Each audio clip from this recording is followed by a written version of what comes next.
Take a moment right here, feeling like it's out gear. Driving towards the sun with a rose and a gun. Feel the wind in my hair, going nowhere I swear. Like an outlaw on the run, dangerous but it's so fun. Running, running, no. Hold on, don't let go. Running, running, no. Keep running.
Told my boss that I'm done. Had no luck with my mom. Say, what will you do with your life? You know it's hard to survive. A cigar in my mouth, maybe guilty but proud. Now I'm an outlaw on the run. Dangerous but it's so fun. Running, running, no. Hold on, don't let go. Running, running, no. Keep running.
story of Top Esports in the LPL. Top Esports joined the LPL at the end of 2017, acquiring Dawn Gaming's slot in the league. The organization made its mark by grabbing two exciting rookies before the 2019 season, 369 from their academy team, and Knight coming off of his first split in the LPL. Aside from some individual series against then world champions IG, Top were unable to make much progress in playoff best of fives. Karsa joined the team in spring of 2020, with Jackie Love making his appearance later on in the split, and with this level of talent, summer of that year marked the organization's first trophy in the LPL, and a top 4 finish at Worlds. With 369's departure in 2021 and Knight's a year later, Top were unable to replicate success with big names like Tian and Rookie joining, leaving them with a disappointing 2023 and missing some international appearances. TES looked towards the 2024 season and kept Jackie Love and Tian with some exciting names around them. 369's return after a great year on JDG, Cream from an upstart OMG lineup, and world champion Mako, leaving EDG for the first time in 9 years. TES finished no lower than 3rd in LPL that year, with a top 8 performance at Worlds and MSI. Continuing to build off of this roster, TES looked to longtime JDG member Kanavi and former world champion Crisp to earn yet another trophy for the organization. Instead of explosive solo lanes, however, 2025 Top Esports sees Kanavi at the helm with solo lanes to support him and one of the best bot lanes in the league. Hello everybody and welcome back to the LPL Split 1. We are continuing on in our coverage of the group stage here on LPL English, and we have gotten ourselves, I hate to say the word off, but it is a banger, a rematch of the Demacia Cup finals, Anyone's Legends versus Top Esports. Grapes alongside Alk Battery here with you for the ride. Alk, I know you had a long night yesterday, but I got a feeling that tonight is also going to be a very exciting best of 5. Last time we saw these two, it was 4 games, and it still looked pretty dominant, even in that one game at TES won. It took a Jackie Love, Kaisa penalty for us to kind of see the rest of that, but we have all of that in front of us as we still have our groups that we can talk about for tonight's schedule. I don't know, man. These groups have been kind of weird. I don't know how you feel about them, Grips. It's been a little hit or miss, as we can pull up the groups right now just to take a look at where we are at currently in the season. Once again, single round robin best of 5 true fearless. We are going to be covering Group A today with Top Esports against Anyone's Legends. All across the board, it feels like we kind of generally know where the groups are going to be finishing. Shout out to Thunder Talk down in Group C for kind of shaking things up a little bit, just like they did in Demacia Cup. But it seems like across the rest of the board, we kind of know the 8 teams that we're expecting tonight. I would say the top half of this graphic, I agree with you. The bottom half of this graphic, however, is a bit spicier. We already touched on Group C with Thunder Talk and the rest of the LG, but Group D, with the inclusion of Queen B to the NIP roster, the win that they found in the matchup against IG, and kept potentially now joining Orange and shaking up things there. I called out very early on after the show that RNG and this entire Group D roster was going to be the group of life. I really am starting to feel like almost anybody can get out of there. Even FBX on a gold star chance to potentially walk into the Group of life, to say the least, especially with some of the inconsistencies that the teams that we were expecting to be towards the top have faced so far. But we could take a look at our schedule as well, as this is the second to last day before the LPL goes on its Lunar New Year break. Of course, Top versus Anyone's Legends here today, and then tomorrow we have a double header, 2 best of 5s coming your way. Ah, man, that is such a tough day. I want to thank everybody who is on the show for that night. As you can see, we've got LNG versus BLG to start. We're going to be starting around 10 p.m. PST, so make sure you're tuned in a bit earlier than you would be here tonight. And then RNG IG to follow it up. It's just to make sure that we can kind of finish out the groups on the 15th of February. It's going to be a long split. We have, again, about a week and a half of break after this, so finally, at least for us, we get a bit of downtime from the LPL English, which is unfortunate because it's been so fun seeing all of these teams compete so far. It's going to be nice, though, for some of these teams to get a bit of a breather before they dive back in, because as is the case for the rest of the world, as well as the LPL, very short season. Your season could be over after just 3 series played, and so now, you know, as these teams start to finish up their group stages, the seedings start to become determined. It is going to be all the more important for them to really focus up. So let's start talking about this series here today, though. Anyone's Legends versus Top Esports. As we mentioned, Alk, it is a rematch of the Demacia Cup finals, where Anyone's Legends kind of surprised some people and took the series 3-1. We have some highlights to go over. I think the general story is, while AL played really well, Top Esports maybe looking a little bit off form.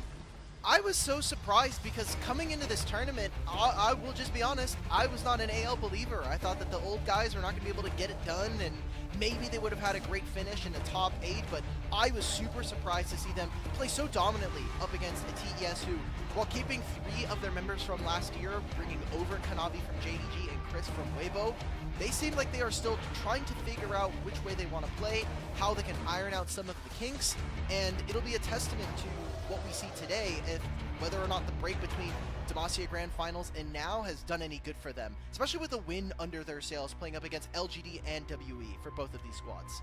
Yeah, and as we take a look at the rest of this highlight here, the big names that I want to shout out on AL side specifically are Tarzan and Hope. They both played excellently in this series. Yes. We're going to see a little bit of Shanks here as well.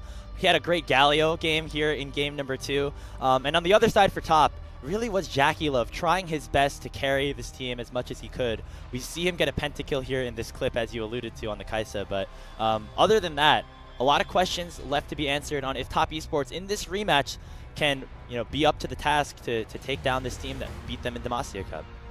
One of the things that we saw from AL, and that has been, I think, more resounding during their wins here in LPL proper, has been how creative they've been in team fights. I think some of the ways that they look for angles has been really, really smart and creative versus some other teams, and kind of coming from off angles, especially with the likes of Tarzan on things like we see this Zac that he pulls out in game 4. And obviously you're also playing around the unique champion pool of someone like Flandre, who debuted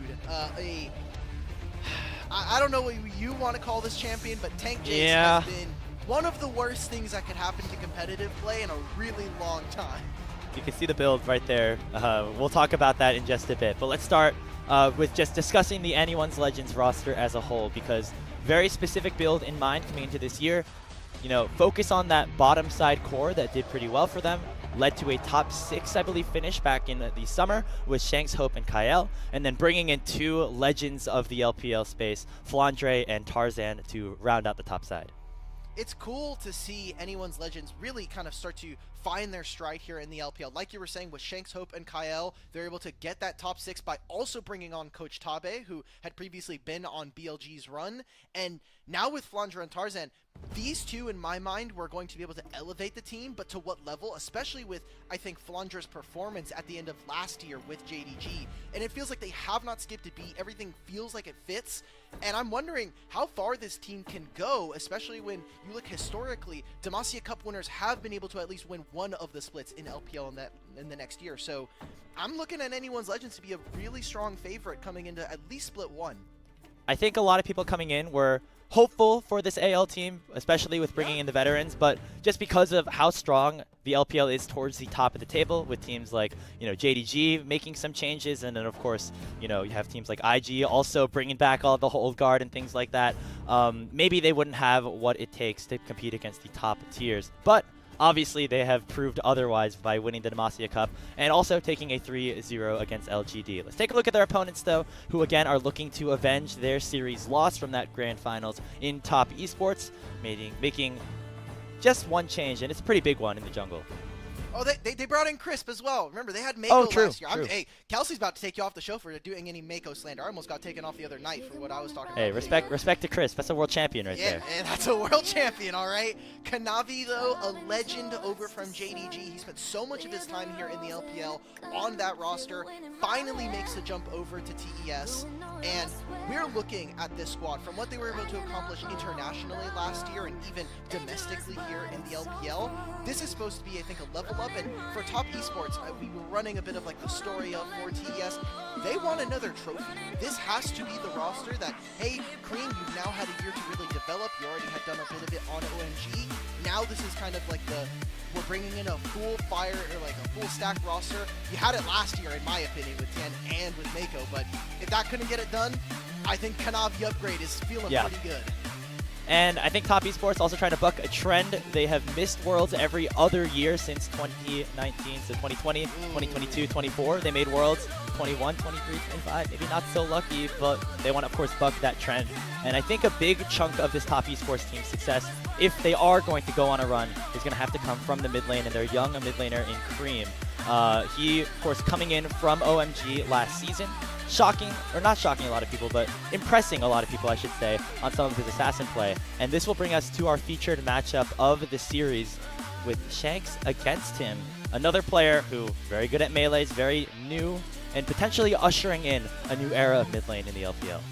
That's I think the fun part of this matchup is we get two players who, especially in the last year, have really kind of leveled up their play. I think Shanks, when we've looked at him prior, he's been someone that, specifically on Team WE, was not someone that was super impressive. All in all, he was, I think, a middle of the pack mid laner. And for Cream, on that OMG roster, they made a big splash in 2023. They finally kind of all split. They go their separate ways between Shanji, Aki, Photic, Dro, and Cream. And I mean, it feels like Cream really got the better end of that deal, getting to join TES, leveling up his individual play away from the Sylas and the Akalis, but really, I think, bringing forward his Azir, his Tristana in the marksman meta was awesome to watch. And so we'll see how these two are able to pilot the matchup, as I think in Demacia Cup, Shanks really got a hold of him, and I want to see if that's changed between now and then. And luckily enough, this is going to be our 1v1 matchup in just a couple of minutes as well, so we get to see a little bit of a preview of these two players going at it before, of course, we get into the main course. But going back to anyone's legends and the players that they have added to their roster after their top 6 finish last summer, let's talk about Flandre for just a little bit. You know, he is such a legend in the space, going on his 10th year of playing. And after his series a couple of days ago, he made a post to the world just about some of the feelings that he was having and reflecting on his time playing professional League of Legends. And it was a really cool thing to see how he was maybe thinking about quitting and then deciding to come back after talking to some teammates and things like that. And it just you can definitely see how much the LPL fandom and how much all of this means to a player like him.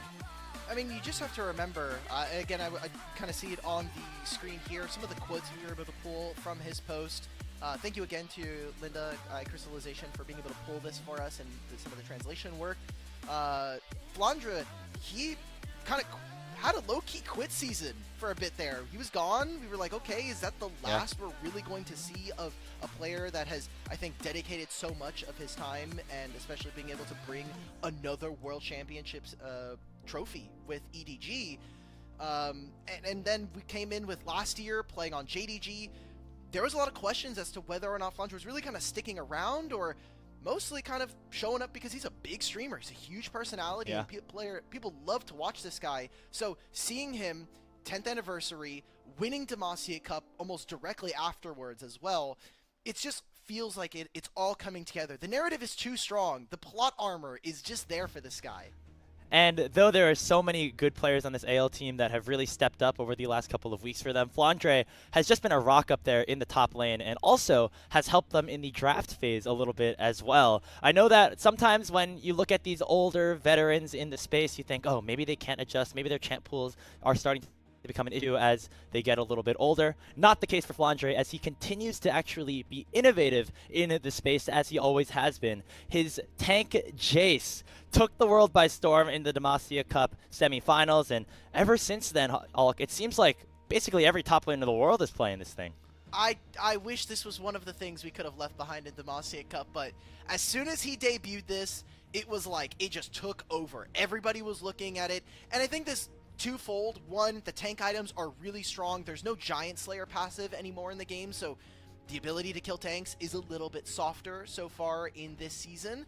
But when you look at all of the different top laners and the different champions that have come out, I think this has really opened up a lot of drafts for so many different teams. We're getting to see teams across the world. Unfortunately for everybody in the West, We haven't seen too much of Tank Jace. I know over in LEC they've been picking it up, but LCK, LPL, they're the first people on the patch, and they have been kind of running away with this champion. We're seeing so many of the top players across the world kind of show how strong, and I'm just sad, man. I want to see Bin play real Jace, not whatever this facsimile of a champion is. You know, it still pumps out the same abilities, but we've seen Accelerated Shock Blast go out and do 200 damage late game. Just doesn't hit the same, unfortunately. No, it doesn't, man. The dopamine of seeing Jace, you know, sliding in with different abilities, but all he does in this build is have 1 million ability haste and use the Armor Crush passive on both forms, which is cool, but whatever, man. Grasp. I feel like a lot of the time when these Flavor of the Month champions come out, you generally look at, you know, the players that are whipping it out in solo queue and things like that. You'll always see the top players in solo queue playing this champion. When you see Keen and Bin replicating your build in their respective stage matches, two of the best top laners in the world, that's when you know maybe this thing is starting to become a bit of a problem. Very curious to see if it gets picked up here in our home region of North America with the LTA starting up in just a couple of days. But right now we know definitely a problem in the LPL. I would expect the Jace to be either picked or banned, especially here in this game 1, now that we're in full Fearless. That's what I was going to say. The only benefit of having Tank Jace now is that because we're in full Fearless across the world for the most part, except LEC is for some reason still playing best of ones. I got you, bro. I only gotta see it once. That's true. You can ban it all you want. Oh, we get the cute walkouts. I love you, Flandre. What is this line? That is. I think, I don't know what the official name is. It looks like how I would imagine like Tangyuan looks, like the right, yeah, like the. You could the see fruits my, with you could the see candy my, on it. you could see my camera, but I'm actually just going to my partner who is just off screen right here, and hopefully would be able to translate for me. But yeah, okay. Okay, so we're getting in chat from Kai that Tangyuan is like a little white mochi ball. Yeah, but mochi could be different colors, no? That is true. As I know, this is awesome here. You know, This is all right? for We're a Lunar couple New Year, days, right? So couple days away from the Lunar New Year. You can see the players giving out those traditional red envelopes to some of the fans, giving back to the community that is supporting them. That's really cool to see. A lot of red, obviously, between these two teams as well.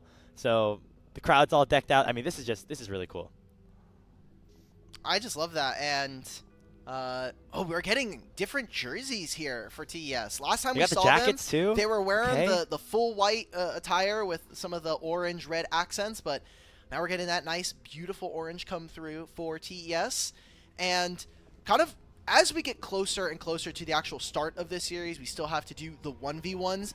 This is going to be about our two. Oh my god. All right, never mind what I was just talking about. What is Amumu doing on the screen? I love you. This is so cute, man. LPL just never fails to disappoint. We got a full best of 5 after this, and we're bringing mascots out on this. So is this part of like? Is this a new skin that's gonna be coming out? So if you haven't, for anybody who doesn't know, there is the Lunar Festival skins that are coming out, and this is one of the skins that is available. I need to go find all the Lunar Festival because I know that there's the Year of the Serpent set that is the prestige version. Right. Let me. So I think Diana's a part of it as too. well. Let's see. Let me go find it real quick. Oh, it's the Lunar Revel. That's right. 2024. Jesus Christ, guys. Can we stop releasing skins? I mean, they already had, like, porcelain Amumu. I know. So I was going to say, it looks very similar to the teacup one. Yeah. So, but he has if like, there's a formula that works, we gotta roll with it. Do you think it's like soy sauce that on his W when he walks around? It That'd still be has pretty to cool. be tears, though. It still has to be tears. I don't know if I really want a Mumu sweating soy sauce. That just feels not right. I want to... We'll workshop that for sure. Yeah. Regardless. Oh, okay. Yeah, okay. Continue. We're getting into this. We're going to start, of course, with that 1v1 between Cream and Shanks. We are now on the Howling Abyss map, in case you have not been joining us since the start of the LPL, where now you need to get 2 kills with the first tower before that ring of fire kind of encloses onto you. So it puts a little bit more pressure on the players to get some kills and maybe make things a little bit more exciting than some of the other matchups that we were getting in the top lane on Summoner's Rift. I don't know what you're talking about. We are just going to be seeing double Corki versus each other because that's how we roll here. Every single 1v1. Corki has had 100% presence so far in the 1v1s, at least in the LPL. I did not go back to see Demacia Cup because that was before the new year. We have a new patch as well, new everything here coming in for LPL 2025. But Corki has been a mainstay, and I'm just wondering, one, when are we going to nerf this champion? And two, what are maybe Shanks and Cream looking to cook up? Because they are two very big Corki players. I mean, you know the world wants like a Silas Akali 1v1 between these two Yes. guys. That would I'd be see a Yone Akali. very Yeah. fun. Yeah. Okay. Well, you kind of made it a little bit sad for me when you brought up the fact that there's going to be potentially just Corki mirror. I didn't realize this, but they're doing this 1v1 for side select in other regions as well. It's going to be, I think like the Pacific region was doing this for some of their games. Yes, LCP is also, they were actually one of the first people to innovate this for their lane swaps. I know that there's a very famous clip that I think Glaywith posted in our LPL fan Discord, which if you haven't already, you can go ahead and check out. It should be a !Discord as a command in chat. If I'm wrong, the moderators can fix it. But yeah, they were the first people to kind of bring it over. They brought it over to Global Ops, and they're like, does this seem like a fun idea? It seems like most of the world is starting to pick up on this 1v1. And Grapes, I have great news. There's no Corki this time, but... Let's go. Why are we banning Ivern? Bro. Okay. Bro. Okay, we got a melee champion. I'm a big fan of that. Okay, maybe not. What the heck? You said you wanted melee champions. Is that a lot? Monkey Paw. Okay. Monkey Paw has curled. Let me cook here. This is the strat for Shanks. Let Cream push in under the tower. Have him accidentally auto you. Then you flash Q, W him back into the turret. Easy win. That's going to be a strat. We already saw yesterday, we actually had our first turret take from Linfeng versus Scout. He's actually able to get one of our first turrets as a win condition. Alistar is really good into melee champions, but the 1v1, I don't know. And part of the fun of these 1v1s is having your coaches and your players all tapped in on your comms. So I'm sure right now, not only is Kyle giving maybe some tips, Tarzan, I would not be surprised if Flandre has at least played a couple of games of Alistar top in his time. So there's a lot of tips going through. That was a flavor of the month back in the day, right? You go some full AP Alistar up there. Yes. Yeah. That was very annoying. Let's see. I'm excited for this. I hope that we get some weird shenanigans. It seems like with the champions that they've selected here, Alk, we're gonna get, you know, not the 100 towers, not the turret. It's gonna be blood. Are you telling me you're not secure in dude Shanks? What is this, bro? We started with Thorn. God. He has an Airy too, which is interesting. Okay. Yeah, it's fine because you think about the combo here for someone like Alistar. One of the cool things you can do with Airy is that because it is a rune that travels to your opponent and then the cooldown is based on how fast it comes back to you. That is something that Shanks can do. I wonder if he's also decided to take something like Cosmic Insight to increase. He also has Scorch. Okay, so this is just going to be like a really annoying Alistar build. And he's also the first person that we've seen on this ARAM map take Snowball. I've been waiting to see some more melee matchups take this. What is this, man? Shanks. So this is the strat. Wait for Cream to get under your turret, and then try to have him bait you in some way where he takes tower aggro, knock up you. Look at Flandre, man. Flandre is locked in on his screen right now. I'm surprised he didn't get up, dude. How far away is the monitor, man? Like, you don't have to lean over, just go and watch. Like, Jackie Love and Kanavi are obviously next to him, and 369. Chris is not even watching, bro. He's not caring. Chris, just pick me, Rel. Maybe he's spectating. Let's just go. Maybe he's spectating. Oh. Okay, so we can very clearly tell early on that Shanks will not be winning the CS battle here. Cream actually going for the tower plates and doing a good job to not auto Shanks. He does take a tower shot. Part of that strategy that we were talking about. Oh, little Pulv. Hey, right now, if I'm Shanks, I'm happy with how things are going. Yeah, he's got so much damage here, and this Bramble Vest is proving to be so dangerous. Look at Cream in the player cam. He's in the player cam like, dude, what is this champion? This guy's actually just bopping me. So Cream's going to retreat, pick up some of that HP. Wow, gonna go back to base, actually. So, Grapes, yes. do you remember the EDG versus BLG series? I'm not gonna lie, don't know if I do. That's okay. It's okay. I'm sure EDG also want to forget about that series as well. That was one where we saw Angel versus On. So now with Shanks playing this, and it's our two mid laners. Is this the new meta? Not only is this new meta, do we think that more support players are going to be sent forward? Because if Shanks starts to innovate, we talked about how Tarzan and Flandre have really started to innovate with their jungle pool and what they've been able to play. Is this going to be more? Is this Shanks' contribution to LPL this year, which is going to be not only great performances on AL, but potentially ruining the side select 1v1 strategy of, if you're going to play a melee champ, I'm going to pull out the Alistar. Oh. I just realized what the strategy is. When the fire comes in, Shanks is going to ult and then push Cream into the flames. That is going to be the goal. Man.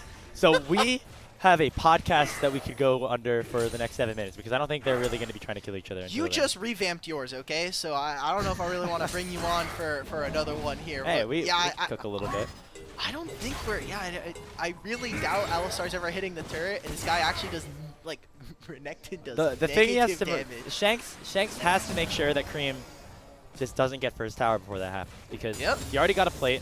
There's a giant wave crashing in once again, but I think he's doing a good job. He's wave clearing well. He has, you know, a W max Alistar to shove Cream away from the tower whenever he gets a little bit too close. So I think this strategy might actually work out for him. I would love for this to be the only Alistar we see in all of the 1v1s this year.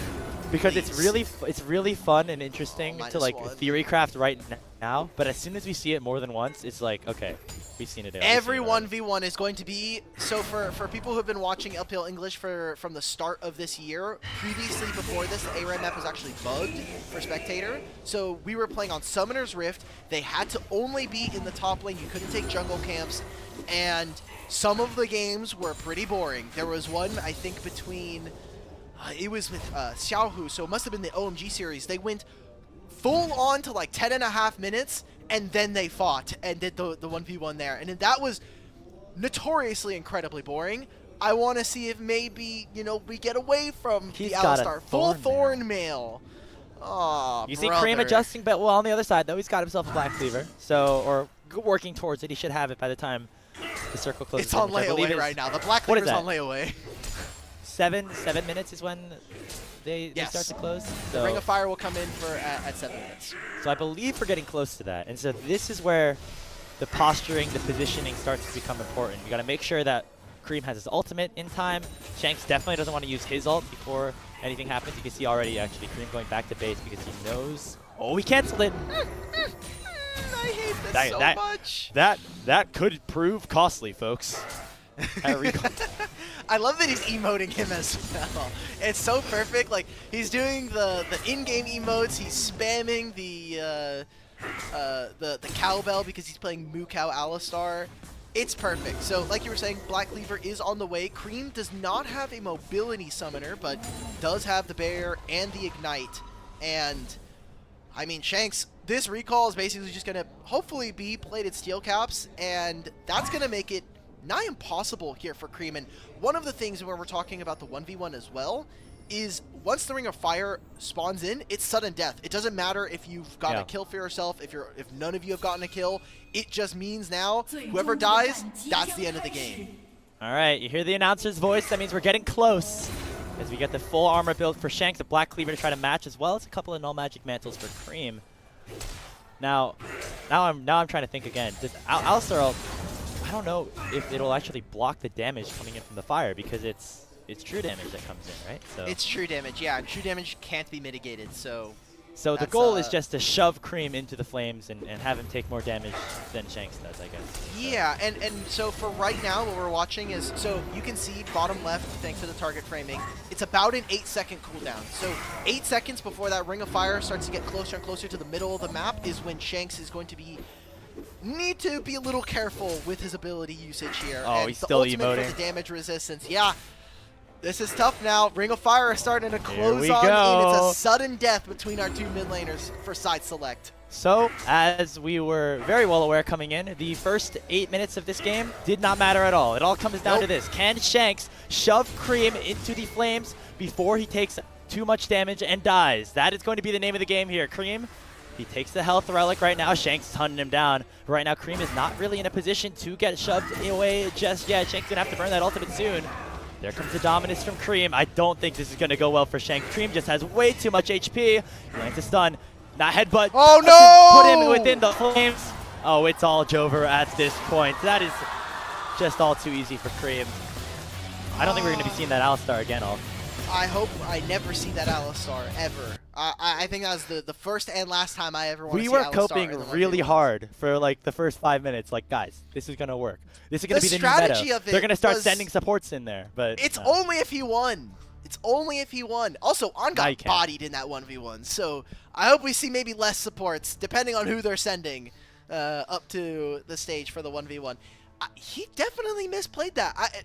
And the thing is like, how much practice do you actually want to put into the 1v1? Side select is important, especially in the meta where Are you putting your mid laner in practice tool for an hour to just like spam Alistar? Like, I don't know if that's the move. They did talk about that, right? During one of their post-game interviews for, I think, whether it was Demacia Cup or probably was going to be during the LPL main split, was that specifically AL have a lot of stuff cooked up for the 1v1s, but they said, and I quote, "We know that the audience might not like it, so we've been kind of hesitant to pull it out." You think it was series. that? Maybe it was the Alistar. Maybe that's just the tip of the iceberg for this team. I hope we get to see like more crazy things, but maybe only once for some of them, like that one. But it was fun. And now Top Esports, having won the 1v1, are going to be on the blue side for Game 1 draft. Now remember, this is true fearless, so that means any champion that is selected by either team throughout the series will be banned for the remainder of the best of 5 for both teams. When we take a look at which champ pools are going to potentially be affected the most, I'm looking at the mid lane once again, just because they share a very similar pool. These guys love their melee assassins between Shanks and Cream. So I'm expecting those to become pretty targeted, things like the Akali and then things that counter it like the Galio.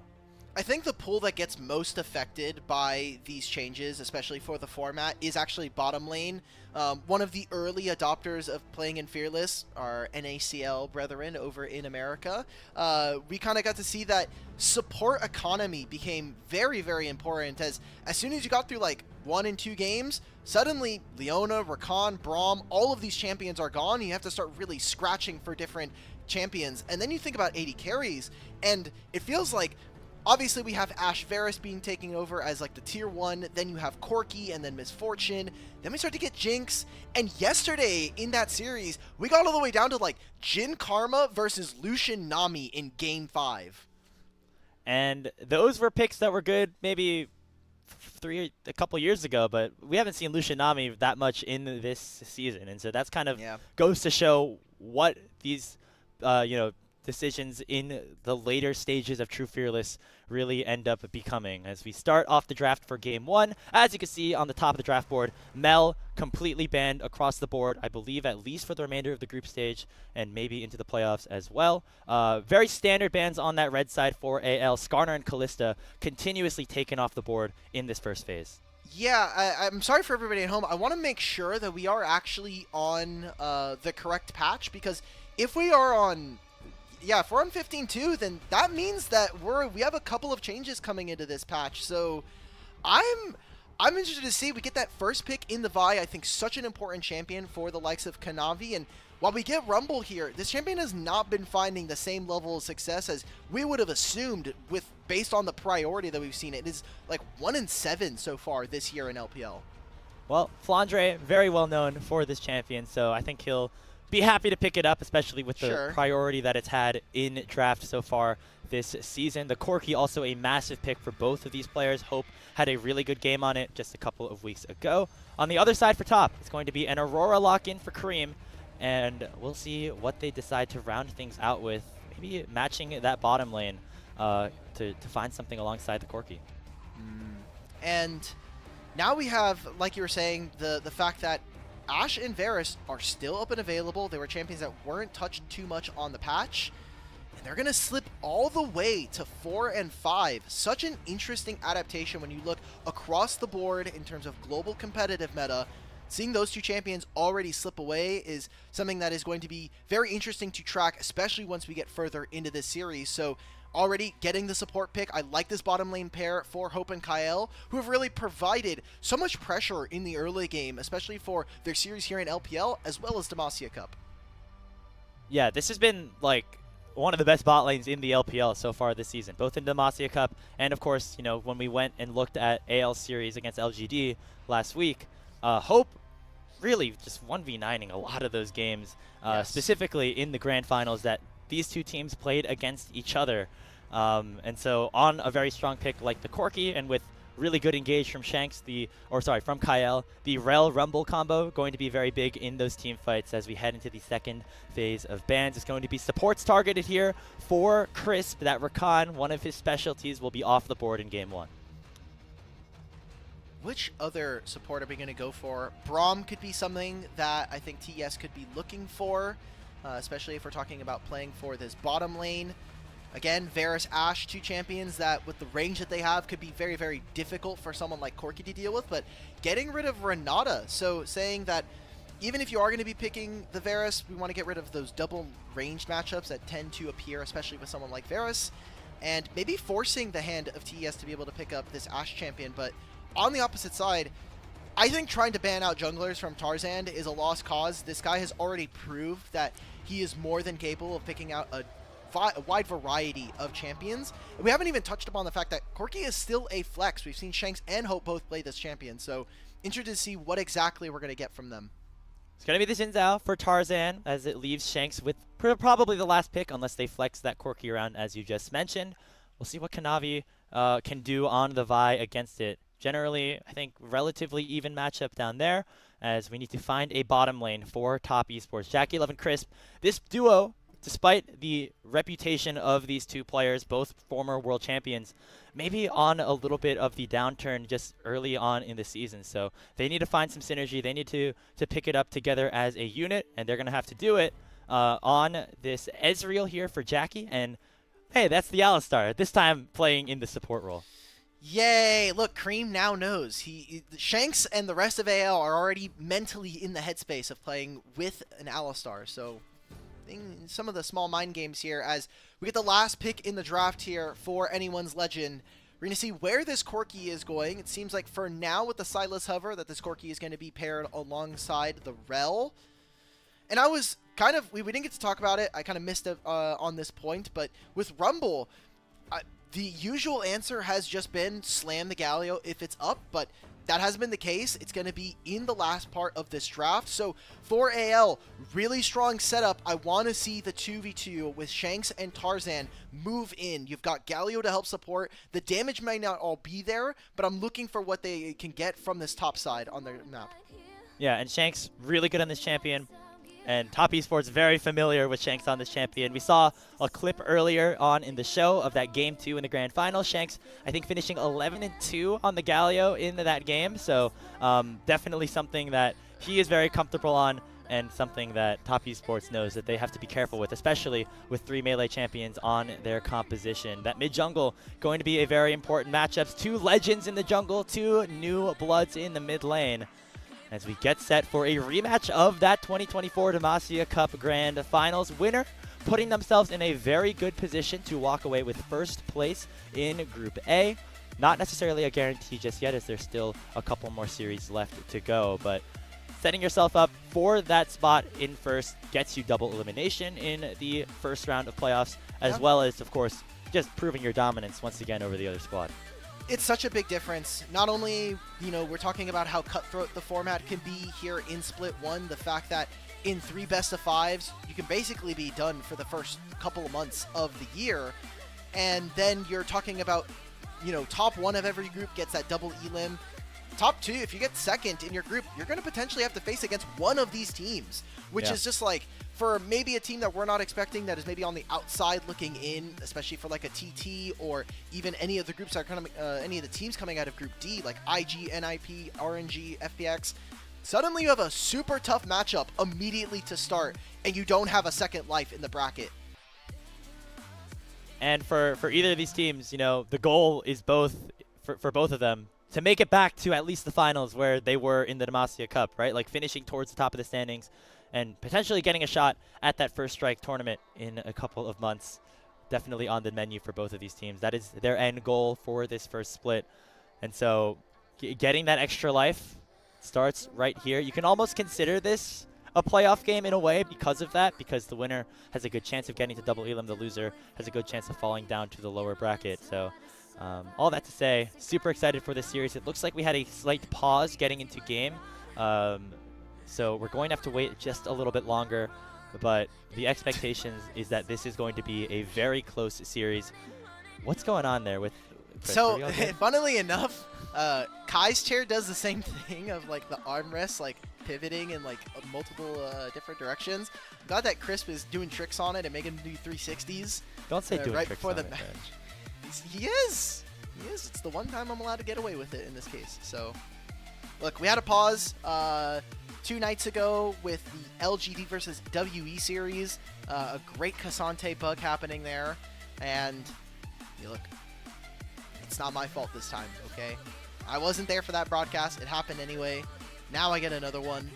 This feels more like a continuation of my past 24 hours of doing the full 5-game series, ending at like 5:30 so into I was gonna immediate say, pause. Do you want to describe like what your sleep's looking like over these next couple days? Because you're working 3 days in a row, if I'm not mistaken. Yeah, I mean, to be fair to everybody, and I said this yesterday, I already watched the games live, so the only times I really get some sleep is maybe in a pretty dominant series. I'll say, look, last game of the night, I'll catch it in the morning. I'll go watch the VOD back, 2x speed, take care of it, make sure that I'm caught up. But I'm watching most of these series lives anyway, so being on the West Coast, it's basically, because I'm a house husband, I get to be fun employed for the show. I'm trying to think, my sleep schedule's like 4:30, 5 a.m. because it's usually when our series end, start to get ready for bed, get ready, go to sleep, wake up sometime around like 12, which I personally really hate. As much as I would love to sleep for 9 hours, I really do love waking up early in the morning if I can help it. That's impressive right there. You know, sleeping that late and still getting up for your morning walk. I mean, I cannot say the same personally. 8 like if in a perfect world and I wasn't a degenerate gamer, being able to wake up at like 8 or 9:30 is just beautiful, because you literally can faff about for like so many hours and you're like, whew, well, that just feels like I spent my whole morning, and then you look, it's only 12 o'clock. You're like, okay, I have the rest of the day. Wow. What an interesting thought that I haven't experienced. My husband's looking at me knowing that I like to wake up at 11, but he's the one that's saying, oh, I need to sleep. I'm shufu, it's too much. So I can just throw him under the bus, and he can't do anything because I'm on the broadcast. He's not. He's playing Warframe right now, so have fun. Taking a good break, as he's been yes. On a lot of these broadcasts as well on the production side. Shout out to everybody, of course, that has been helping out behind the scenes. It's been a really fun project to be a part of, getting the chance to broadcast these LPL games here basically every day here with this new schedule. There's the series happening all the time. So if you do like what you see, make sure to give us a follow. We also have our coffee page, which we'll be talking about a little bit at the end of this game, that you can go and support us here as well. Still waiting on the resolution to this pause. We will, of course, update you as soon as we know more information. But for now, we can take a look at Why some do of the we cute have signs baby of the pictures of stands. Look at Jackie Love? I've said very many sus things about some of the players here in LPL, so I'm gonna show respect to Jackie for former world champion, and just say another beautiful man that has graced our broadcast. Absolutely. You see a little close-up of him there. I mean, this is a really fun top esports team to look at, all things considered, right? You have the 2 world champions down there in the bottom lane. You have Kareem, this young mid laner, and then of course the upgrade, as we're saying, in the jungle, Kanavi. I know we touched on this, or you touched on this a lot during the finals broadcast of the Demacia Cup, but we got two of the best junglers in the world going at it here, and we didn't really even get the chance to focus on it too much because there's so many other great storylines here as well. Yeah, Tarzan and Kanavi, I feel they share such a similar story to Korean junglers that made their name, I think a lot of it anyway, here in the LPL. And two also that I think have been pretty maligned by the international community for some of their performances, specifically at Worlds. You think of Tarzan on many of the Weibo and LNG days. Those were not very hot and definitely had some whoopsies there. Kanavi seems like every time we get to like a Worlds Championship or maybe like an international, seems like there's always like 1 or 2 series that really kind of mark their history. But outside of that, for fans that only really watch internationals, you come back to the LPL and these two guys are insane. I mean, even just last year, Tarzan, not for having a team in spring, comes back in summer and looks like the best jungler in the entire league, versus Kanavi, who not only on JDG has been able to bring home some championships, but individually I think has been a top 3 player in his role for so many years. I mean, you think about, just the history of both of these guys, you know, with Kanavi being on Griffin back in the day and then coming over to JDG for all those years. A little weird to see him in a different uniform, as we feel like he's been pretty synonymous with that organization for a while now. But time in and time out, going into the internationals, it is always these two junglers being at the top of the table.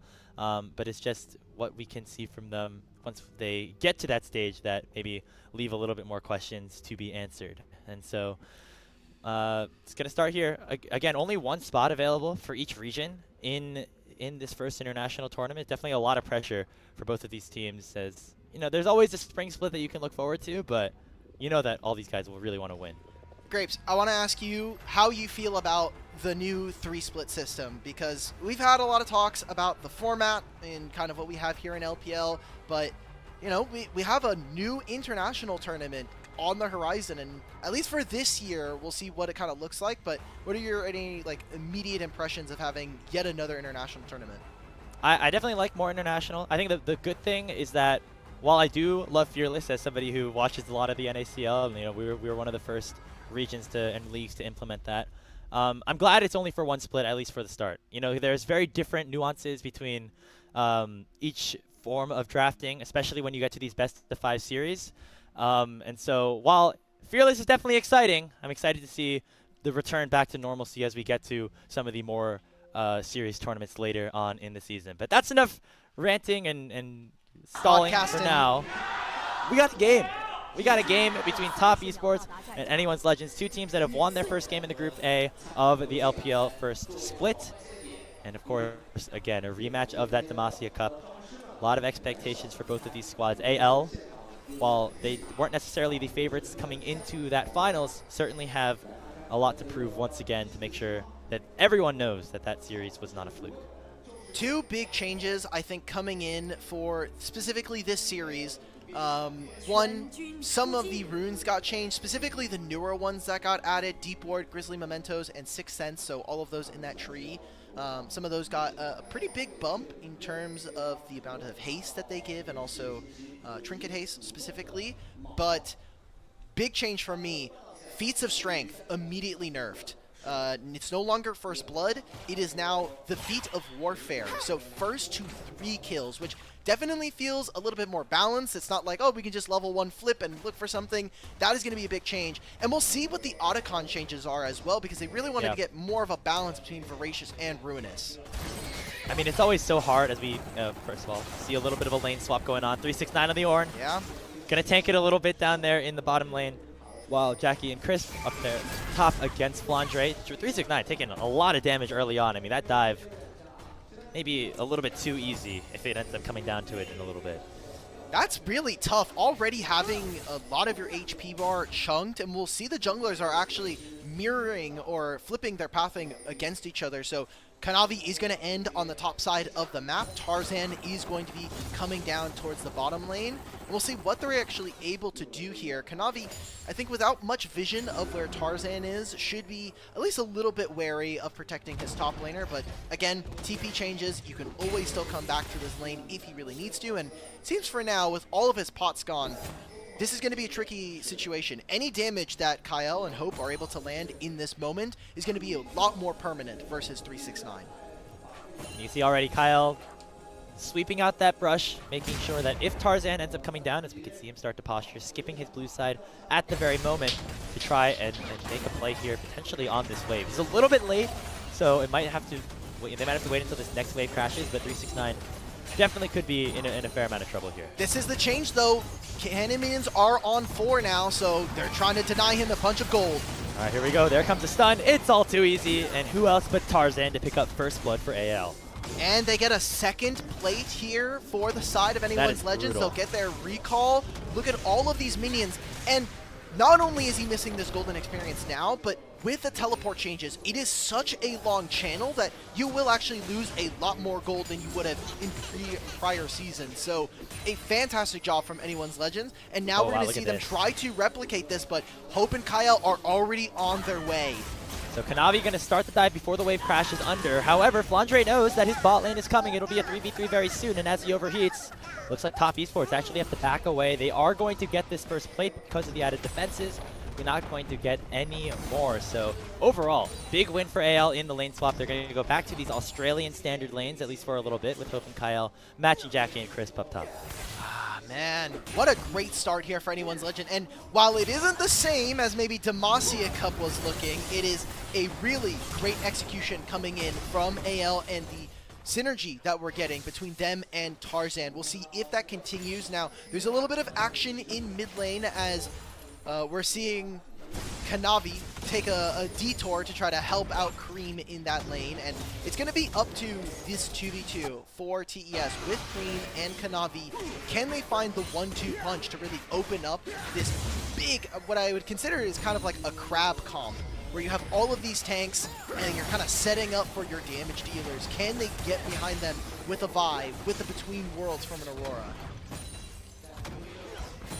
Oh man. Well, we'll see. I mean, it's going to be a while till we get to the team fights here, Alex, but the team fights will be explosive, especially with you know, these just massive front lines, as you say, for both of these teams. I think someone like Shanks is going to be a big factor in that on the Galio, trying to disrupt that crab, I guess, as you were saying.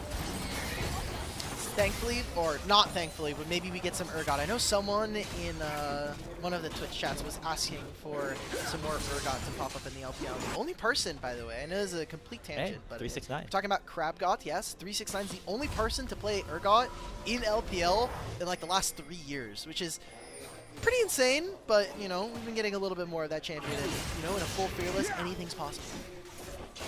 It is always one of those niche champions that whenever it comes out, it can be really impactful. Obviously, being from North America, we got Whippo on that all the time. So definitely something that we are very familiar with here in the Western Hemisphere. Maybe not so much in the LPL. We do have a fight in the mid lane, breaking out as the Grubs are about to spawn. As we have a modified 4v4, Flandre going to be there first in terms of the top laners roaming up. Cream gonna get hit by the taunt, gonna be back to the flash crash down for KL, and here comes the Between Worlds. Kyle is maybe caught out. There comes the hero's entrance. It lands just onto Kanavi, and nobody will fall from either side. Big health bar chunks, though, are in favor of AL as they potentially are going to posture their way towards those Grubs. Shanks and Tarzan going to lead the charge. I think this is such a win. Now Tarzan 369 trying to find the turn onto Flandre. The flash, however, gets him out, and he still has held the teleport. So it seems like they're going to try and maybe make a play towards the bottom side, but all of that posturing in this mid lane was to get us the first Grubs here, as Jackie Love being a little bit annoying versus Tarzan. Tarzan does have the smite, so can try to go for the 1v1, but Aurora's on the way. Kyle has the inside track. It's going to be the flash coming out from both of our top laner and our junglers here for Anyone's Legend. So, good track so far for AL. They got the first kill. They got the first major objective. We got some Hex Flash shenanigans right there. Again, as we mentioned at the top of this game, it is first to 3 kills right now, so AL do not currently have that feat of strength just yet. It also means we're not going to get these feats of strength until maybe much later into the game, especially in some of these pro games here. I mean, talking about the Otacon changes, going back to that for a second. Just not a lot. It's not as much bloodshed in pro as there is in solo queue. Wow, who could have seen that coming? Not all that too surprising. I love the HUD changes. I want to thank LPL. One of the things I have been asking for is, you know, small things like the blood roses, blood petals. Are we going to be seeing how many? This. Okay. Yep. All right, wow, we are that bored tonight. Oh, they don't see each other, so that's why that happens. Okay, even better. Thank you to some of the observers, but for the time being, Kyle has to be so careful. This 2v2. Oh, wow. Kanavi. Crowd control chain. Kanavi nearly getting into ultimate range, although it would have been a little bit risky into the tower with Tarzan around the area. Jackie is going to try to crash this wave. And it looks like AL should be okay, at least for now, as Hope should be able to clear this one out rather safely. Okay, let's see what the allocations of lanes are going to be after this moment. Are they going to be shifting their bottom lane to be playing for this first dragon? Seems like 369 for the time being is going to continue towards this, as right now what TES are going to be looking for after this reset is Kanavi and Chris walk into the enemy jungle, walk into river, start to clear out vision that is in your jungle, and try to get some more proactive deep vision onto the side of AL, because as of right now, AL have had a really strong grip of the map. I think that their rotations have obviously been a little bit cleaner. That's why we see them with their first blood. And when we saw TES in the grand finals, I think that one of the things that did plague them was some of their execution wasn't up to snuff. Maybe that is due in part to having Kanavi and Chris join the team this season, and we'll see if they're able to kind of hammer that away. We saw them in the Team WE series take a pretty resounding 3-0, but as we've seen throughout this group, Team WE don't seem like they're putting up much of a threat. Looks like AL going to go for a play in the mid lane. Chris blocked up. Remember, doesn't have that flash. Doesn't have the ultimate yet either. Tarzan with 3 talent strike, picking up that kill. Now 2-0 in favor of AL as they'll make their way down to the Hextech trade. They need to get so much more off of this play. Obviously, the second kill is great. They're going to try and deny Kanavi camps, but they need to go to the Dragon. They need to get some more gold onto Hope, because this entire time, Cream is in a side lane, pushing the way, getting himself turret plates.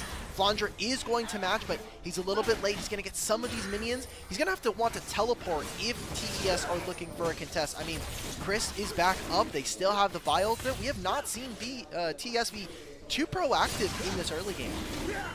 And maybe that is to be expected with side lanes like Orin and Ezreal, but Kanavi is always known for making plays, so up to him to try to force something to happen. As you can see, him and Chris now trying to gain vision around the top side of the map with those grubs spawning in just about 30 seconds. If AL do pick up that second spawn of grubs, it would be the first feat of strength going over to them. This is tough, Grapes. I mean, I would love to see TES actually contest for this. I think they have some really strong upgrades coming in, but I look 10.5 minutes in, and there's a completed Sundered Sky here for Tarzan. That is a massive shift in power for anyone's Legend. If they want to fight, you can move Galio. He's going to be catching this bottom lane wave. 369. Okay, I was wondering why he didn't have his flash. Maybe it's just a visual bug, but he's going to have to be able to match with his teleport. I want to see what TS are going to be able to do around this kind of objective. You still have the Aurora ultimate as well.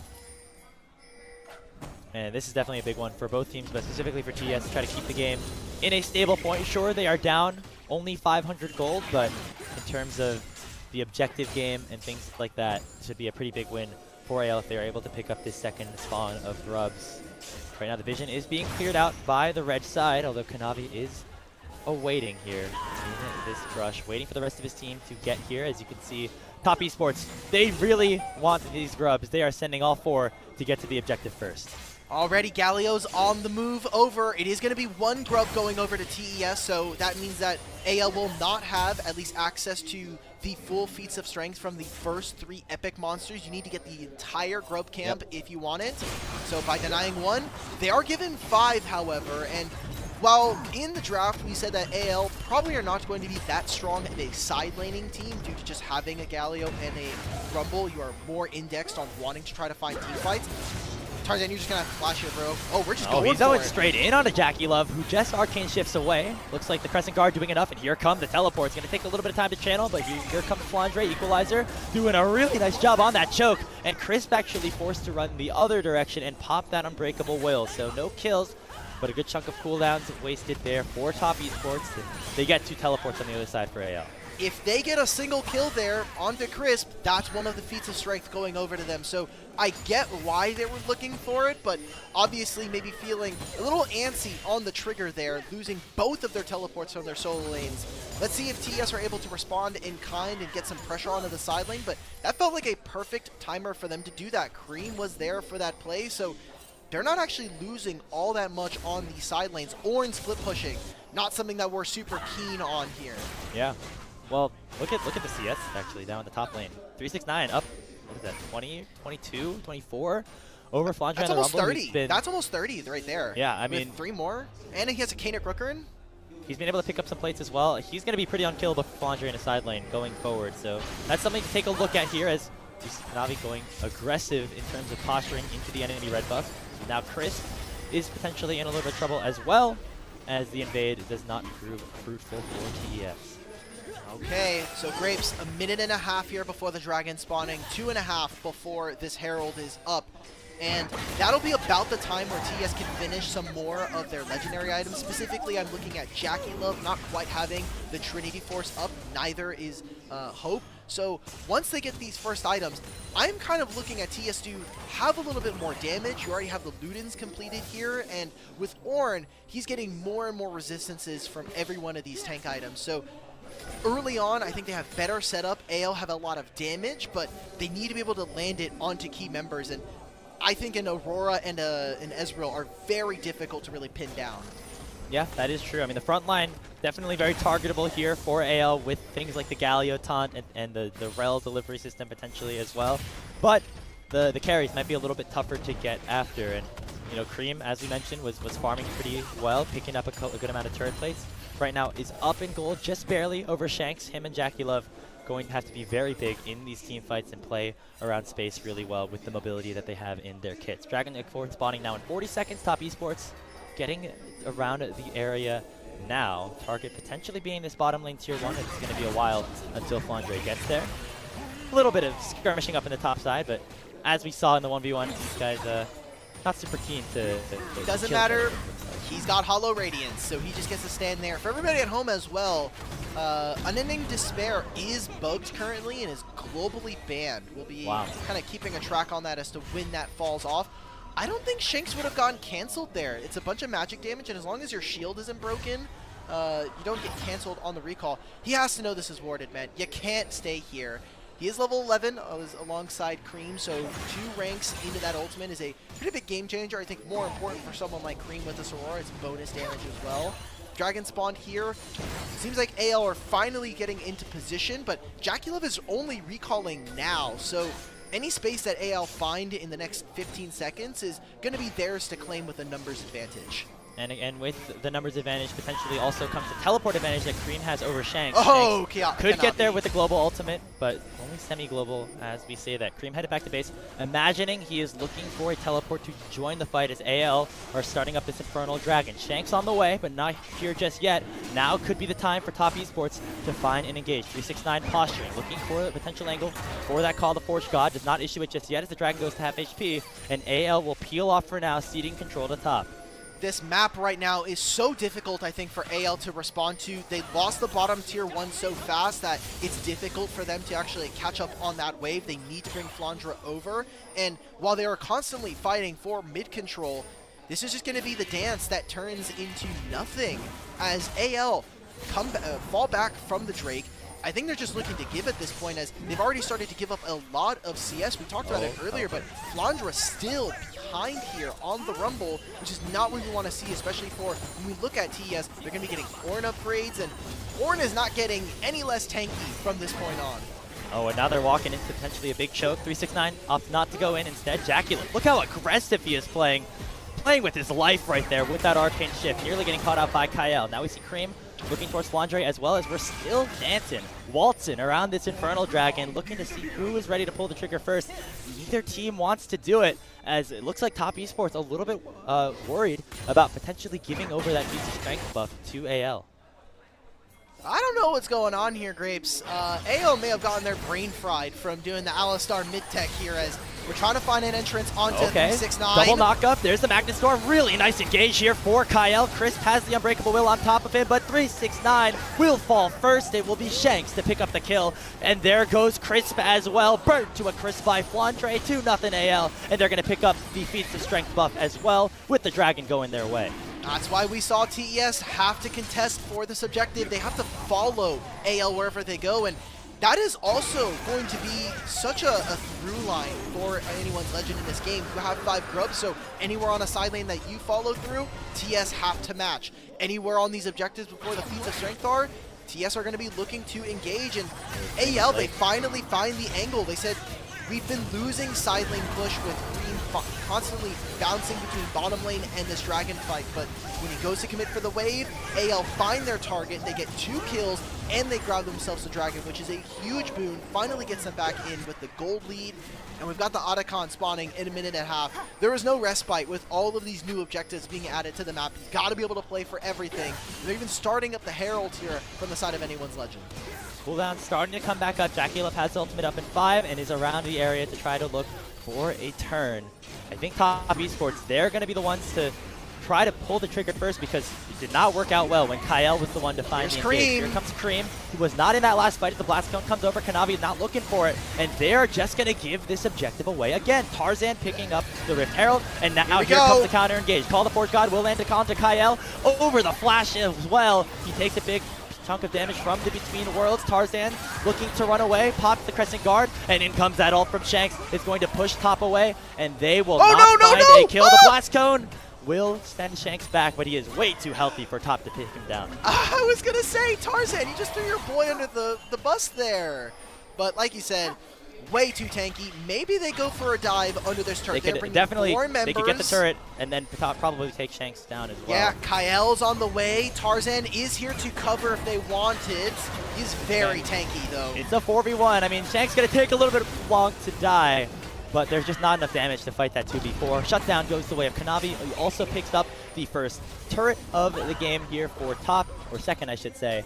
And you know, AL might have gotten Feats of Strength off, but take a look at Top Esports really quickly. They're actually up in gold at this point in the game. They're doing so well about being able to play towards their side lanes, making sure that they're keeping up in farm as well. We've been talking about the top lane matchup in particular, but someone like Kanavi in the jungle, he has been credited for having some really, really intelligent pathing. I feel like he very rarely makes a mistake that kind of comes at the cost of his own jungle role.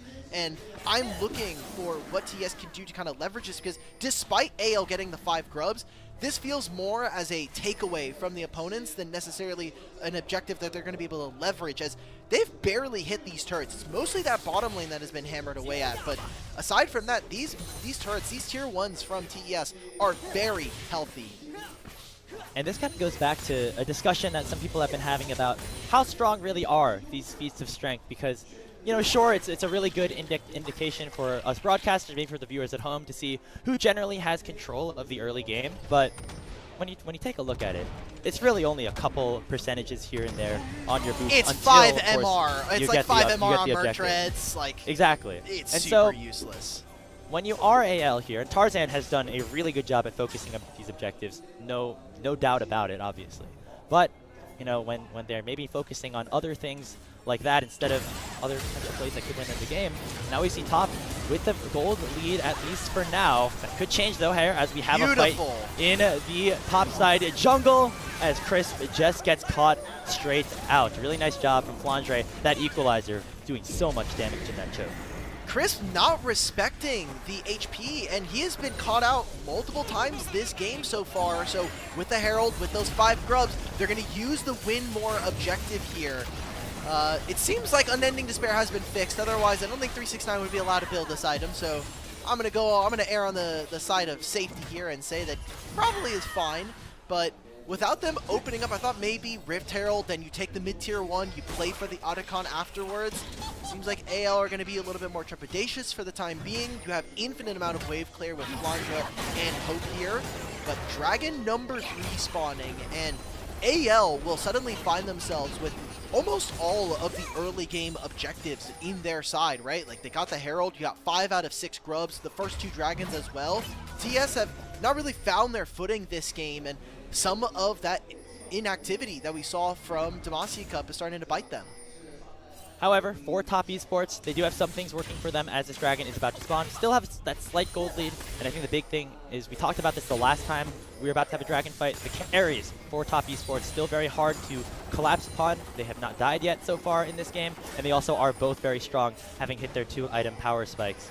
And that, I think, is going to be crucial for them. Their carries are going to have to play these fights really well if they want to pull away with any sort of lead in this game. You can also see with the HUD that you talked about up in the top of your screen, Top Esports actually have more blood petals taken so far in this game than AL, so that's a little bit of extra strength that will go their way that you won't necessarily see in the gold draft. It's some adaptive force, it's a little bit of experience, it's going to keep them at least relevant with their opponents, if not giving them an outright lead against them, but 15 is usually not enough. Once you get to like 60, 80, that's about a full level in a lot of cases. Dragon being started here by the side of TES as AL are going to walk in through Fog of War. Yeah.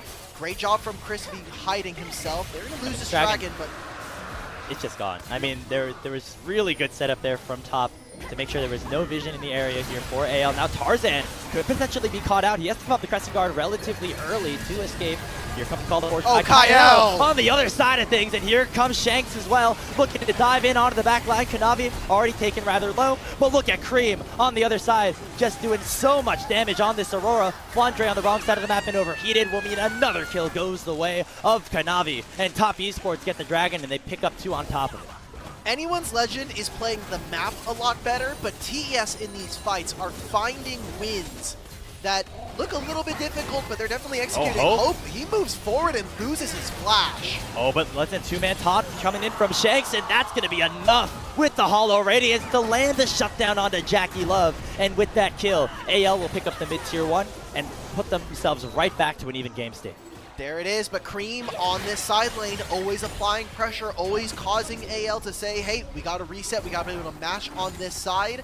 Cream is going to take his reset, and this is one of the strengths that I think Cream has really started to hone throughout this last year, was his side lane play, especially with all of the marksmen, as it was just a skill you needed. You take a look at this replay, Tarzan, while he's buying space, look where the damage dealers are.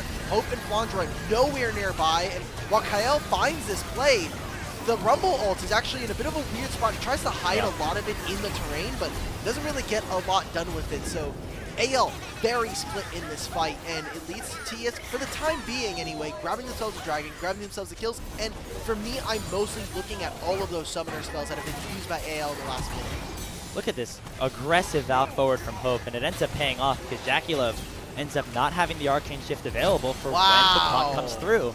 And just it's a empowered rocket, as well as the Q, the Winds of War from Shanks finishing the deal there. That's a big shutdown that really puts AL back into this one, as it looked like Top Esports got a big win in that fight before it.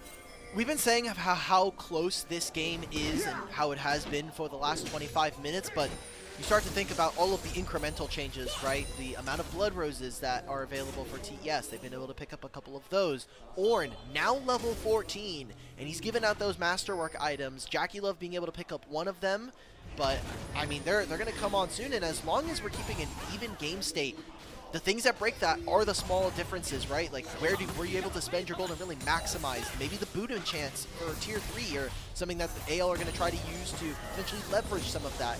You think of also the experience. Were you able to be a little bit cheeky in a side lane and get a level up on your opponent? These small differences can really start to add up, especially when we're talking about a game that is supposed to be so close between these two teams. I mean, that was the expectation coming in, right? I mean, two teams that made the Demacia Cup finals and played against each other. Even that series ended up being, you know, while AL was favored and ended up doing really well. I mean, Top Esports players on this team, we were not expecting them to just fall over, roll over, and die 2 series in a row, as it's been a very, very tightly contested game number 1 so far. Right now, the big carries, luckily for us on the broadcast, doing really well in terms of gold, and that means we're going to see a lot of damage being pumped out in these team fights. Jackie Love on Ezreal, I feel, always is a treat. When we talk about his story being a prodigal AD carry, being scouted from solo queue and being one of the biggest signings, a lot of people wanted to get this guy early, and I think he's really kind of shown off there has been some moments where I think Jackie has been a bit too aggressive, but he's really dialed that in with all these years of experience, and being able to win the World Championship in one of his debut years as a player is kind of a testament to some of his skill and obviously the serendipity of playing in esports and any competition. So right now, waiting on next objective to spawn. It feels like, I mean, I don't want to say it all, but it feels like we're almost in the LCK a little bit here. Like, there's not a ton of blood being shed between these two teams. It seems like there's a lot of focus around these major objectives for both teams, and that is the only time that either of them really seem like they want any opportunity to fight. However, looks like we're going to get an opportunity there relatively soon. Dragon a little bit easier to contest and maybe just start up compared to an Otacon or a Baron, so no surprise that they have not just, neither team, you know, in this very close game state has decided to start one of those objectives up kind of on a whale. We've been focused a lot on items, and we're talking about item completions being a very big spike. Hope just finishing his RFC, so 3-item core here for this Corki is online. Jackie Love is getting closer and closer to finishing what looks to be a Spear of Shojin, so getting some more HP and obviously the ability haste that is available to him there. But some really important item and key components for me is Shanks now having the Seeker's Arm Guard. You're going to have access to a Zhonya's Hourglass. Kanavi being very smart and just starting the Dragon, forcing AL's hand. You need to start this this Otacon up, and while he's not here, I mean, TES, they can try to contest. It's a big debuff also on the team that starts the Otacon and takes damage from it. Going to be a pretty difficult fight for them if they are not careful. Already the Otacon at 4,000 HP. Cream flashing away from the Magnet Storm is going to potentially be a 50-50, but without a spike, it'll be Tarzan to pick it up. Those revives will come to be a very massive factor, as look at Shanks and Hope. They are shredding away at Top Esports and making sure that they don't go down without a fight. They'll have the revives, so any kills are just gravy on top of things. Shanks leading the charge right now. He's getting bursted down a little bit by Jackie 369, and 3 people get sent back to base for AL, but no kills end up coming through on the scoreboard. One of the changes for this patch is the fact that with the Otacon revive, it's no longer just 100 gold, it's 200 gold, and while all of that happened, guess what? Because they got it, they can deploy right back out onto the map, move towards this Baron, and look at how TS can even respond. They have very few ultimates on their side. Almost all of their summoner spells, at least from their carries, are gone as well, so while they died with all of their revives, it opens up a great map state for them to take this Baron and look towards the Dragon afterwards. Yeah, just 1-for-1 the jungler, and with the jungler having the death timer after the revive and you not having it, you just go right back to the Baron and pick it up. So anyone's Legends. Now with that Baron Nashor in hand, they're going to go over to the Dragon as well, which was not finished by Kanavi. He ended up running up to the top side before he ended up taking it down. So that is another thing that AL could potentially pick up here. They have full control. They still have their revives on 2 members, one of them being Shanks on the Galio, so it would be very difficult for top to contest. Drapes, this puts them on sole point, being able to grab this. As we get the replay, yeah, Kanavi spending so much time on this bottom side of the map. Yes, it's completely unwarded. Thank you to our vision toggle. They spot him with a Scryer's Bloom from what I assume is Hope in the mid lane. And because he doesn't even finish the objective, it just feels like an all-in-all loss coming in for the side of TES. And even in the picture-in-picture, losing out on mid-turret, you've got this Baron, you've got those 5 grubs. It just feels like it's gone from bad to worse, and while some of these plays have worked for TES, I feel like we haven't seen them really kind of make too many proactive decisions this map, really responding to AL's map pressure. And that fight did really good things for a lot of the members on AL, but specifically Hope, who now has 2 kills, has picked up a BF sword on top of his 3 completed items already. At level 16 right now on the Corki, he is going to be a problem, as with the Baron buff, anyone's Legend starting to siege down onto some of these inhibitor turrets. Top Esports looking for a response right now onto Tarzan, but he will be able to steal away that Raptor camp, and no opportunity for a collapse as AL will head back to base and redeploy to the top side. It's funny because I was going to note that we're talking about how tanky this AL team is going to be, and the fact that Jackie Love doesn't have a lot of armor penetration, but when you think about Kanavi, Vi provides so much armor pen. She also has the Black Cleaver that is also going to allow for some armor crush there, so Kanavi is really going to have to link up with JackeyLove and making sure that they're hitting the same target and providing that same value, but Baron, I mean, it's 50 seconds, so it's going to be the end of this. AL have been in firm control of this game. Sometimes it has slipped, but we're seeing more. I mean, Hope gets harder and harder to kill as more gold comes into his pocket. A Bloodthirster now, which I think is already very tough. If we're looking at this, despite the mid lane matchup, I feel like Cream has just not had the same impact on this Aurora, which was something that we could say from their series in Demacia Cup. I mean, he was given a lot of time to farm, a lot of time just by himself in side lanes, but you know, really just hasn't had the same level of impact, even as somebody like Shanks, who's always been there to provide the hero's entrances in team fights, and also do a decent chunk of damage right now. Shanks gets to cheat by having 5 grubs, so... That is true. As, you know, speaking of, there goes that top turret in the tier 1 sense. They're going to look to potentially break open this inner with just the last tick of that Baron buff expiring. So, with that, I mean, it wasn't even the game state in terms of gold for the first 20 minutes or so, but now Anyone's Legends pulling away. They're up about 4K. Not insurmountable by any means, but Top Esports definitely need to make a move in the next couple of minutes if they want to have any chance at winning this first game. Think about the last 5 minutes in this game. Kanavi gets spotted out on the Dragon. They go for the Otacon. They lose all of their revives, but they're able to immediately come back out on the map, start the Baron, and then they take 2 turrets in mid, a bottom lane tier 2, and then a tier 1 in top lane. That is a massive influx of gold coming in for Anyone's Legend. So the item advantage that we've been talking about, 3,000 gold earned in total, which I'm assuming also includes some of the buff itself, the global gold that Baron gives. So we're kind of posturing over bottom side. It's a bit early before the Dragon, but TES want to make sure that they're able to reinforce their vision and get flank TPs for someone like Cream to find an entrance.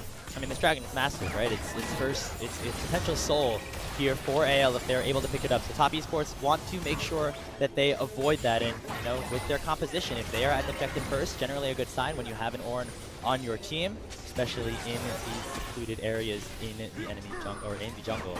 True Barrage comes out, chunks out Hope a little bit, but he's got a Bloodthirster. He'll be okay, as it looks like a final redeployment here for Tarzan, heading back to base, finishing up, I presume, that Rando and Zoman before what could be a potentially game-deciding team fight. Ooh, and he gets the upgraded boots here, so for those unaware, he actually sells the boots, he undoes the Randuin. Oh, yeah, so he just wants the immediate combat value. This is what we were talking about with the tier 3 boots, was whether or not you need them immediately or if you kind of save them for an immediate power spike, as TES, they get away from the Rumble ultimate 45 seconds before the Dragon spawn. They're going so ham right now. I mean, yeah, Shanks forced the flash out of Kanavi, I guess. Here comes the ultimate from 369, just landing onto Tarzan. True Barrage not finding too much. AL overextend a lot on that play, kind of for no reason. There comes the ultimate from Shanks, but it's just too late. Kyle has already fallen, and now Cream has a good opportunity to dish out a ton of damage. Meanwhile, on the other side of the fight, Kanavi is singled out, and Hope will shred him down. But it will be at least a trade as Flandre falls 2 for 1 in favor of Top Esports. Right now, it's all about, can we get this mid-tier 1 for TES? They'll take it here with the Demolish proc from 369. Cream walking forward, he's got a lot of damage here. Has the Horizon, or has the Cosmic Drive, has the upgraded Luden's Companion alongside that Void Staff. And Shanks with a masterful flank here. Already uses Flash, already uses DP. The ultimate is not here, but TES are trying to find a flank play. Nice turn there for Tarzan. Oh no! Wait, Shanks, run, brother! Crisp, he's going to face check and find out the Galleon. So now Shanks has to go, or else he'll be stuck in a 1v4. Taunt comes out. The shield of Duran only finds the tanks as JackeyLove's able to escape, and Shanks will get shut down. It is JackeyLove picking up the gold. But look at the other side, and Hope has hope. He's shredding them to pieces on this Corki. Crisp trying to his best to distract the rest of the team, but it'll be a double kill in for Hope. He is now 5-0-4, and despite the over-aggressive play from Anyone's Legends, they're going to pick up this Ocean Soul. Anyone's Legend trade their mid laner, and can Kanavi find the steal to buy TES 5 minutes in this game? It's not enough. We're going to see the turn. Could be a big fight, though. There comes the ultimate, lands onto Flandre. The Rumble has been singled out. The ultimate has already been used. The Rumble will die, but Hope just doing so much damage here on this backline. Flandre, it's still alive in this Dragon pit. 369 does not have any damage, as it is an ace picked up for AL. That's the Ocean Soul doing overtime at the Anyone's Legend factory. They're going to win this fight, and honestly, Grapes, with what we're seeing here, 5 grubs, a Baron if they really want it, it seems like AL are going to look for the end on this play. Massive death timers. It is just the bottom lane of TES to defend the base. From first blood to potentially the final towers being picked up, it has been firm control of game number 1 for our Demacia Cup champions, Anyone's Legends. They're looking to try to take down some of these next towers right now. Chris pops the Unbreakable Will, and they will find a trade at least in supports. But it will not be enough for them to pick up any more. Tarzan and Hope will back away, with the Baron Nashor being the target instead. How fast can AL start this? A lot of their damage dealers are not here, or they don't do a ton. It is just Galio and Flandre hitting this. Maybe with Hope, they can look to take this a little bit faster thanks to the true damage. Kanavi's going to go hunting. It's going to be a true shot barrage that spots this, and a second chance at redemption here for Kanavi. Doesn't mean anything. He's jumping right out of that. It's going to be a Baron going over to AL. They just Flandre dropped the equalizer. It's like, okay, we're gonna burn this down right now. I'm just taking it's this gonna go objective. down one way or the other. I do not know how AL ended up winning this fight. It was a 3v4 for a long bit of it, but they are just maybe a little bit too far ahead. Look how much damage Hope has with the space that Shanks provides for him. I feel like Aura just doesn't deal enough. This was such a good turn from Kyle and Tarzan. They find Jackie Love immediately, and it's the rest of the tanks here for TES. Crisp no longer available. They killed Kanavi earlier. He respawns, and it just wasn't quite enough. Why are we as TES trying to fight here? They just got the soul. Play towards your side lanes and make it difficult for them, at least on the Baron. Mostly feels like a Hail Mary here, Graves, as TS kind of, it's the last bit of signs of life from this team. And compared to the amount of damage that Hope has right now on the Corki, just feels like TES have nothing in the tank. I mean, we talked about how Cream looked pretty underwhelming in some of these team fights. That showed to be true again here around the Dragon Pit. And Jackie Love, while he has been dishing out a little bit, cannot be enough here right now with AL currently up. Now it's 7,000 gold and counting. They're going to finish off that top lane inner turret, the last one available on the map, and looking to crack open their second inhibitor so far of the game. Mid lane is open and has super minions pushing it down there as they wait for this next wave of Baron buffs to escort them. Grapes, this feels like a repeat of our grand finals. It did open up with a bona fide quadra kill for Tarzan, but I'll take that in their weight of gold when it comes to the objectives. It was those first bloods that came through. It was all of the epic of monsters coming in early. It feels like AL had really strong control of the map. They made some individual flubs, but I think mechanically they haven't been the best team in the league. It has really been their map play and how creative they are when it comes to both draft and in-game strategy. And right now, just potentially putting the finishing touches on. Equalizer comes out, doesn't do too much damage, but does zone Jackie Love away from the rest of his team.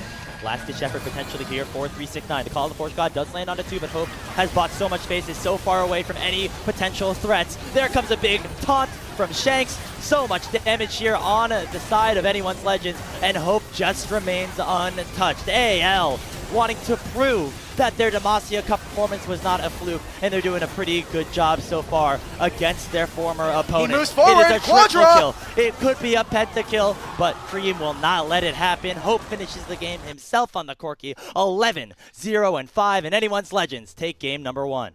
Big performance from them, and maybe this is kind of just shaking off the rust of not playing for a couple of days, give themselves some breathing room.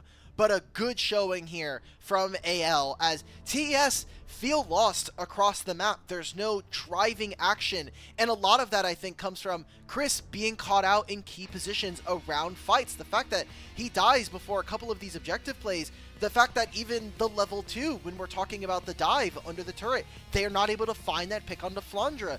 AL just fire on all cylinders here in the first game. Take a look right now at some of the early votes for that MVP. I would imagine things probably shift towards Hope on that Corki. I mean, he was dishing out so much damage in some of those later game team fights, although Shanks did provide him the space to do so, so I would not be surprised to maybe see him get the award as well. I don't know. I feel like Tarzan's getting a little robbed here. He did a lot of dirty work this game. He got to get his item first. I feel like he was really on top of the objectives. And Shanks, I will say, on the Galio, definitely putting in work. They did drop a lot of side lanes, and this felt like a really uncharacteristic game from someone like Flandre, who on this Rumble, I feel, was kind of neutered, had to drop a lot of waves just to make sure that he was there in position first, but AL could never find the trigger pull, at least early enough, and it caused for some question marks to appear in the mid game. And it seemed like after picking up those feats of strength, Anyone's Legends realized, okay, we're not going to side lane better than top in this game. We're going to completely focus on the team fights, making sure that every time a major objective spawns, we are there first. We are at least in a position to set up a really nice play. And they seem to always be the team that won those team fights, other than that one that happened a little bit earlier in the game. But 20 minutes onwards, this game entirely controlled by Anyone's Legends. And of course, the person who brought them to that point in the game was definitely Tarzan on the Xin Zhao. I feel like we can do a little bit of napkin math here, Grapes. We can say all of the team fights, smudge the numbers a little bit, and sure. The audience would get the same key. They would be like, okay, yeah, Ale, we're just really good this game. I don't know. I feel like this is the TES that we saw from Demacia Cup, and while they did get, I think, what was a pretty free layup against Team WE, I feel like TES, at least this year, and it is early, so I'm willing to be wrong, I think TES is going to be in a similar boat to JDG. They seem like it's taking a little bit longer for things to kind of mesh with the squad, and they're probably just going to end up being a top 6, top 4 roster, and to me it feels TES and JDG are going to be our gatekeepers. They're going to be the ones that are saying, you have to be at least this tall to ride if you want to play with the big dogs here in LPL. And right now, Anyone's Legends riding that roller coaster, going up and down to those hills, baby, because they are so far doing well against the gatekeepers. As we can take a look at our post game here, Hope again just doing so much damage, especially towards the back half of that game.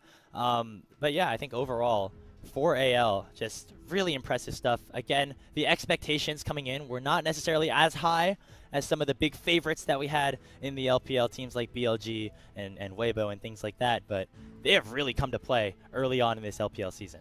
Yeah, for AL, I think I credited a lot of their individual strategy and the fact that they are kind of ripping hot already here in the LPL to the fact that they were one of the few teams that wasn't immediately slotted into top 8. TES was a team that we saw have a bye. They did not have to play in those groups. And for Anyone's Legend, they got to play, they were best of ones, but they got 3 games to really test out the patch, try to see what was working for them, and that's why I think some of their run in Demacia Cup was so inspirational. The fact that we kind of saw them rise all the way from groups, going undefeated, and make the run, and now here they can kind of use that momentum and snowball that to be one of our top teams here in the league.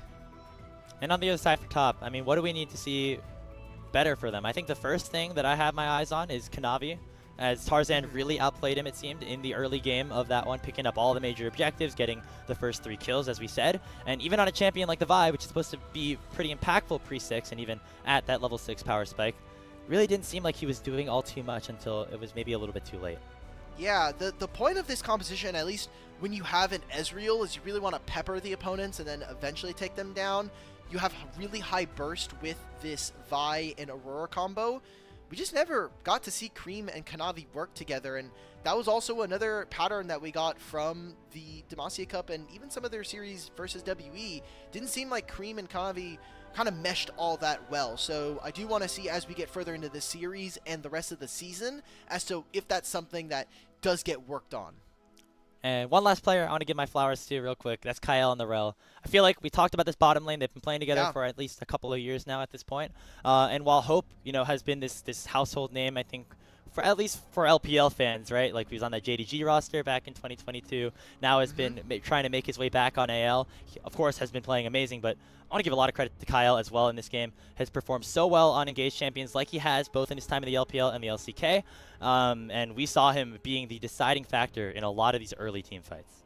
I think it was really interesting, especially because for Hope and Kyle being able to play in this last year, this roster as a whole for Anyone's Legends feels more like a reward for the 3 players that were stuck with, that we have, Shanks, Kyle, and Hope. The fact that they stuck with the program and they're like, okay, last year was a build phase. We brought in Tabe. We had Allah in the top lane towards the end of the year, and now we've gotten in Tarzan and Flandre. This feels like the big splash here for Anyone's Legend, and like you were saying, Kyle, I think, kind of pushing himself a little bit and having to match the pace of playing on a top-level team. And I just hope that we see more from this player. I really enjoyed watching him when he was, in the LCK on Sandbox, and now coming in and playing with a player like Hope in the LPL, last season and then this season. Going to be a very cool thing to watch moving forward. So Anyone's Legends taking the first game of this series. I would imagine that top esports, who have the side select opportunity, would go back to that blue side, and so we'd remain in a very similar state. Let's take a look at our MVP. It is going to be Kyle. Hey, we grabbed him at the last second, threw him a little bone, and we also see you here on the English stream. I love you, Kyle. Great job today. There were a couple of really random support games that we saw from the LPL so far in our marathon of best of fives that I think we saw a few support player of the games that we were question mark pinging, but this feels rather deserved, and I think you really could have picked anyone from this AL roster for this game to take a pog. So great job to him, and excited to see what AL and TS are able to put up in game 2. So you got to look at some of these other highlights. Yeah, this play to open up the game onto that. This was the period of time around that second Drake ult that both teams were kind of just sitting around the Dragon Pit waiting for the other team to do something. Kyle was the one to do something, and it ended up working out for his team. For sure. I don't know. I didn't have too much of a splash art to look at there for Kyle. Also, I know it moved a little quicker. Maybe they're on. I'm pretty sure Rel is also a miner, so we're gonna keep it chill for the stream today, at least for now. If we get another Aurora looking on the screen, I have no promises for the rest of the squad and the rest of the show, but yeah. Yeah. You could tell it's late at night here in the Western Hemisphere, I think, where we're starting to maybe have some of those thoughts. Look at Kyle on the Rel.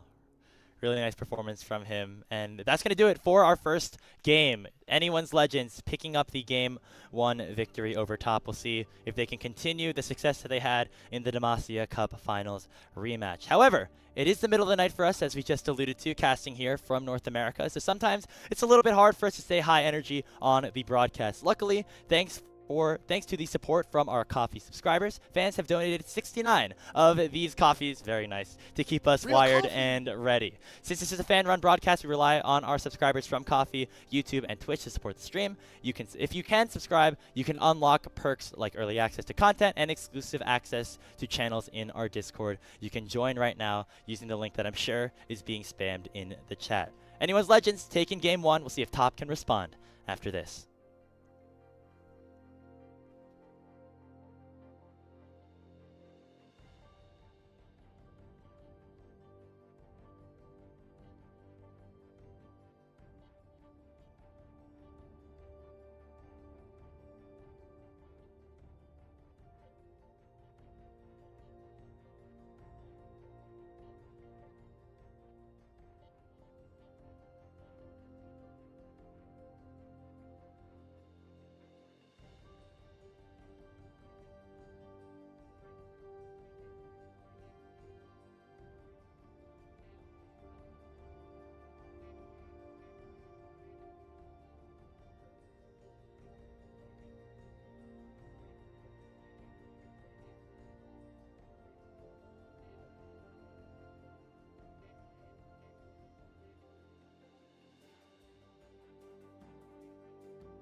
Welcome back, everybody, to LPL English's coverage of the LPL Split 1 group stage here in Group A with a rematch of the Demacia Cup finals between Anyone's Legends and Top Esports. AL, the champions, of course, from that Demacia Cup matchup, taking this first game in a rather decisive fashion. Grapes here alongside Alk Battery to take you into game number 2. AL Alk in that first game. It took him a while, over 40 minutes, but decisive early game playmaking from Tarzan, as well as really good teamfight execution from all 5 players, resulted in them winning this first game.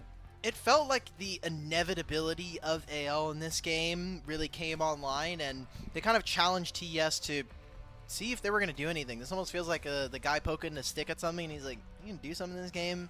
We didn't see much. We didn't see the 2v2 of Jackie Love and Chris really get off to very much of an advantage or a good runway, and I think that was part of the execution that really came down for AL. They got the bot lane dive, they immediately reset their bottom lane to save Flandre from a dive, and it kind of stutter-stepped whatever TS were going to be planning for in the early game. And you know, I feel like that passive playstyle for top kind of was exemplified by the way that they did approach that early game. Remember, they were the ones to initiate the lane swap in the Ezreal 2v2 that they had against the Corki Rel lane from Hope and Kael, and that left 369 in a bit of a bad situation. Sure, maybe he took a little bit more damage than he should have in that level 1, but regardless, that kind of started the spiral, and I'm hoping to see a little bit more aggression here for top in this second game to try to even up this scoreboard a little bit, get Kanavi rolling early, and allow this team to continue moving that train forward. And we're going to have so many cool different picks here. Obviously, we've been talking a lot about how Fearless has been really impactful here in the LPL, but we have so many different players that are willing to pull out so many different things. Obviously, we saw in the last series for AL, we had LeBlanc and Nocturne played in mid lane. Same here for TES. They've had the Smolder. We've seen Vladimir have a complete takeover of the mid lane in some instances. So now we're here, and big ticket item for me, there's no Vi in this game anymore. So those immobile AD carries, the stuff like the Jinx, the Ashe and the Varus that went completely missing in the first series are something that we could think about. I feel like in terms of bottom lane stuff for Jackie Love to pull up in this matchup, just want to see him go back to some of those basics. You know, the one game that top did win in that Demacia Cup finals, where he was on Kaisa, that was a champion where he had agency, was able to go in and make plays kind of on his own. He also is, of course, known for things like the Draven. It just felt weird to see Jackie Love going and opting into a lane swap, because that's not what we typically associate with this player. Want to see him and Chris maybe working better in the 2v2. I'm okay with them doing lane swaps, but again, it came down to execution. They weren't able to get enough damage onto Flandre. 369, who I would consider one of our best weak side top laners, has, I think in that game, made too much of a mistake in the level 1. He lost a lot of his HP. All of his pots were gone very early on, and you're already cut off from the wave. They did buff experience acquisition range by 100, so it's supposed to be a little easier for top lanes, especially in the lane swap, but I don't know. It feels like multiple different members of TES messed up some part of the early game, and then it led to a mid-game where they didn't have very clear objectives. Chris was dying a lot, and this was stuff that we talked about right before the break. So what I want to focus on going forward here is either a proactive bottom lane 2v2 here for TES, or maybe a little bit more comfort for someone like Cream, who, despite some of the growth that he's made, I still want to see him kind of push himself when it comes to the champion pool, which is something that in Fearless you're always going to have to be thinking of.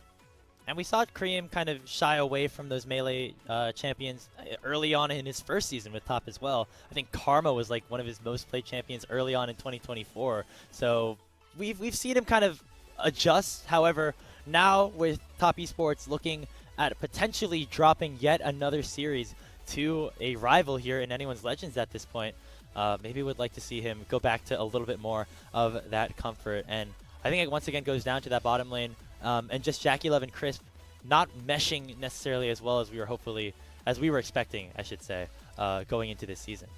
That Draven ban is going to, I think, be a permanent addition to the bench for this series.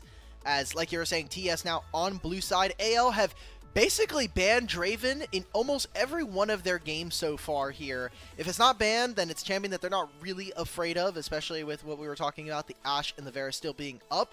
we'll see what the first pick priority here is, as with a Varus Gauntlet throw down, do AL accept the trade and look for something a little bit different? Or are we going to be seeing potentially a top lane blind? I mean, Kasante's even still up and available. Now you've gotten rid of the Rumble. Speaking of aggressive champions for JackeyLove, that Kalista has consistently been on the ban table when you are a team on red side. That was not banned away just yet. However, there still is opportunity to take it away. Would expect that to come through here as, you know, another champion that Jackie could definitely do well on in the 2v2. So there it is. No Kalista to take away. A lot of bot lane focus as we head into the early picks. 369 wants to get himself on a comfort champion, something that he can play weak side on once more, and he will be locking in the Kasante for game 2. I think also the Kasante just gives him agency, right? Like the fact that Kasante still has a bunch of damage, gets his level 6, can try to find the 1v1, make outplays in certain situations, take a member out from an important team fight. Those are going to be really key. And I think AL caught themselves in a bit of a catch-22. If you don't ban the Kalista, then you get an Ashe, or you get the Kalista on their side. If you ban the Ashe, they're going to take Kalista. If you ban the Kalista, they get Ashe. So AL immediately just trying to take a strong 2v2 here. A Kali for Shanks. We wanted to see the melee mids of both Cream and Shanks come through. And now paired with one of the strongest AD skirmishers on the patch, Wukong. I think this is a great pairing for them. Yeah, and this is another instance where the fearless aspect of things comes into play. Because Shanks already played the Galio in game 1, that's typically a really good counter into the Akali. Cream will not be able to play it here in game number 2. That's the Ashe that you were talking about. JackeyLove could potentially be going that direction, as it is one of the strongest marksmen in the patch, and with all these other bot laners already taken away, definitely going to be a focus for them to pick something up in some way in the first phase. Will be paired alongside the Renata for Crisp. Now, Crisp historically has played a lot of melee champions, engaged champions. However, the one range champion that he has whipped out a lot in recent years is this Renata Glask. He is such a good Renata Glask. I think that his positioning in a lot of fights, he really understands how far up you're actually allowed to play on this champion with the revive, with the handshake as well. So AL, I think with them picking the Mbessa, are really getting into a bit of a tricky situation where this Renata is going to continue to get value. Ashe as well. I think a Runon should be in her future, as with the bottom lane picked here for the side of TES, they can start to get rid of any uncomfortable matchups that they'd be looking for. Although, for me, I think I'd be looking at trying to target someone like Kael here, as he has been such a big initiator for the team. And as long as you can take away more of those support pools, Alistar and Rel is already gone, so got to be thinking about Braum and the Rakan. Now, you just look at the compositions that both teams have selected in the first phase of this draft, and, you know, Ashe Renata is so good in these 3 melees topside for AL. If you are Tabe, if you are anyone's Legends, what are you looking for in the bottom lane to try and counteract this melee trio that's already been selected that the Renata is going to do so well into? So into Ashe, again, Varus is gone. You can try to go for more range. I think that a lot of the LPL's answers as we get in further is mostly just to respond with Kai'Sa, but the laning phase is going to be really, really abysmal. You can go for some more unique strategies. I think maybe Sivir, if you're going to be able to match, and with so many melees, the ultimate is going to be up. That Jhin Hover, I think, is very, very strong, as it is a champion that is at least going to be able to match some of the range, but I think DPS versus that Kasante might come into question when you look at what the champions on AL are going to be doing in a team fight. It's all dive in the top side here for AL, and so it's just your backline threat being a Jhin against a full tank Kasante. Things could be a little bit scary, and you know, right now, really liking what Top Esports has cooked up in this first phase of the draft. Let's see how they finish it up. They need a mid jungle for Kanavi and Cream. Likely something that can initiate early, start these fights, roam around the map. The Talia, a very good start for that, but it's going to actually be the Hui, which is, I think, another champion that Cream had a lot of success on early in 2024. Yes, Cream, his 5th most played in the last year was Hui, and it's 10-1 all time. So a great champion for him. I think he plays really, really well, especially with the creativity of this champion, having essentially 9 spells plus on your roster. You get so much different access to wave clear, shielding your team. The movement speed, I think, is also going to be really, really good for a team that kind of wants to get into a very specific range and then keep AL locked in. But you look at how many dashes they have. You have this Mbessa who can jump straight into the back line. She gets armor penetration from every point in her ultimate. You have also this Akali who can jump back there. A very squishy backline and not a ton of protection. So we're going to see how much value this Renata can grab, because while the damage is there, you're looking for resets and you're looking for that bailout to really squeeze the last bit of value up against anyone's legend. It's a very standard kind of front-to-back composition for top esports. You're going to have 369 in the front line. Kanavi either playing kind of a mix of you know, just front line or potentially diving if he finds an opportunity. And then a really strong back line here with the Hui, Ashe, and Renata that also do a good job at stopping the engage and heavy dive that AL have in their team, even accentuated with that Nico picked up. If anyone's Legends want to have a chance to send this to match point early, they're going to have to take a big usage of those dives, I think, early in the game before the carries of top esports become online.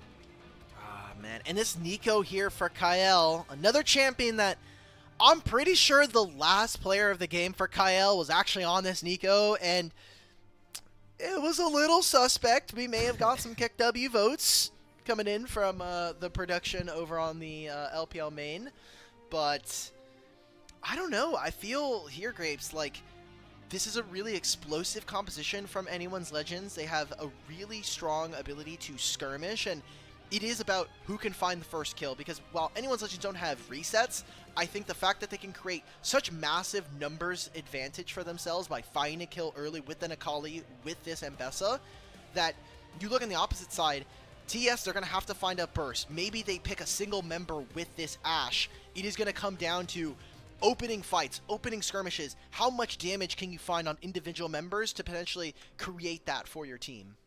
Yeah, because as soon as that burst threat is gone, or the divers use all their ultimates and things like that, it becomes very easy for DOP to potentially play the game just with the front to back that they do have. You see the music, you see the animations. That means we're about ready to get into game number 2. Can anyone's Legends pull off the 2-0 like they did in the Demacia Cup? Or will the series be evened up by top? Man, I love the different kinds of skyboxes we've been getting. They have been using a lot of this, the Mythmaker ones. That's what we just saw with the Jin skin as well. That is the Prestige. So it's cool. I'm glad we're getting more skybox stuff. It is one of the small things about League production that kind of gets lost, especially in the hubbub of trying to get observing down and doing 1 million replays, which is what the LPL is known for. At least we get it at the start of the game, right? You know, we get the big cinematic. That means that we're about to have greatness laying down upon us as we start off the early game with an invade. Now, Navi and the gang are spotted out by a nice little trinket placed there by AL. So Tarzan and the rest of the squad definitely know that this is happening. Smite fight is going to be won, I believe, by Kanavi, so they get what they want. No level 2 going to be unlocked for either jungler. And I like this from Flandre. By sitting in mid lane, he doesn't know where the lane swap is. They're waiting for everybody to show. He even stays for the potential starting fight there, but Tarzan missing out on a large portion of experience, like you had noted, by stealing the big chicken. He gets to be close to level 2, although it doesn't really matter, and most of it is for getting that early level 2, but he's going to get it anyway because he started up the blue buff. Yeah, and so kind of those reverse lanes that we saw a little bit later in game number 1, but this time it will be AL trying to force the initiative a little bit in this 2v2 for the top side.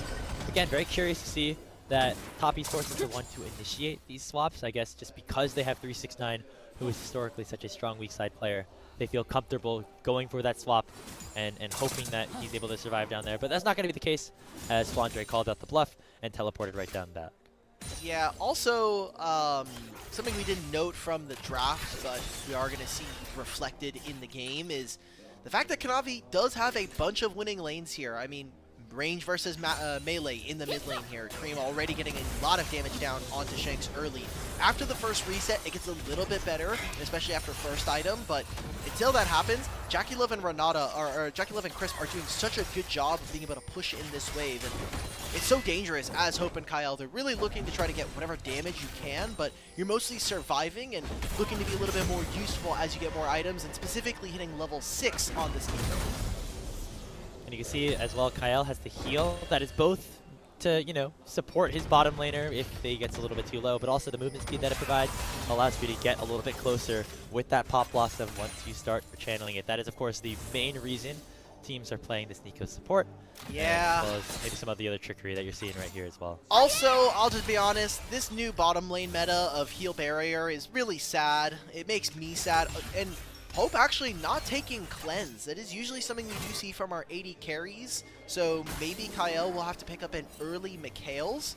But yeah, no ability to self-cleanse the Ashe ultimate that is going to be available later on in the game can turn into a potential win condition here for TES. As we noted, if you can find engage, as long as you can find that pick, TES are going to be in a great spot. As we know the timer for respawn Raptors, so why not as Kanavi?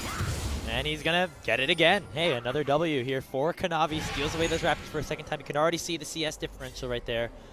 Ever so slightly creeping ahead in favor of Top Esports. This time, they are the ones with the early gold lead. About 600, nothing too massive at this point, but going to show what having those winning lanes is able to do for a player like Kanavi, who now is level 5. He's 2 levels ahead of Tarzan. Yeah, double scuttle here for Kanavi and the respawn Raptors, plus getting the first big chicken, and he gets his own camp of this on his side of the map. He's in a really great spot, and this was the Kanavi that we were expecting coming into TES for the year. Someone that is super, super clutch and feels almost like our version of a showmaker, not a showmaker, of a Canyon. The Canyon in the LCK, I think, has been so precise about how he plays the jungle, and same can be said for Kanavi. I think a big leader for all of those JDG rosters in the past, and here for TES, hoping to bring yet another championship for the team this year. Yeah, and you know, didn't see too much early playmaking from him in game number 1. Technically not out on the map and making ganks a thing just yet here in this game number 2, but in terms of finding early invades, finding the advantages in the clears, and giving himself a gold lead in its own right, that is definitely a good sign for Kanavi here, as they're looking to bounce back a little bit after taking that game 1 loss where Tarzan really dominated his jungle game in the early game. Viego, one of his most played, second most played in his career. So we'll see what the rest of TES are able to do and how they'll rally behind their leadership through the jungle. Fantastic job coming out from TES. It feels like a full court press onto Tarzan, who, as long as they have vision of, they know he's not on the top side. Kanavi hits an early level 6 here at 6 minutes, and they're able to grab themselves the grubs, thanks to some of the priority coming in from this double range bot lane with Jackie Love and Crisp.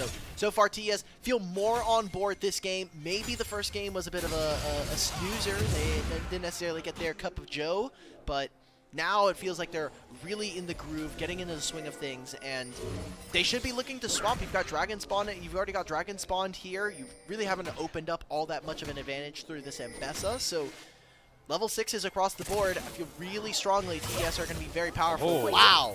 Flandre hits level 6, immediately runs to the mid lane, and tries to find the public execution onto Cream. Does not end up connecting on the ultimate, so he will have to walk himself right back down to the bottom lane turret, and now Top Esports have firm control over that side of the map, knowing that the Ambessa does not have an ultimate. That Dragon, of course, going to be a big priority for them. That was a great timer coming in from Flandre, and that speaks a lot to the ingenuity, saying, look, I'm over this wall. They're maybe not expecting for an Ambessa to make that roam from the lane. He catches the wave in time, he gets right back into this. You already see TES move their bottom lane to go contest for this Dragon. There is no flash on Cream, and so once Tarzan hits level 6, I'm going to be expecting to see how AL are going to be playing around this summoner spell that is missing. But first 3 grubs, no kills yet, but a second epic monster, so getting closer and closer to a lot of those feats of strength. You see the trade for the Dragon on the other side was Hope and Kyle were able to take one of those plates on the top side. Not nearly enough really to make it an even trade at this point. So Top Esports now collecting 2 of those first 3 objectives that you need. We'll see if they are able to collect that first feat of strength in a couple of minutes when that next group of grubs do spawn on the top side. And now, with the swapped over bottom lane, Jackie Love and Chris get an early hand at this turret down bottom, picking up 2 plates of their own. Hope got stuck on that top wave. He really wanted to get one more wave in, and while yes, they got the plate, they lose 2 here versus Jackie Love and Crisp. So TES, a good job so far in this early game of applying pressure, and again, this just feels more in line with the TES that we know from this last year of really kind of leveraging the mechanical prowess of a lot of your teammates, and then kind of looking to empower their jungler. Last year is with Tien and kind of what he could do in the early game. Now with Kanavi, I think their mid-game and a lot of their team fighting should be very much on point, and we're going to see that a minute and a half before Grubs. That is probably going to be the next big objective. There are ultimates coming in for almost every single member here. Our supports are going to be ticking over to level 6, and that was where we said we really wanted to see these two get involved. Kyle and Crisp, the Renata ult, the Hustle Takeover, and this Pop Blossom are going to be two game-defining ultimates. And we'll see if either of these supports can get level 6, because they've been lagging a little bit behind in terms of XP, as supports often do. There we go. So level 6 unlocked here for Crisp. Kyle, hopefully we'll get it soon. We'll need it if AL want to contest the second spawn of Grubs, but right now not in position to do so just yet. Making their way downtown, or uptown, I guess.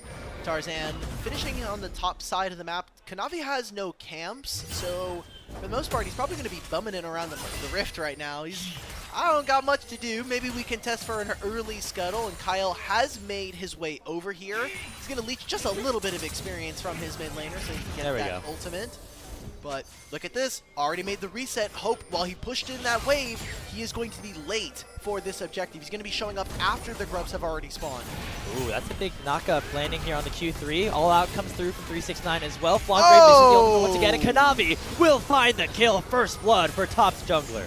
There it is. Kanavi gets the reset, finds himself on this Mbessa, and that should just be the 3 Grubs going over. Maybe we see a steal of a single Grub camp as Tarzan is starting to clear out on Vision. Flandre, when he spawns in 12 seconds, will not have a teleport to be able to respond. So it'll be up to this 4v5 coming in from TES.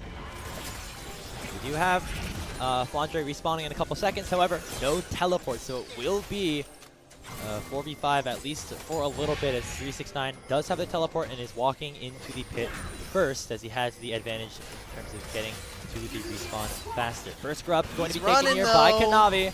Tarzan just needs to steal away one, but instead they're going to try to look for the fight. Kyle getting spotted out. Shanks pops the Shroud, looking to maybe go in. Tarzan does not find the second Grub. This next one will secure the feat of strength for TES if they're able to get it. So Flandre and the rest of AL know that they potentially have to go now. They instead try to target here onto 369. Perfect execution comes through in for Shanks, and they will find the kill onto the Cassante. Kanavi foresees the Heartbreaker out. Curtain Call will not connect as he flashes away, but it will be that one kill secured, and the one Grub picked up for AL, denying the feat. So the feat of strength still up and available. We have the dragon in a minute and 15. You still have those Rift Heralds as well. AL are nowhere near being able to finish this for themselves, so it's a small win for the side of Anyone's Legend as they find that fight after what was a pretty dangerous opener, right? Like, they get that kill onto Flandre, and now there's no flashes from Kanavi or from 369. And it is just split here. 369 does not find his angle, and without the fear from Wei, makes it a bit difficult for them to be able to control space here. It's a great combo coming in from AL. Yeah, I mean, Shanks again forcing the initiative on the Akali, going for that play, knowing that they had to at least get one of those Grubs to prevent that feat of strength from going to the opposite side. So now they get another shot. This dragon is going to be important as well. Kyle actually did not use the ultimate, neither did Chris, for those ultis that we were talking about. The supports hitting level 6 for, not actually needed around the Grubs that time around. We will both have it around this Drake if either side wants to fight. And I'm looking at that Enchanted Crystal arrow here from Jackie Love. It'll be up for this play. And also a big item spike here for TES. Kanavi already finishing the Trinity Force so early on in this game. This should just be an uncontested dragon, as across the board right now, 369 getting some alone time with those 5 Grubs. Seems like AL, after pushing in this bottom wave, are going to look to take control of the river, and we're going to get more of the same. Playing around the posturing, making sure that we're kind of doing the dance and checking our opponents. Tarzan should be finishing his item, I assume, if we're looking for a recall. Oh, he's so close to just finishing Trinity Force. He has all the components, but maybe he's waiting. Yeah, he's waiting in base right now. So it looks like they are going to be comfortable with giving over the dragon. If TES want to take it.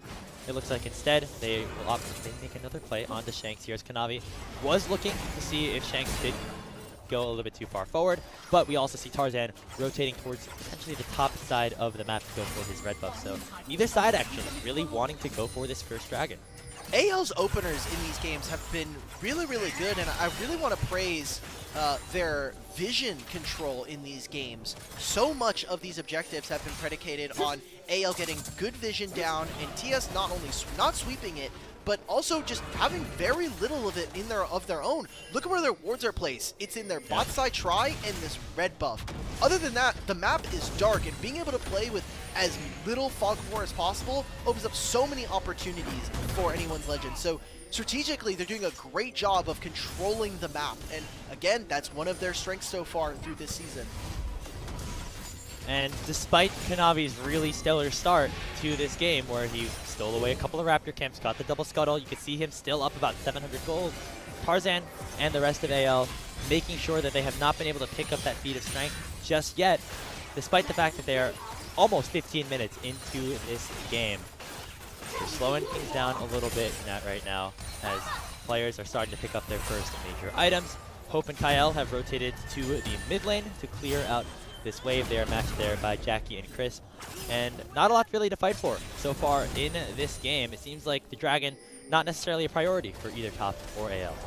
Yeah, it would be great for TES, obviously, if Top could grab this objective. It would give them the feats of strength, but again, I think we've just been seeing that these feats of strength are mostly an indicator for the broadcast and for fans at home, especially in their games in casual. Just, hey, you're playing a lot of these games. This is an indicator as to how good you're doing, because gold is a lot of times pretty nebulous as to where it is. We'd obviously love to have one player getting an influx of all of it, but we're getting the Dragon start, and it is on vision, so they want to make this play in top side. The pings are coming out. They do not know if there are members reinforcing the top side of the map. They will spot out Kyle, but is this a Kali?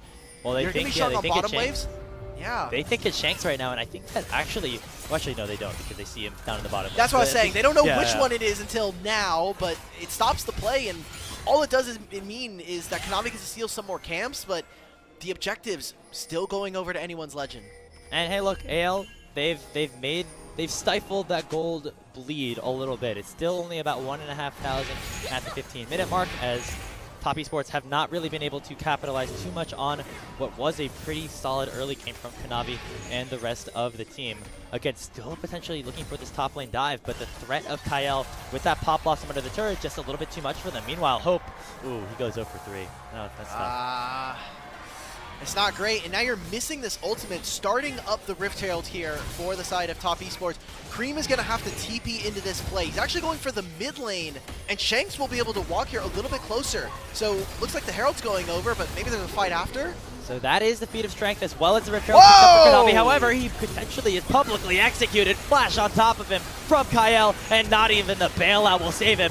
Now a two-man Cyclone onto Jackie Love and Chris by Tarzan, and that will be Hope picking up the kill onto his fellow AD carry. Chris, the next on the menu. Tier 1 turret doesn't matter when you got all 5 of anyone's legends going on to you. It is 3 kills going over to the red side as they win a decisive fight around the Rift Herald. Top Esports win the objective, but get absolutely blasted in that fight. Mechanically speaking, from AL, they execute so well. Kyle finds the pick onto Kanavi, and then even the bottom lane. We didn't get to see it because we were so focused on the chase out through the top side, but watching Shanks in that fight was incredible, and Flandre still showing some of that innovation that we've been crediting this team for a lot of their wins. Gets the public execution at the very max range, and then despite having the bailout, even with this ultimate, no other members of AL are really getting taken up on this.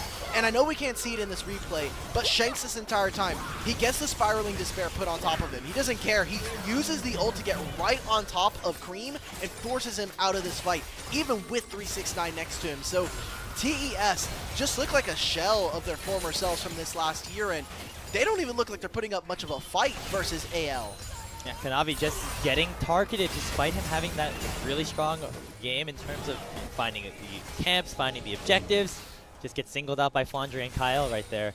and taken out of the fight before he really can do anything. Remember, the way top esports composition works, you need to get that reset. You need to get this Viego going. Otherwise, the dive threat from AL is just a little bit too much, and I think that has to be the name of the game if you are anyone's Legends. Use the Nico ultimate. Use the Mbessa ult onto Kanavi to make sure those resets do not happen onto, right now, one of the game's strongest players. It is part of the reason why just being able to have so much vision in their favor is so important. And what I would like to see from TES is now with this turret down in the bottom lane is how are they actually able to utilize this Ashe ultimate, because we actually haven't really seen JackeyLove be that impactful in this game. Oh, we're getting a replay. Thank you. All the Shanks lovers are back at home. There we go. Okay, so yeah, he gets the Spiraling Despair, does a huge combo onto him, and then he's just able to be back out. All those soul laners are gone from that fight from TES, so thank you for the observers for showing that. And there we go. TES yet again playing the map just a little bit better this time around. Something we saw in game one was the fact that they were able to focus on getting these turrets, and hopefully, with the point that I was making before, now with a little bit longer lanes, I want to see them try to make picks with JackeyLove's ultimate. That is one way you can get those resets and get your numbers advantage. Man, I mean, that was an insane set of movements there by Shanks. I mean, he looked like a cowboy, kind of like just herding the cattle around, making sure that the soul laners top were not able to collapse upon the rest of his team, and he did so incredibly admirably. You know, chasing him around, buying so much space for the rest of his team to pick up the rest of those kills. And of course, with Shanks escaping with his life. We know both of these players so good on these assassins, things like the Silas and Akali. I'm glad that we get to see Shanks on this pick in this game. Okay, Otacon has spawned. Probably not an objective we're going to be seeing too much fighting around, at least in this early portion of the game. With all of those turrets going down, we didn't mention it, but TES did grab themselves the Feats of Strength. And they have a lot of damage to be actually able to take this. Although, looking at their composition and looking at their items, a lot of them are pretty close to hitting 2 items, and so that'll probably be when we start to see TES. And if they don't look to fight on 2, I'm really worried just because I don't think you really want to fight on 3 versus Infinity Edge Jhin, 3 items on someone like Shanks or Flandre. That becomes a bit of a problem, and not to say that their damage would be lacking, I would just like to see them have a little bit more early game activity here in this second game. I guess early game's a bit rough as we're already 21 minutes in, but... Yeah, I mean, it would have been really nice to see Kanavi take the CS lead that he was able to get and maybe use it onto his side lanes and get somebody like JackeyLove ahead a little bit. But right now, behind in terms of items, as the Rift Herald is spawned in the mid lane. They're going to get this tier 1. The question is, will they get anything on top of it afterwards? Looks like the answer will be no. So 2-1 in terms of the Dragons right now for top. They are keeping themselves in this game. They have retaken control of the gold lead and now are looking for a potential pick. Meanwhile, on the other side of the fight, they'll look at the mid lane. Curtain Call goes straight on a Cream, and Shanks will assassinate him underneath his own turret. So, with all of top indexing towards the top side of River, looking for potentially that Otacon buff, their mid laner just got singled out and taken down. They have no ultimate, but Shanks is going to be looking for a TP back into this play. Cream no longer available for 25 seconds. Kyle does get spotted here, and he's just drawing attention away from this Otacon buff. Half HP, but that armor shred is huge, and there's still no ultimate here for Shanks, so despite the flank, I don't know how impactful. I mean, if a Shuriken lands on a Jackie, he could still be in trouble, and look at AL, they're diving straight on a 369. Kanavi already has the bailout on top of him, and there's the Pop Blossom from Kyle. It lands on a 3. Flandre is still alive. He finally will get taken down by 369, but the fight is already cooked for top esports. 369, the last remaining survivor. It will be an ace just for Flandre, as AL will make their way back towards the Otacon. TES are routed, and it has been individual members getting caught out before these fights. Last game, it was Crisp. This time, Cream is getting bodied on a champion that we know him for, and it happens again. Here he goes. Public execution just up. That is another kill picked up for Shanks. He's 6-0 on his signature champion, and takes down Cream once more. That's insane. If you would have told me that Cream right now is just getting destroyed on the Akali matchup, I would think as someone who is such a melee assassin specialist, he would know this matchup in and out and understand what he needs to do in this. But he has just been taken advantage of so many times here in this second game. And even without the ultimate coming in from this Akali, they're just making quick work of the backline. There is not enough damage once there's no cream, once Kanavi gets taken out. And while Jackie Love is firing arrows, it's not enough. There's Shanks in the backline. Kyle with this Nico providing so much value. AL are looking to make it a lot easier. And this is following the script from Demacia Cup. A Game 1 victory from AL. A Game 2 victory from Anyone's Legend. Maybe in Game 3 they'll have a little bit of hope and the script will be a bit nicer to them. But it is just looking so good for our Demacia Cup champions. Shanks is like, hey, remember this? Remember I was on the Alistar in the 1v1? This is me on a real champion now, Cream. This is what it looks like here. 6-0-0, 10 stacks on the Dark Seal, and a 900 gold shutdown to whoever can potentially take him down. AL 10-2. They are dominating the kill count. However, Top Esports are keeping the gold rather close to top side, where all those resources are allocated, but they just cannot find any fights as another Enchanted Crystal Arrow goes wide. This Ashe from Jackie Love is not looking good. This bottom lane, we had a lot of high hopes. You look at the names on paper, Jackie Love and Crisp, but they have not been able to perform. And this feels very similar to not only the bot lanes, a lot of the bigger names, a lot of the bigger teams here in the LPL, like Pays and Missing last night, but even IG's Gala and Mako. These pairings are not looking good, and it feels like, we talked about the new class of mid laners coming in, it feels like a new class of laners just in general are starting to upshow. And speaking of laners, one all-consistent laner in the LPL is Flandre, and in his 10th year, he finds the public execution onto Kanavi and takes the legendary jungler down. 5 seconds before Baron, and they still have these Otacon respawns. They'll be up for another 15 seconds. They should just be looking to start this objective. 369 will be looking for a TP, but with no jungler, this is a hard contest. Kyle even has a flank. Teleport in for 369. It will be a 4v5. Health bars maybe a little bit in top's favor, but again, with the numbers disadvantage, going to be difficult.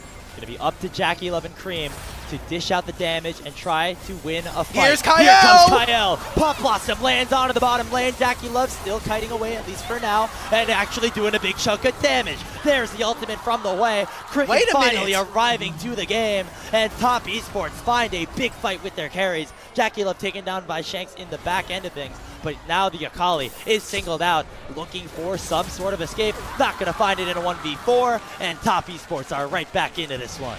AL overplay their hand with the Otacon buff spawning 369, and the rest of TES feel empowered. And while they kill the AD carry of Top Esports, Cream finally wakes up in this game with this way, finds a triple kill and a ton of damage coming in up against AL.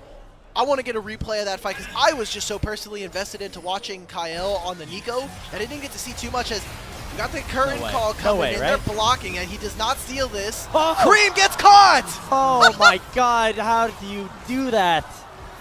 Not body blocking, allowing their mid laner to go down. Hope getting back onto the board. That's kill number 3 for him. The Jhin starting to come into fruition as well. Flandre now in a 1v2. BMBest has a lot of HP, does a decent amount of damage. However, Kanavi is now also strong. Teleport comes in, Shanks looking to join the fray, but he might join a little bit too late. Flandre flashes away. Kanavi looking to match him, but here comes Shanks. He's here to play. Now has to fight in a 1v3. The bailout landing on a 369, and the Q3 should be enough. Pops the stopwatch. Kanavi still everybody's here! But he's bought way much time for the rest of the squad to pull up. Hope's arrived. Kyle's arrived. Kanavi at 40 HP does find the stun, but not the kill. It'll be 2 more for AL. Now there's a dragon as well. Why is Tarzan 1 HP in mid? He took down Jackie Love during all of that. AL, they said the Baron may have been a misplay. We'll give you 1 TES, but we're coming right back to get our lick. 2,000 gold now. This game has felt so close, but AL feel like they're just 1 step ahead of Top Esports. You know, we had 2 kills in the first 10 minutes, and I think we've had like 25 in the next, I don't know, math is hard at this point. It's 5 in the morning, so really a lot of action in the last couple minutes is what we're here to say. Let's take another look at this snipe from Hope. He did it blind and took down Cream. How does he even find Cream here? I mean, that's just unlucky. Hey, report Crisp yet again. Crisp ruining the game for Cream. There we go. But Mbessa tries to find something. It's almost level 16, which I thought maybe there's some play there, but I think the Drake count steps, the amount of Omni-Vamp that this champion has access to thanks to the ultimate is making this very difficult for TES, and obviously we talked about how long it's spent. we're obviously going to see this play. I want to see what happened in mid, because there's no reason for Jackie Love to be getting absolutely ran down. I mean, it's a Wukong, so as an AD carry player, I understand, but Jackie Love has just not been having the series today. He just got flashed on without flash in the mid lane. That's what happened. If you look at some of the spells down there. And, looks like Jackie Love was going to try to join the fight, then decides, nah, I'm good. And then Tarzan says, maybe you should have gone to the fight. Maybe you just shouldn't be showing on mid-wave. That is a flash from Tarzan, and the turret ramp damage was huge there, almost finding the kill onto this Wukong. But they grab the dragon during that replay, and anyone's legend 17-7, and the gold is so even. You have to imagine it's with them being able to grab the Baron, with the gold that they were able to grab from grabbing these grubs very early on. But you see, a lot of the advantage right now is in Shanks and Hope, and with these two carries, feels like almost a great repayment for anyone's legends and believing these two, especially for some of the career highs and career lows that these guys have had. I mean, obviously with Hope, we talked about that Worlds run in 2022 on JDG, but Shanks has not been a player that has had very high placements in the LPL, really being on Team WE and being kind of a middle-of-the-pack mid laner. Until last season, when he joined Anyone's Legends, made that big run, and now is suddenly potentially a young star in this league. On the other side, though, we remember what we talked about in Draft Alk, that Top have a really good front-to-back composition with a lot of solid anti-dive with the Renata. Haven't necessarily seen too much of that come to fruition. The closest we got was that fight around the Baron, where Top Esports were actually able to get a couple of kills back. However, it was quickly answered on the other side by an ace again from Anyone's Legends. However, starting to see some items come through. That's the Brunons, as you mentioned, here for Jackie Love. Cream very close to all these Zanyas, and we are getting closer to these big item spikes for Top Esports, where their anti-dive and their massive backline can really come to play. And those three items are coming online here for Anyone's Legend. We talked about it and we noted it early on. It's not it's not the Infinity Edge here, as Hope is looking to try to channel that later, as he has the LDR finishing the RFC as well. But 3 items here for Shanks, 3 items for Jackie Love. If there's ever a time in this game that we need TES to walk up, it needs to be now. Jackie Love needs to have that Ashe game, and Ashe doesn't have a ton of damage in general, but maybe this is the pick. A little skirmish here in the side lane. Shanks really caught out, has to use the perfect execution to get away. Perfect! Stopwatch to get away from the arrow, and now a public execution on a Jackie Love, and Kyle is here to follow up huge. The bailout will be on Jackie Love. He will be able to dish out that damage, but not enough for him to land the revive. But look at the other side of the fight. It is Kanavi and Cream absolutely destroying the front line of Anyone's Legends. They go 4 for 2 on the extended play. Finally, some fight again coming in from TES. It is a fight that is started by 369, and maybe that's just going to have to be the recipe for this series. No one else feels like they're taking the reins and wanting to take the game into their own hands. I want to go back and see how exactly, you know, Cream and Kanavi were able to carry that fight, because it looked like the dive, everything was there for AL, but that is what we were talking about all. Some of this anti-dive coming through from Top, maybe coming to fruition here as we start the play with a nice one from 369. So many spells from Shanks is already gone. There's no Shuriken flip. Now he uses the perfect execution. And finally an Ashe ultimate. While it doesn't land, I think it has done its job, which is get crowd control down onto Shanks. And this was just an overextension from Kanavi. He wants to get the reset. And the hostile takeover catching him mid-air does provide so much value, and I think it's the damage, the AoE from Cream, spiraling Despair, plus getting all this DPS down onto Flandre. That is where the bread and butter of this TES roster does. You see Coach Hame kind of having a little bit of fun. He's like, finally we're doing something, but finally. It's not over yet. The gold is so even, and honestly, we should be expecting that from our two teams here. This was a very close grand finals in Demacia Cup, and these are two teams that I think are really starting to ramp up, or should be looking to anyway, as we get closer to playoffs here after this group stage split. And once more, coming into this draft, think a lot of us were potentially expecting Top to win these later game team fights if they are able to execute correctly, and if Cream is able to get online on what was one of his best champions about a year ago in the 2024 Spring Split on the way. As you mentioned, on 10-1 on this champion throughout his career, now has 3 full items with the Death Cap completed. That is a lot of damage for Cream to dish out. However, you look at the gold, still in favor of AL. Those carries still going to be able to dish out a ton of damage if given the opportunity. And look at the levels that are currently being bought up. Flandre, level 17, which means he does have a 3rd point in that Mbessa ultimate. He gets a free, I just want to double check the numbers on this. He gets 30% free armor penetration for simply being level 16 on Mbessa, which is huge. That's also fun. getting 15% Omnivamp from this. Just insane. This champion is going to be so difficult to deal with. Now has a Death Stance as well. Shank's already level 18, so the levels becoming more and more important as we talk about big key ultimates here in this game.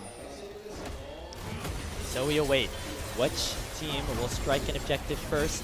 It is 2-2 in Drake, so this specific amount in Infernal Dragon will not result in a soul going over, just soul point.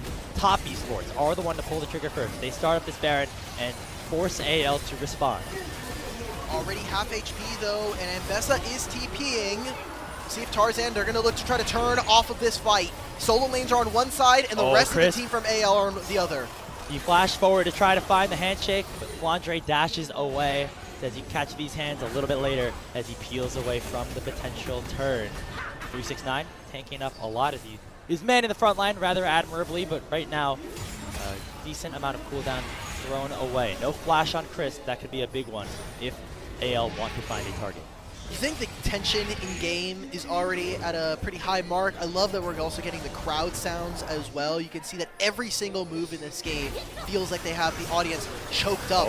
And they took a bot lane reset. Jackie Love and Chris are nowhere in the area, and they're starting up this Baron. Half HP immediately here for AL. There's not a ton of Baron take damage, but it is burning down quickly at 4,000 HP. Will be able to be secured, and it's hope that lands the final blow. Now, can Top Esports win this fight? Ultimate comes out from Chris, doesn't hit anyone. Kyle only has the Pop Blossom onto the Renata Glass. Jackie Love getting soloed out potentially by Tarzan, but he's able to dash away. Shanks will go down first. This front to back is what we wanted to see from Top, and it is paying out in dividends. They get to force Tarzan back out on the other side, and now it's up to Hope and Flandre. They get the kill on the Kanavi. 369. Now it's to run for the hills, and they will even up this trade. It is a 3-for-2 in favor of AL, with Tarzan still on the run.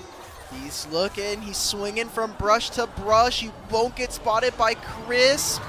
Dragon's here. I love that the crowd is getting wild and excited for this game as we're getting a closer and closer team fight. Every single inch of this fight has to be taken by either team. We saw that TES, they moved into the back line. That Enchanted Crystal Arrow finding Hope all the way behind that terrain meant that they were missing their Jhin in this fight. And we can take a look right back at this. It is the secure for AL, but look at Hope here. I love this focus. He actually gets it at 500 HP, and while the Red Sea parts here for AL, he cannot open the curtains, so they're missing a large portion of their DPS. It's great that Kyle finds this, but none of the damage dealers are here to play, and it's going to be the sole point being caught up in the picture-in-picture for anyone's Legend. And Jackie Love just does so much damage on the front half of this fight, and working this front to back worked out so well for them. But then you see Jackie Love and Chris opting back to try to taste Tarzan, while 369 and Kanavi went for the 2v2, and that ended up being the play that proved costly for TES. Wow, incredible stuff. But I mean, it doesn't even matter. Like, you can look at the top of the scoreboard, and if you just like put your hands over where all the other objectives are, wow, it's 22-13. This game should be really one-sided. Look at how close it is. It's only 3,000. Half of that is coming from the Baron and how much gold it gives you, 1,500. So you look at the items. Hope has not died this game, which I think is impressive when you think about having you have a Viego, a Cassante. He's doing so much in this fight, and without an Infinity Edge as well, which feels pretty weird. Maybe that's going to be the switch after the Youmu's once we get rid of that item. Yeah, I saw the BF sword in his inventory. I thought, oh, that's going to go for IE, but ends up going for a little bit more survivability with the Bloodthirster. I guess his thought is that I do enough damage already at 6 items, so I just want to make sure I can stay alive and not get bursted down by a Kanavi, by a 369, Sure. etc. So I still would like to see that Infinity Edge, especially as 369 continues to get stronger and stronger, has even more armor on the way with, I think, a Jock Show up next in his inventory. So, yeah, just interesting from Hope. But we'll see what that Yomu's can do. The Yomu's was the first item, so he's looking for an earlier spike. Obviously, lethality items are a bit cheaper than crit itemization, so trying to see if he can get that. But this game has gone so long. We're at 40 minutes yet again. And we got Dragon spawning in 3, 2.5 before that Baron. Feels like we're kind of waiting for yet another tango around these objectives. And I don't feel like, Grapes, that should have been the objective here for TES. With such long lanes, with so many turrets down, I think you should be fishing with the Enchanted Crystal Arrow. It has such a low cooldown, especially at level 17. We should be looking for picks. I want to see him and Kanavi start to link up. That has been a duo that we're still waiting to see in this game. And, you know, a new duo, because Kanavi's played so much of his career on a team not named Top Esports, named JDG instead. So, we'll see if that synergy almost ends 6 up years on JDG, coming to fruition. which is crazy. Yeah. You think of him as like, oh, he's Korean jungler for a long time, but he's really like made a name for himself in the LPL, specifically with JDG. And so seeing him on a different team, although I feel like you always can kind of connect TES and JDG as being kind of the new blood top tier contenders in the LPL, definitely still a big shift for somebody like Kanavi. We'll see what the legacy of anyone's Legends is after this year, right? Because they were a team that built up from last year, and maybe if they're able to streak a couple of internationals, maybe even just one, I think would be a really big achievement for the organization, as they've not been able to make a splash outside of the domestic league. And I don't know, man. This would be so cool to see some of these players from the side of AL make it, but it does start here in the group stage. It does start with them being able to finish this match out, and we're only in game 2. We have a full best of 5 still here, ready to go, fearless as well, and we haven't seen the game really taken off for TES. We've seen glimmers of hope, but for AL, it has been kind of all engines go for them. They can very rarely make a mistake in this series so far. And right now, they're going to try to start a fight with Tarzan putting the Cyclone in onto Kanavi. Has the upgraded steel cap, so not going to be able to find too much damage onto him. And now it is a chance for top 2 retaliate. Enchanted Crystal Arrow blocked by Tarzan's clone, and that means that their aggression has to stop for TES. A lot of cooldowns burned, a lot of ultimates burned. All in all, not going to matter as we await these major objectives spawning. Infernal Soul on the table in about 50 seconds for anyone's Legends, while the Baron will spawn in 20. Huge win there for AL. They traded 2 of their ultimates, both of which are already back up or almost back up and available for 369's teleport. That is going to be a summoner spell that they're going to be looking to try to leverage as we get further into this game. Baron is spawning in 5 and a Soul here in 30 seconds. We already see AL are starting to posture towards the top side of the map, but I think this Soul is just so much more important. It's going to be a relevant combat buff for you for the rest of the game, and especially for someone like Jhin, who has such multiplicative values with AD. Getting an Infernal Soul means he does that much more damage. Teleport coming in. It looks like Shanks wants to start the party with the flank of his own on the Akali. Has level 18. And is going to bide his time. Make sure he doesn't go in too early. And with that teleport, it's actually going to be Tarzan and the rest of anyone's Legends putting away Vision in the Baron pit. Still a really good position for Shanks to be able to find and a good angle. Top Esports kind of just stuck in the mid lane, sandwiched between both sides of AL. Kyle's got to be very careful. He knows that he got spotted on that one ward, so TS are going to send the search party to find this Nico. Okay, Hope with the ultimate, maybe Here's here. The opportunity, Kyle looking for a chance to retaliate. Curtain call only landing onto Kareem. Oh, he's caught, and this though. Nico is definitely in a bad spot.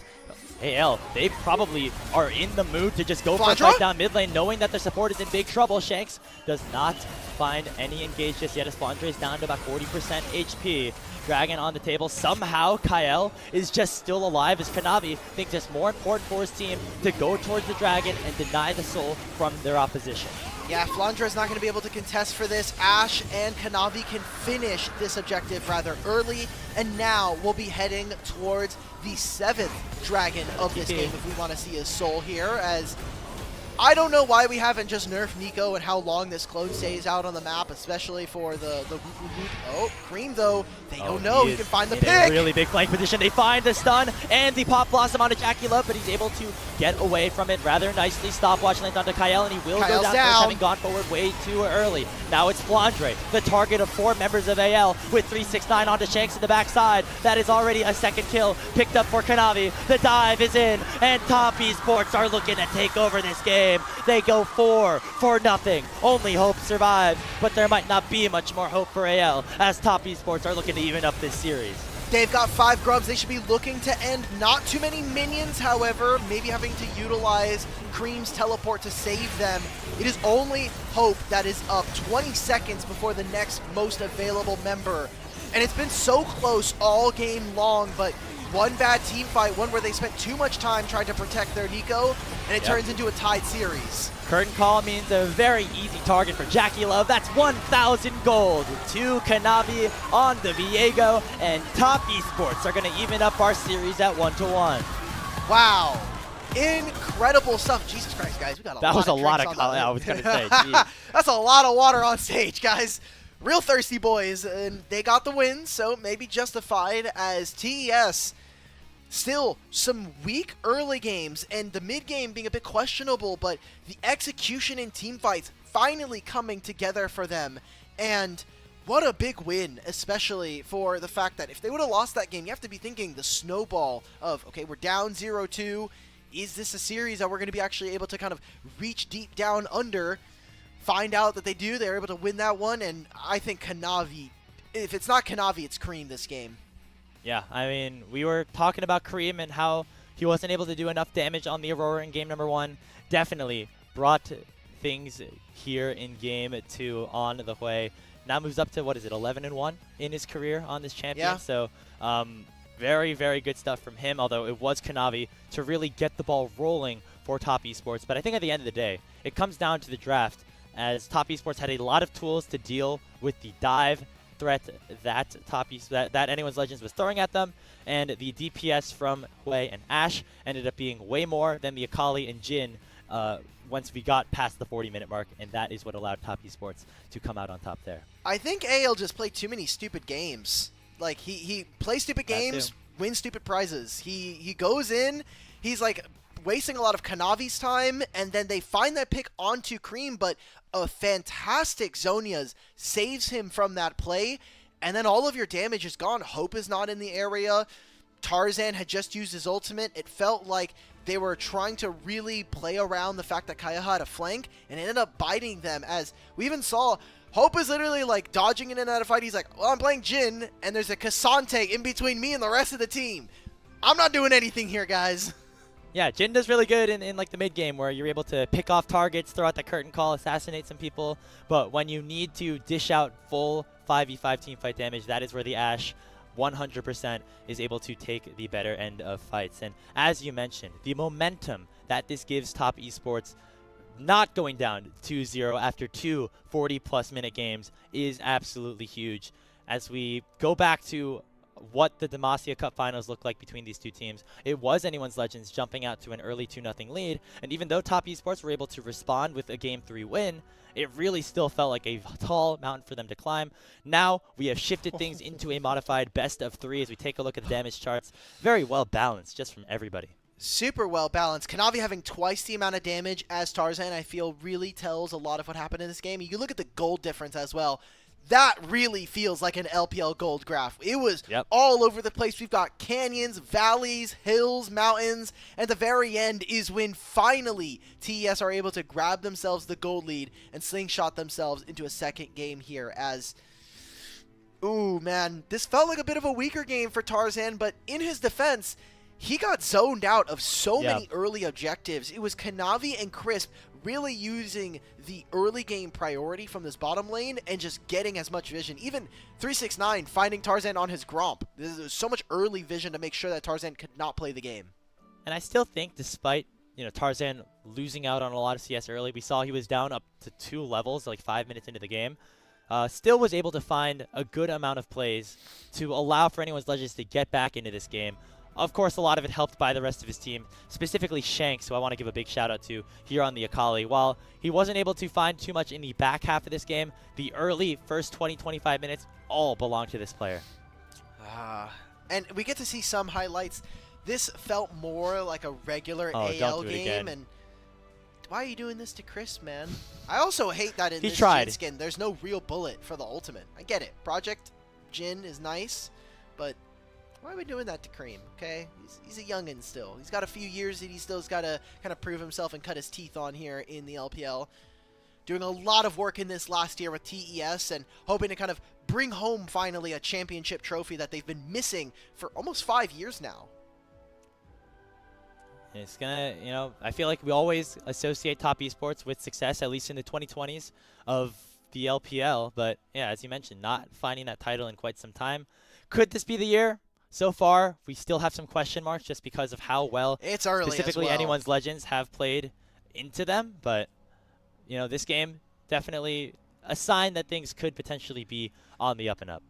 It feels also very weird because all of these highlights are going to basically be AL winning, and then like probably the last two are going to be, oh yeah, here's TS winning the game, which happens in a highlight package, but and it goes back to, again, that last fight. Kyle kind of just caught out a little bit, gets mispositioned looking for a flank and not finding the targets that he wants, and then again the big carries, the big backline of TES taking over, as we see here a little bit in this fight as well. All right, Grapes, who are we feeling for MVP? Because I know we talked about it a little bit before the highlights, but now that we've had the tape in front of us played, all 45, 50 minutes replayed in what was like a 2.5 minute package, what are we feeling? I think I want to give it to Tarzan. Cream had a very Tarzan's your MVP? That's crazy disrespect, not Tarzan. Man. Nice. Kanavi. Nice. Sorry, wrong jungler. On the Viego, had a very strong early game and was able to lead his team to victory here. I think being a big initiator in this big final fight. I think you also could give it to Cream, though. He'd be my second choice. Okay. And I think for sake of alignment, we'll do the jungles. You and I have had a pretty good track record together. I know, we're pretty good at this. And honestly, look, I could get your confusion. Both of the junglers appearing on Griffin at one point in their career, so I understand. It makes sense. But now coming into Game 3, we're going to start thinking a lot of great champions have already been taken away, but I think that first game draft left open a lot of the OPs that we were expecting coming into this series. So I think this is going to look potentially a lot different than a lot. Huh? Top Esports Tank Gate number 2. We're going to take a quick break. We'll see you with the Game 3 draft. This is the story of Anyone's Legend in the LPL. Anyone's Legend rebranded from Rogue Warriors for the 2022 competitive year. Historically, Rogue Warriors and AL didn't have a great deal of competitive success, but they were known for taking a lot of inspiration in their branding from classical Chinese iconography. AL have typically operated through acquiring high-value, low-cost talent, often looking towards the Asia-Pacific region for players like Betty, Maple, and Sword Art, who all spent time on the organization. At the end of 2023, AL began building around Shanks and Hope, two young players who have had underwhelming stints so far in the LPL, but were still worth the gamble. 2024 saw AL make big moves with the acquisition of former BLG coach Tabe and top laner Ala, ending the year with a top 6 finish in the LPL, the highest placement AL has made since the rebrand. Wanting to snowball this success into 2025, AL have signed Flandre and Tarzan to help make a deep playoff run this year. Inspired or WBG Tarzan? Inspired. Flandre has said the drafting flexibility of Tabe has unlocked more freedom and variety with his infamous Tank Jace during the Demacia Cup, inspiring other top laners around the world. This is a 2-on-4. Tank Jace don't care. He don't care about your feelings at all. Hope now getting into the back lines. Dashes forward. Flandre is still alive. A triple kill being picked up by Hope. Can he get it? He gets the quadra. AL promises fans a great underdog story and creativity in drafting and compositions, both of which are a great reason to follow them this year.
Welcome back, everybody, to LPL English's coverage of the LPL Split 1 group stage. We are tied 1-1 in our Demacia Cup Finals rematch between Anyone's Legends and Top Esports. Winner of this series having a very good chance of going undefeated in the group, getting themselves that double elimination in playoffs, which can become all so important to be crowned the Split 1 champions. We saw Top Esports come back and take that second game after what looked like another instance of Anyone's Legends really controlling a good portion of it, but good team fighting and really good front-to-back play from Top ended up allowing them to succeed at the end. Something that has been reflected in, I think, all of the drafts so far, and specifically for AL, is they are really focused on making sure that they get strong team fighters and strong skirmishers, especially around the 15-20 minute mark. Whereas from TES, while they have kind of had different kind of strategies as we've seen through multiple of their games, they've been really on top of making sure that they're getting those structures and playing for the immediate amount of gold and kind of what that does for the map on your side. So we'll see if there's going to be an adaptation in terms of styles, especially as we head into this Game 3. 20 champions already gone from the pool. And for TES, most of that game, like you were saying, didn't really feel like it was in their control. They got to play a couple of great team fights, but their early game objective control has been a bit wishy-washy so far. Yeah, and I think on AL side, you got to give a big shout out to Shanks and Hope, who both have had really good games, both in the win and the loss. But I wanted to see, I think, maybe more scaling from this team in game number 3. Just because we've had 2 straight games go 40 minutes, I feel like you've kind of got to prepare for that at that point. You know, go play for the late game if you're not going to be able to take down top in the first 20, 25 minutes or so.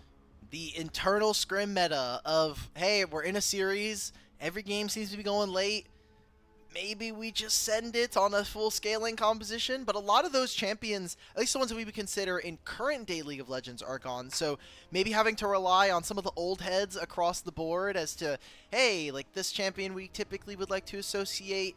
I'm really sad that we haven't seen a champion like Senna. I know that she took over for a large portion of last year, especially for someone like Jackie Love, but he is one of the better Senna players in the world, and especially in the LPL. So maybe, if we're lucky, probably won't see it till Game 4, Game 5, but I can hope. I can hope, man. It does match the playstyle that Top's bottom lane has gone for. I mean, this is now 2 games in a row where they've opted to try and lane swap, play a little bit more passively, and maybe allow Jackie Love to scale into the late game a little bit more. Don't know what exactly Chris' comfort level is on some of these champions like Sion or the Ornn or things like that. Obviously, the Ornn banned away because it was picked in Game 1, but an interesting thing to consider as we now, of course, are in our kind of best of 3 in a way between these 2 teams. I'm very curious to see where the draft turns, because in terms of champ pool flexibility, you know, looking towards the top side of the map specifically, there is a lot of options still on the table for these players.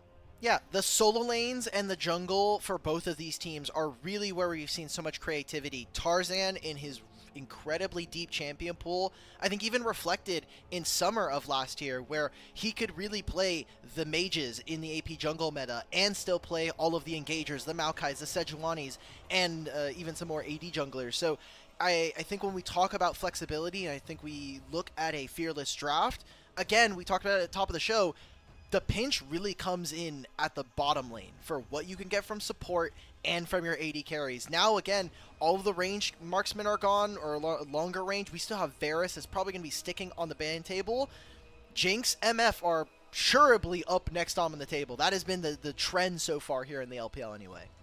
And we've seen Anyone's Legend on the red side for the last 2 games. I imagine they will be swapping now that they have dropped this first game. So goes to show now, there are going to be different ban priorities potentially. Now it'll be Top forced to ban away the Skarner, and that Jace taken away at the 3rd straight game. They didn't like that highlight package that we showed at the start of the show off. I didn't either, to be honest. Not against our ability to grab clips. Just I hate this champion. I love Jace. I hate what they've done to my boy. The Arcane may have got him. They changed him from the inside out here as For real. we get into the first phase of draft here for game number 3. Varus yet again, and I wonder if TS are going to kind of give up the Kalista. In theory, you probably shouldn't, as a lot of great AD carries here are in the LPL, but we haven't seen AL actually reach for this Kalista when is up and available. So I think when you have a couple games still left in the tank to play, this might be a gambit that I would be willing to take, saying, are you going to go for this champion, or are you going to be looking for another blind? And they go ahead and ban the Yone. So Kalista still on the table. Things like the Draven and the Kaista for Jackie Love also still available. So things that can dominate the lane, be very aggressive in the 2v2. I imagine that'll be the direction that both of these bot lanes are going to go. And it seems like Kyle going to opt for maybe the more pinched pool at this point, with a melee support going for the first pick of the Leona. That's what I wanted to see, though. We talked about how support pool starts to get pinched. You look at the supports that are already gone at the bottom of your screen. Rel, the Alistar, Nautilus got banned this game, and I don't think we're going to be looking at a Rakan, at least for right now. So Leona is going to be the option. I think Braum starts to really rise in priority, especially if we're talking about the 2v2 versus the Leona, and you know, something that would be able to help you, but we'll see what the response is. Maybe even focusing towards a jungler here for Kanavi. Still a little bit of time to decide. I'm curious what will be paired alongside this Misfortune, something that really can do a lot of damage in the 2v2 with the double ups. Instead, opting towards a mid lane pick, control mage play for Cream in the Victor. Okay, so we get into those team fights. We're going to be seeing big wombos here for TES as, you know, you find a single kill with a bullet time. You're able to lock up those opponents from AL. The Chaos Storm starts to get larger if he has those upgrades. You have the bullet time like we were just mentioning. And for TES, what is their response? They can go for a bit more range like we're seeing with the Ziggs. Maybe they just try to go for an all-out team fight, but wanting to just outrange them, and Hope has been one of our better Ziggs here in the LPL. So now what I want to see from AL, probably going to need to get one more poke champion as we send Grapes to the Shadow Realm for getting Kanavi and Tarzan mixed up. And I want to see maybe another tank as well. When you have this Ziggs, you want to be able to build out the front line and allow for them to actually get the burst and some of that damage down. Oh, it welcome back actually from gets locked Mordalt. in. Yeah, welcome to the I'm back from Mord Ultimate. UQSS. I'm back from Mordalt, and I see a Pantheon on my screen. That is not what I was expecting. Is this going to go mid lane or jungle? What's This is going to be here? most of the time that we have seen it. I don't think we've seen solo lane Pantheon. We've gotten a lot of jungle Pantheon here in the LPL. So wouldn't be surprised if we see that. He got a lot of great buffs to his E with the movement speed, and his ability to clear has obviously been pretty decent throughout the years. So interested to see where this draft goes in the back end, as AL have left their solo lanes up as a potential here and already starting to get pinched when we looked at the first half of the bans. And so, despite the Draven, the Kai'Sa, the Kalista all still available, we decided to play Misfortune versus Ziggs down in the bot lane, because why not, I guess. Yay! Heading into the second phase right now, though, mid lane target, because the Victor's already been locked in for top esports. Shanks still did really good on that Akali. A similar champion is the Silas. That will be taken away from him. Wonder if we see another mid lane ban, or if we see something thrown towards Flandre, as his pool is actually maybe getting pinched a little bit as well in terms of things that we've seen him play this season. Yeah, Maokai also a great flex here, either for Kanavi or for Crisp. The Nature's Grasp and the Ultimate are going to be such big proponents as to whether or not TS can find those team fights to allow Jackie Love to rip with the bullet time. Last ban here for AL is going to be the Poppy. They're going to need some kind of setup support. And I'm looking at the support pool. Leona obviously taken away. I think Rakan can be nice. It sucks in the 2v2, but it is something that can eventually get onto the backline of someone like this Ziggs. And I think they are going to be looking for a couple more tanks, especially in the top side here for 369. It might actually be a flex of the Maokai up to the top lane. That is always still a possibility, and it leaves the flexibility between him and Crisp for that R5. Sejuani being locked in here for Kanavi, being more on the facilitative side. They already have so much damage with the Victor and the MF. Don't necessarily need more from the jungle position. Now we need a top laner and an ADC, or sorry, top laner and a mid laner here for anyone's Legends. The Gnar hover for Flandre would make sense. This is something that he's been very comfortable on throughout his career. And we'll see what Shanks wants to pull out into the Victor. A pretty strong blind, and for TES, I wonder where this Maokai is going to go, because now with the Sejuani, you could potentially pair this up with a Renekton, and then you have all the frontline setup that you need with the crowd control requisite alongside the Sejuani to set up for Cream and Jackie Love. Last pick here for anyone's Legend, it is going to be the Orianna, which, as we see with the Nocturne ban, is going to lower the priority of this champion, hopefully, as we get further in this series. Last pick here for TES. You got some modified ball delivery systems with like the Pantheon ult, maybe the Leona diving in, but not like the Nocturne, obviously. So a big difference here. That Maokai will be flexed down to the support position as the Renekton Gnar matchup. The old classic between 369 and Flandre. Feels like we're back in 2019 or something, as that will be the matchup we have up there. Overall, very well-balanced compositions, I will say. AL lacking a little bit in the physical damage compartment potentially. That is a really good angle for somebody like Crisp, Kanavi, or 369 to pick up a lot of magic resist this game.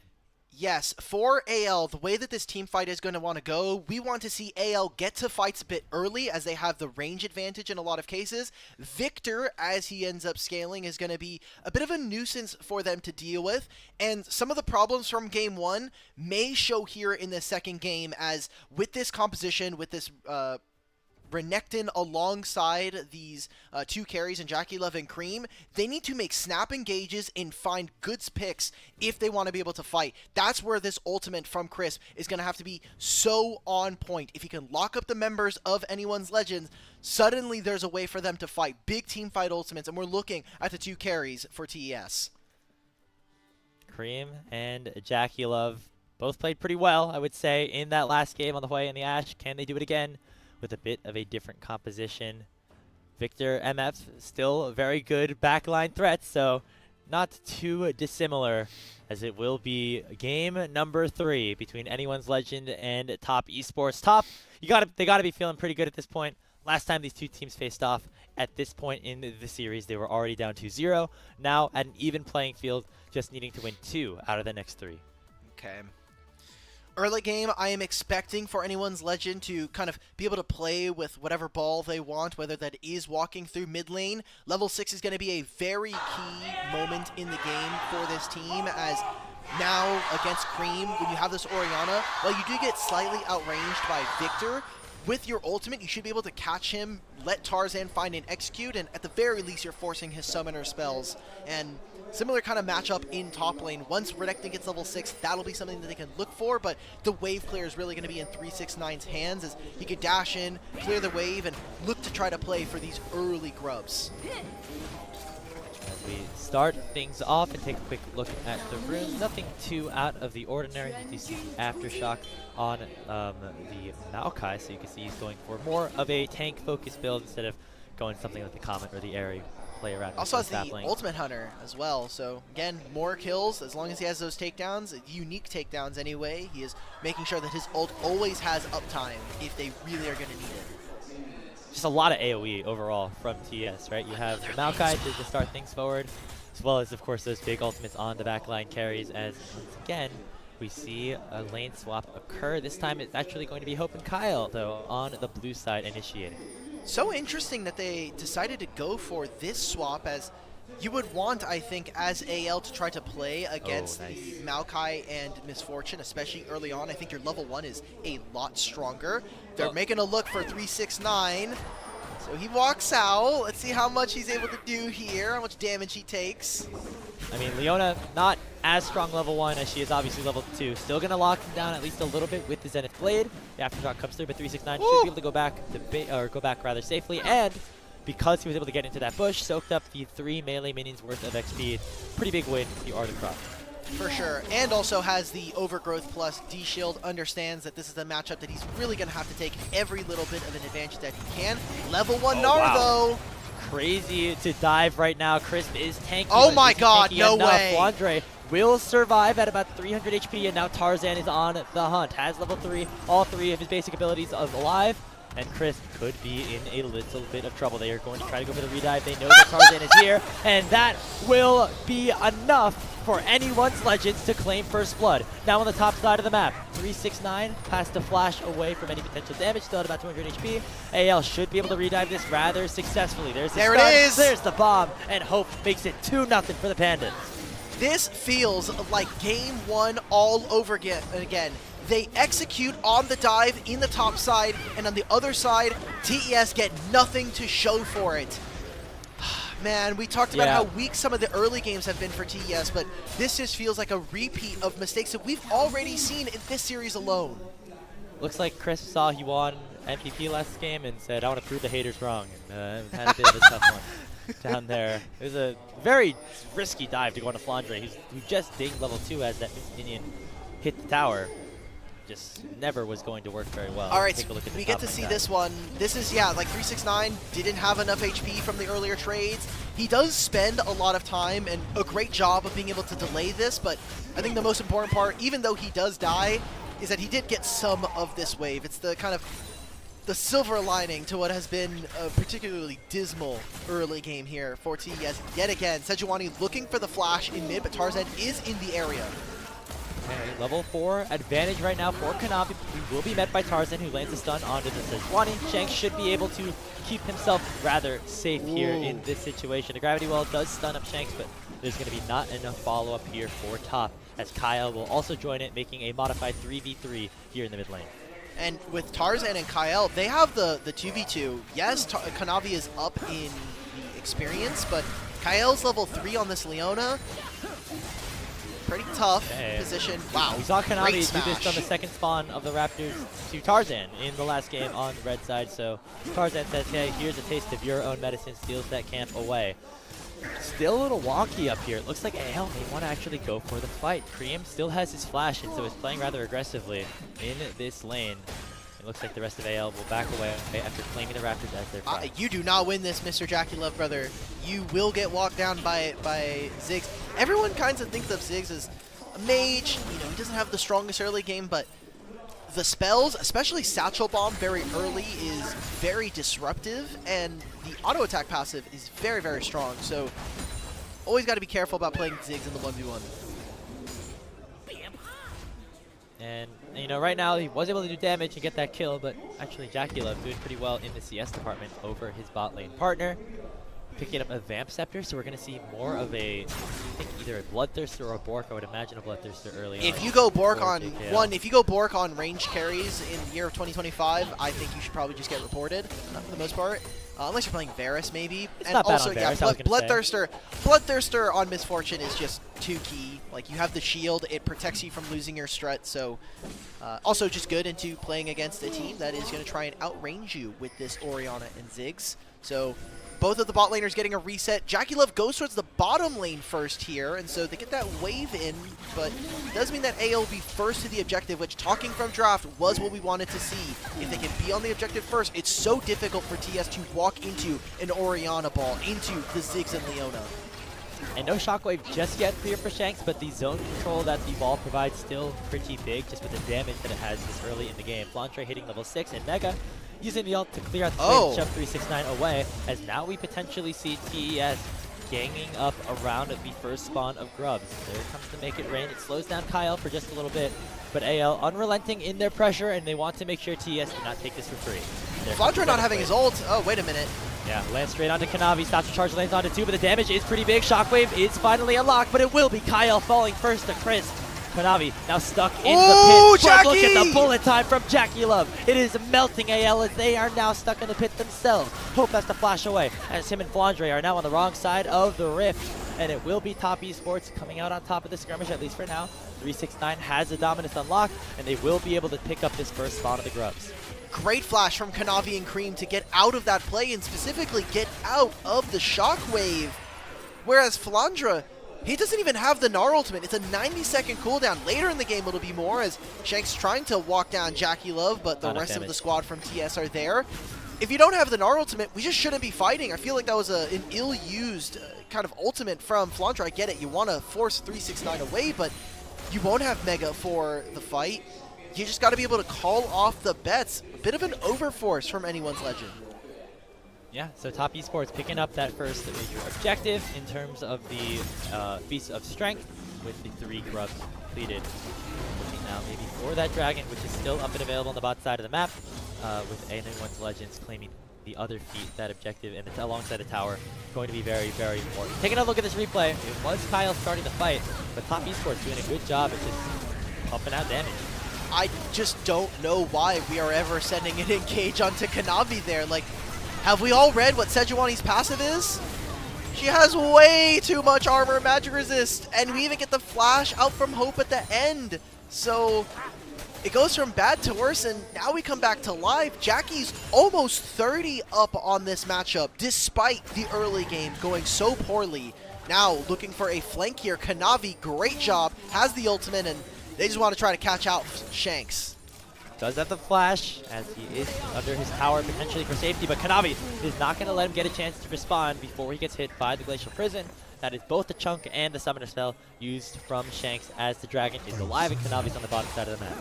So Kanavi can obviously, now with the ultimate missing, could look towards the Dragon, but Shanks can TP anywhere he wants, and he still has that Shockwave. So really looking for the trade of flash. No flashes from Tarzan, Shanks, or Hope will mean that this upcoming fight should be a lot easier for TES, as with this Maokai, with Sejuani, I think it should be pretty easy for them if they wanted to really kind of turn onto this fight and look for the bullet time from Jackie Love. Interestingly enough, Jackie Love actually has not gone back to base in quite some time, so despite him having the gold lead, still just sitting on that Vamp Scepter, so not upgrading too much just yet. You imagine he's waiting for that BF sword if he is going for that Bloodthirster first item. Maybe he has it rather soon, but doesn't want to take himself off the map with this Dragon still available. Well, I mean, duh, it's Phantom. Of course. So what if we're on Summoner's Rift? Might even get Fiend later. Who knows? Getting that reset coming in. Minute and a half before the Hera for these grubs spawning in. Maybe there is a play here. I think maybe moving away from this dragon and looking towards getting 6 grubs. Again, TS have done such a great job of getting early structures, especially while there are still plates around, and with multiple amounts of grubs being able to spawn in the mites, I feel like that would definitely help them in their objective. So with those grubs spawning in about a minute, we see some resets coming through. There's the BF sword from Jackie Love. Top Esports would love to have this 6 grub advantage, especially with just, you know, the solid front to back that they do have. If they do win a team fight and barrel it straight down mid, those 6 grubs are going to make it even easier to crack open turrets. See that posturing. I think big thing that I'm looking at is the support XP bar, which if you haven't seen it on the map, it is that little, very, very tiny, like 2 pixel wide purple bar that is underneath the champion portraits. I actually did not even know that existed. Yeah, that's how you're probably like, damn, how does he know experience totals like this? I'm not that good, dog. So, oh, we're making a play on the cream. Oh my goodness, satchel forward because he knows that Tarzan is on the way. Mega Inferno Bomb takes Cream to about half HP as the Chaos Storm does go away. Tarzan looking for the stun, not in range just yet, but the shockwave will come through. Tarzan getting the kill on the Cream. And while they are subjecting or losing some of these objectives on the top side, it does mean that Ziggs will get alone time with this turret. How much damage he can get in this time is up to them, and he still has the TP if he wants the match. But Kael perfectly hovering and protecting his top laner to prevent this dive, but I don't know, man. This is looking pretty tricky. Oh, it's 4 players with the wave crashing down. That is a mini Gnar on Flandre. Ignite is ticking, and he will burn down with Crisp claiming the kill. So 1 kill now, 4v5 on the map for the next few seconds for Top Esports, but don't know if they are confident enough to go for the second spawn of grubs because they took a beating in terms of HP. Look, they got the Ziggs teleport. I think that is more worth to them, and we said how much of a priority early structures are. As soon as 369 is done with that play, he TP's bottom lane. Shanks is going to have to walk over there, but if he does, he's losing mid priority to this Victor. So TS are putting them in a pretty tough spot on the map here. As AL now, while they do get the grubs, I do think it is a bit of a losing trade here, as right now TS are really focused on getting standing gold where they can. So it's at least 2 picked up. The smite from Tarzan makes it a 3-3 even trade. However, Chris has had enough time to come back from the base and go in onto Tarzan with Twisted Advance. Tried to take one down with him, but damage is just not enough. Jackie Love getting on the board with his first kill of the game. Finally, it feels like TS have found their footing in this series. It took them a couple of games, and even though they won that last game, I still think was a bit tricky this time around. It feels like they're really in their groove. Maybe AL kind of getting that kind of stop finally. Uh-oh. There's the Nature's Grass combined with the bullet time. However, Jackie Love takes a decent chunk of damage, has to back away for just a moment, but will be able to survive and take it down Hope. Top Esports making plays around the map, having himself a 1,000 gold lead, and more importantly, having Jackie Love fed on an 80 carry early on. So focused on making sure that this Misfortune finishes an item, being very competitive in the item inventories. We're talking about the economies here, as Hope finishing the Luden's Companion, Jackie Love doing quite the same with the Bloodthirster and the pickaxe as well. So getting close to what might be an Infinity Edge second. Either way, they can go and look for this play around the bottom side of the map. I don't think the Dragon is going to be that important. They're most likely looking to just get early gold, make sure that 369's in a great position, and maybe level 11 on this Renekton will be where we start to see this 369 guy kind of start to pop off. Yeah, you know, we've seen him on the tanks for the first couple of games. Now we see him maybe a little bit more agency on the Renekton for 369. We got Kanavi on tank duty for him this time around. Dragon still has not been claimed by either side. This is still the first Dragon of the game. Been all focused around the top side of the map. I imagine the Otacon's going to be spawning there, as we do see now. And now the question is, what do these teams want to do? It looks like Anyone's Legends going to actually be the one to start up this Dragon, as they are overloaded on the bottom side. It's so surprising to me that we also just haven't had... so the kills went over to AL. The first to 3 epic monsters, however, is now tied between these two teams. And always have to be careful of Ziggs with this amount of damage that he has, the range that he can provide against the enemy team. you always have to be thinking about where they're playing. I love the setup. Hope cannot step up here. Even though Chris doesn't have flash, any afraid of like a twisted advance suddenly means that he has to take the long way around. And even Kanavi potentially prepping for a dive on that wave. Really loving what we're getting from TES as they're making sure to protect these carries. And as this game goes forward, it does not get easier for AL. If at any moment they lose one of these outer structures, it becomes more difficult for them to actually set up, as making play onto Cream, get his flash out, but I think he's fine for right now. He's still picking up gold. He's still getting those upgrades. Oh, and the twisted Wow! barely lands onto Hope. The last little roots from the Nature's Grasp from Chris is enough to lock down the ADC, and Jagulev picks up yet another. I don't want to call it too early, but AL feel like they're wavering a little bit. Some of their confidence has been shaken, especially after that last game. This doesn't feel like the same AL that was winning Demacia Cup and putting up numbers on the board against TES. So maybe some of that's starting to catch up. Maybe TES as well, leveling up themselves throughout the series and throughout LPL so far. It's only about a week and a half here, but man, this game feels so much more in favor of TES, and I don't know, I have this like gut feeling of watching AL right now. They just feel a little shaken in this game. There's a little bit of a lack of coordination there, right? You saw two plays trying to happen at the same time for AL. You had Tarzan and Hope going into the mid lane. You had Shanks and Kyle on the top side. And instead of allocating the resources towards one area to make a play there, they tried to split it up, and it ended up really biting them in the backside, as Jagulev now 3-0-3 on this misfortune, working towards his second item very, very soon. And now the next thing on the menu is this Rift Herald that is spawned. And he's got level 11. Both him and Cream have ticked over. 369 as well. They have 2 points in their ultimates. This is a huge power spike coming in for TES, as AL are behind in gold, behind in experience, and they're going to be starting up this Rift Herald here. Tough ask. 369's pushing in this bottom wave, so even if they give up the Herald, he can TP for this play, and they'll grab themselves the bottom there he lane goes. turret. Oh, it's going to be such a big flank, and the Glacier Prison lands onto Hope. Solar Flare on the other side only finds Chris. The Mega Inferno Bomb does only a little bit of damage. 369 has the dominant pop. They pressure AL out of the pit and secure the Rift Herald on their own. They got now Cream! Kyle has found Cream, and Cream will go down. That is 1 kill in a 5v4 set up for AL, but top goes on the run, and AL will not be able to find any more. I was a bit question mark pinging that because Flandre started that fight with no Meganar bar. He had no rage, so it's a bit questionable. Tarzan finds the objective, and they almost dropped it. Shockwave. They find the pick onto Jagulev. I think they're just setting up to just get this in range for the Satchel Bomb from Ziggs. Yep, should be Rift Herald, and then the W from Hope should be enough to take down this mid lane tier 1. Bullet time going to buy some space, at least for a little bit. Tarzan threatening with his big ol' spear, forcing the rest of top esports back. It is a trade as 369 picks up the tier 1 in the top side of the map, but a really nice job from AL to get gold into the hands of some of their carries who desperately needed it. All right, mid-tier 1 down. This should open up for AL to walk into that side of the map and have a little bit of an Very easier nice time. angle.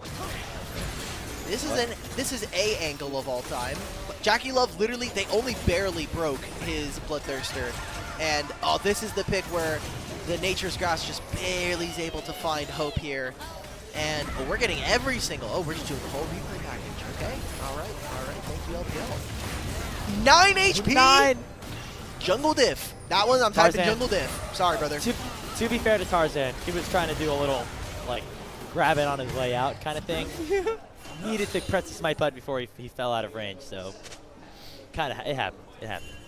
Happens. Sometimes you just get 9 HP Jungle Diff, and sometimes you get the Baron healing, if you remember those days. Oh. Baron level up. Very, very controversial act happening upon our Barons. But we're back into the game. We're back out of the replay package. Otacon is spawning in a minute, 20 seconds before this dragon. And while Soul isn't a big portion of what this game strategy is going to be for right now, AL are in position for this play. And right now, I love what TES have done with the map, but if they can't protect some of their carries, Cream not having flash does make this very difficult for them to walk up for this fight. Okay, so now the target going to be this bottom lane tier 1 turn, at least for a little bit. Cream doing a nice job wave clearing with the laser, making sure that there is not enough damage put down to take it down with a satchel from Hope. Dragon is going to be started up by top. We'll see if AL want to respond. They have Flandre, who has just dinged Mega Gnar in the top side of the map. That is not a good timer for him to have this ability up online. Dragon. Tarzan just walks into the pit! He's gonna 50 it. He gets the dragon somehow, and now Cream is in trouble once again with the shockwave on top of him, but he heals just enough to survive. Flandre comes in with a teleport and will assassinate him on the backside of things. And Top Esports looking to collapse now onto Tarzan. 2v1 here. JackeyLove should be able to claim this one if 369 pops the dominance on the bottom side underneath the turret. Shanks has the shield, should be enough, but he will finally go down. Hope satchels away from the bullet time and will be able to pick up another kill onto the Crocodile. Flandre, dog walk him, brother! Flandre approaching Mega Gnar, looking to try and get some distance closed between him and JackeyLove, but I don't know if Jackie's going to let that happen, as he will waltz away after a 3-for-3 extended fight. The strut coming in for JackeyLove gives him the movement speed to be able to dodge out there at the very end.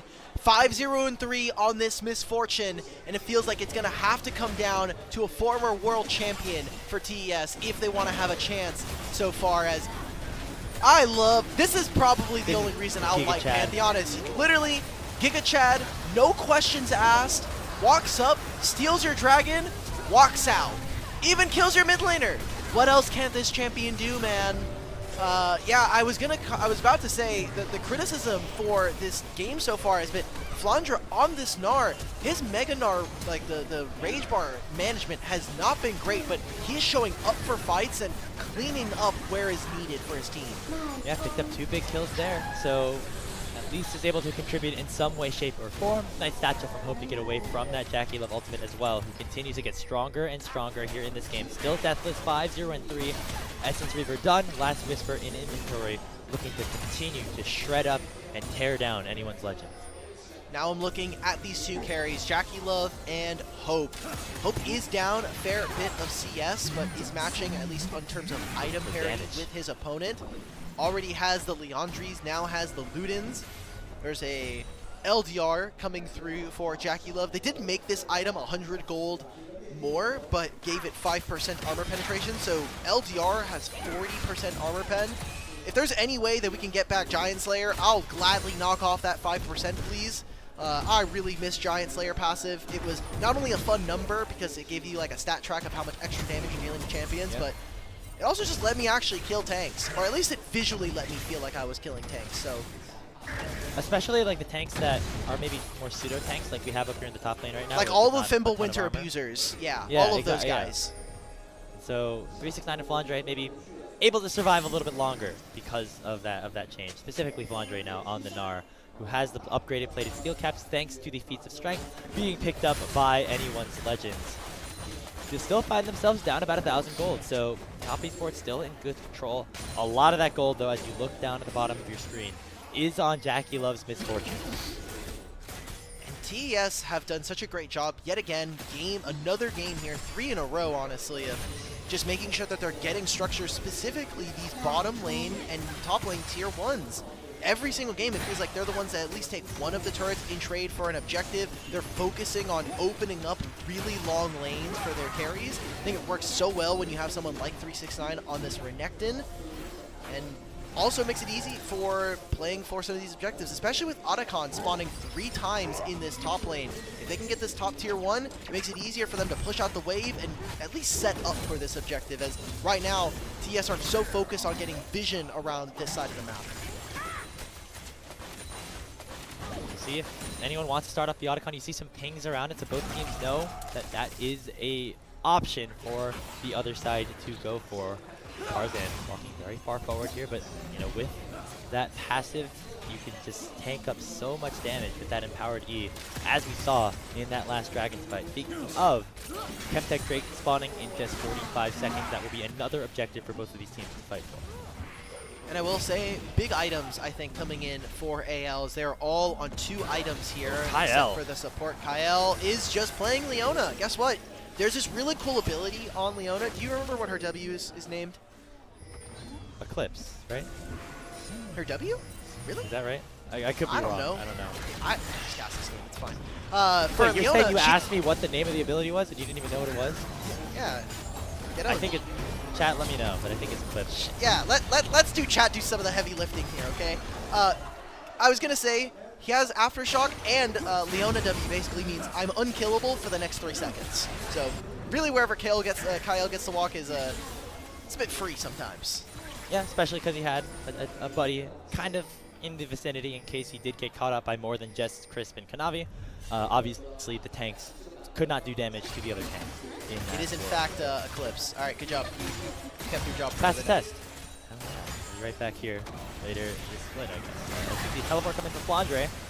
Looks like right now Top Esports getting control around the Dragon, and so AL just going to cede control of that and go towards the Otacon instead. Again, the revives could be very big in a potential fight, and so TES know that they cannot go for the Drake and instead are forced back to the top side of the map. Okay.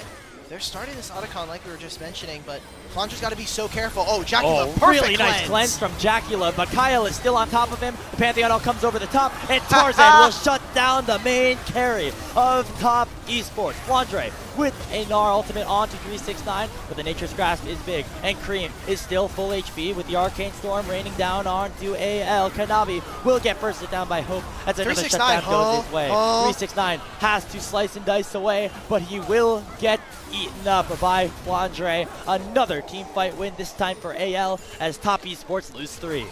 Jackie Love's like, hey, can I get Gale Force back in this game, please? Like, yeah. I just use my cleanse, I have to flash, and still there's a Pantheon hunting me down from the opposite side of the map. Cream is full HP, but I don't know how much work you're going to be able to get done by yourself. You might be Victor, but with no Chaos Storm, I just don't think it's going to be worth. Tarzan has to be real careful. This Otacon's got hands. Yeah, this thing, you learn quickly. A couple days into the season, did a lot of damage. Okay, Tarzan picks it up. Revives now available for all 5 members of AL as we get a look at the replay of this fight. Again, Jackula really doing everything he could, but when you throw the entire bag at the main carry, it doesn't end well. Feels pretty good. I mean, that was a great bomb to start. Jackie Love getting tagged by a Ziggs bomb means that he actually lost his strut passive. All of that movement speed no longer available. Leona finds the engage, and again, no flash, no cleanse, no hope in this fight. As great split here from AL, as you look at that satchel bomb, it just split the rest of the fight. Cream and Crisp are in literal Narnia. We don't get to see 369 splash. Honestly, great for preserving his legacy as one of the great top laners here in the league. And it's going to be a Dragon here that puts AL at sole point. Pretty big win here for Anyone's Legends. It looked like Top Esports were controlling the early stages of this game. Alkin, we said that, you know, maybe they have the composition that could scale a little bit better with Cream and Jackula. However, AL once again making another instance of these two teams facing off and having the goal basically dead even at the 30-minute mark, because how else would a game between these two teams go at this point? It's tough. It's tough. Remember, from draft, we wanted to see AL get to objectives first so that they can set up, and I loved how they leveraged Tarzan's ultimate with this Pantheon, being able to cross the map immediately and bring the fight to TES, who didn't seem like they were ready, didn't seem like they were really set up, and we haven't really seen that perfect kind of layup for Misfortune. One of the problems that I really have with this champion in competitive right now is a lot of Misfortunes wait for the perfect time, because any bit of crowd control that stops you kind of cuts your damage output in 3. So you need to be so precise with where this bullet time is going. That just isn't the case for TES so far in this game. It's going to be a startup for Baron, but you still have bullet time here for Jackie Love. I think this is AL looking for a turn so they can find maybe a summoner spell or get a kill off of one of the TES members. And they still have the Otacon revive for 20 seconds. Exactly, so even if a big group of kills goes down, AL could come right back into the fray. Kyle posturing aggressively, looking to find a solar flare or some sort of crowd control onto Jackie, and once the full squad of TES arrive, they will head back after taking a pretty big beating from Baron Nashor. That guy also does a little bit of damage. Yeah, I'm glad that I want the jungle monsters to feel threatening. There was a point in like old seasons where if you weren't actually a straight up jungler that had like ideal damage to monsters or heal off of them, the jungle camps would straight up blast you. For anybody who remembers what old Raptor was, the whites, they would rip you asunder if you did not have the jungle requisites. They made sure that you had your GED in the jungle before you popped in. No, I remember like back in Season 5 when I first started playing. I hit level 10. I got Smite as my new summoner spell. Yeah. I was like, wow, this is going to be great. Lock in Master Yi, get executed like 4 times in the first 5 minutes. It was hard back there. And I feel like we're seeing a similar level of that here with the Otacon, and now even the Baron Nashor, as Kyle was in a little bit of trouble. Gonna get locked down here by Chris. There's the bullet time, but only with on to Kyle. Here comes Flandre, not Mega yes yet. Gets locked up by the Glacial Prison, has to flash away, but it is enough for the kill to land onto the main tanks. But the carries still alive for top of the Arcane Storm, coming in and trying to do a lot of damage. Hope flashes forward. What an aggressive play from Hope as he takes Cream down. Now it's 369 and Jackie Love. No bullet time on the Misfortune, remember. TES still has their top laner with the Dominus available, but he will have to back away in a 4v2 as AL take another fight. This is what the Ziggs offers you, being able to outrange this Victor and put him in such a tough spot. Either you're walking forward and you're getting satchel bombed, or you're just not going to be able to interact in this fight. Same thing with Jackie Love. He's not having a great time, and you're just too far up. There's no mid-tier one, buddy. And Starfall, Tarzan does not have the flash, and so cannot lock him down. But with Kanavi still dead, now finally just arriving back in the fountain, Tarzan and AL have a good chance to set up around this Baron. Not going to go for it as we take a look back at this play. It started with Kyle getting caught out. Just remember what we talked about, even though we may have forgotten what the Leona W is called. Aftershock and W just means with the Eclipse, you do no damage. This was very questionable from Flandre. I think his Gnar has not been great this game so far, but I just don't think it matters for this game. The rest of AL are really we're in a fight in Pip. Come on, we don't need this replay. We're taking a mid-tier one. We're fighting right before the dragon spawns. Jackie Love all of a sudden very, very low, as well as Kanavi. Not enough follow-up, not enough gap closing, I think, for AL to continue the chase. So they will back away, but have the major HP advantage. And with Jackie Love likely forced to either back off or clear a wave to get the HP back, AL have all the time in the world to take over vision in this enemy topside jungle and make their way towards the tier 2 and mid. For me, what I'm looking at is no ultimate or no summoner spells here for Jackie Love. No flash as well for 369 or Cream. Those are two of the members you're looking. For Cream, it's for that safety. And for 369, it's the ability to flash into the backline and find Shanks or Hope. So now what AL will be able to do, get control of mid, push out these waves, move into the bottom side. You already see that the vision is there. You've got 10 seconds before this dragon spawns. It'll be Soul here for anyone's legend if they can pick this up. And all of TES are going to have to just walk into Fog 4. I think the one silver lining is Jackie Love did hit level 16, so you have a third point into that ultimate. Maybe they just make a Baron Gambit, but looks like that's what they're going to do. Hey, they do a decent amount of damage with it. With the Misfortune and the Victor, Jackie should be able to heal up as well to make sure that he is safe for a fight. It at least pushes AL off of the Dragon and forces them to get mid-prio back and go right once again onto the tier 2. But look at Crisp at 369. They're looking for a flank, but Kyle is here to try to block things off. Glacial Prison lands onto Tarzan, who uses the E to try and keep himself alive. Crisp at 369, still buying a lot of space, but a nice 2-man Gnar from Flandre will force Crisp to flash. Nobody falls in the fight. Jackie Love still very threatening here on this backline as both sides are forced to retreat. However, Tarzan will retreat back to the Dragon alongside Flandre and pick up the Soul.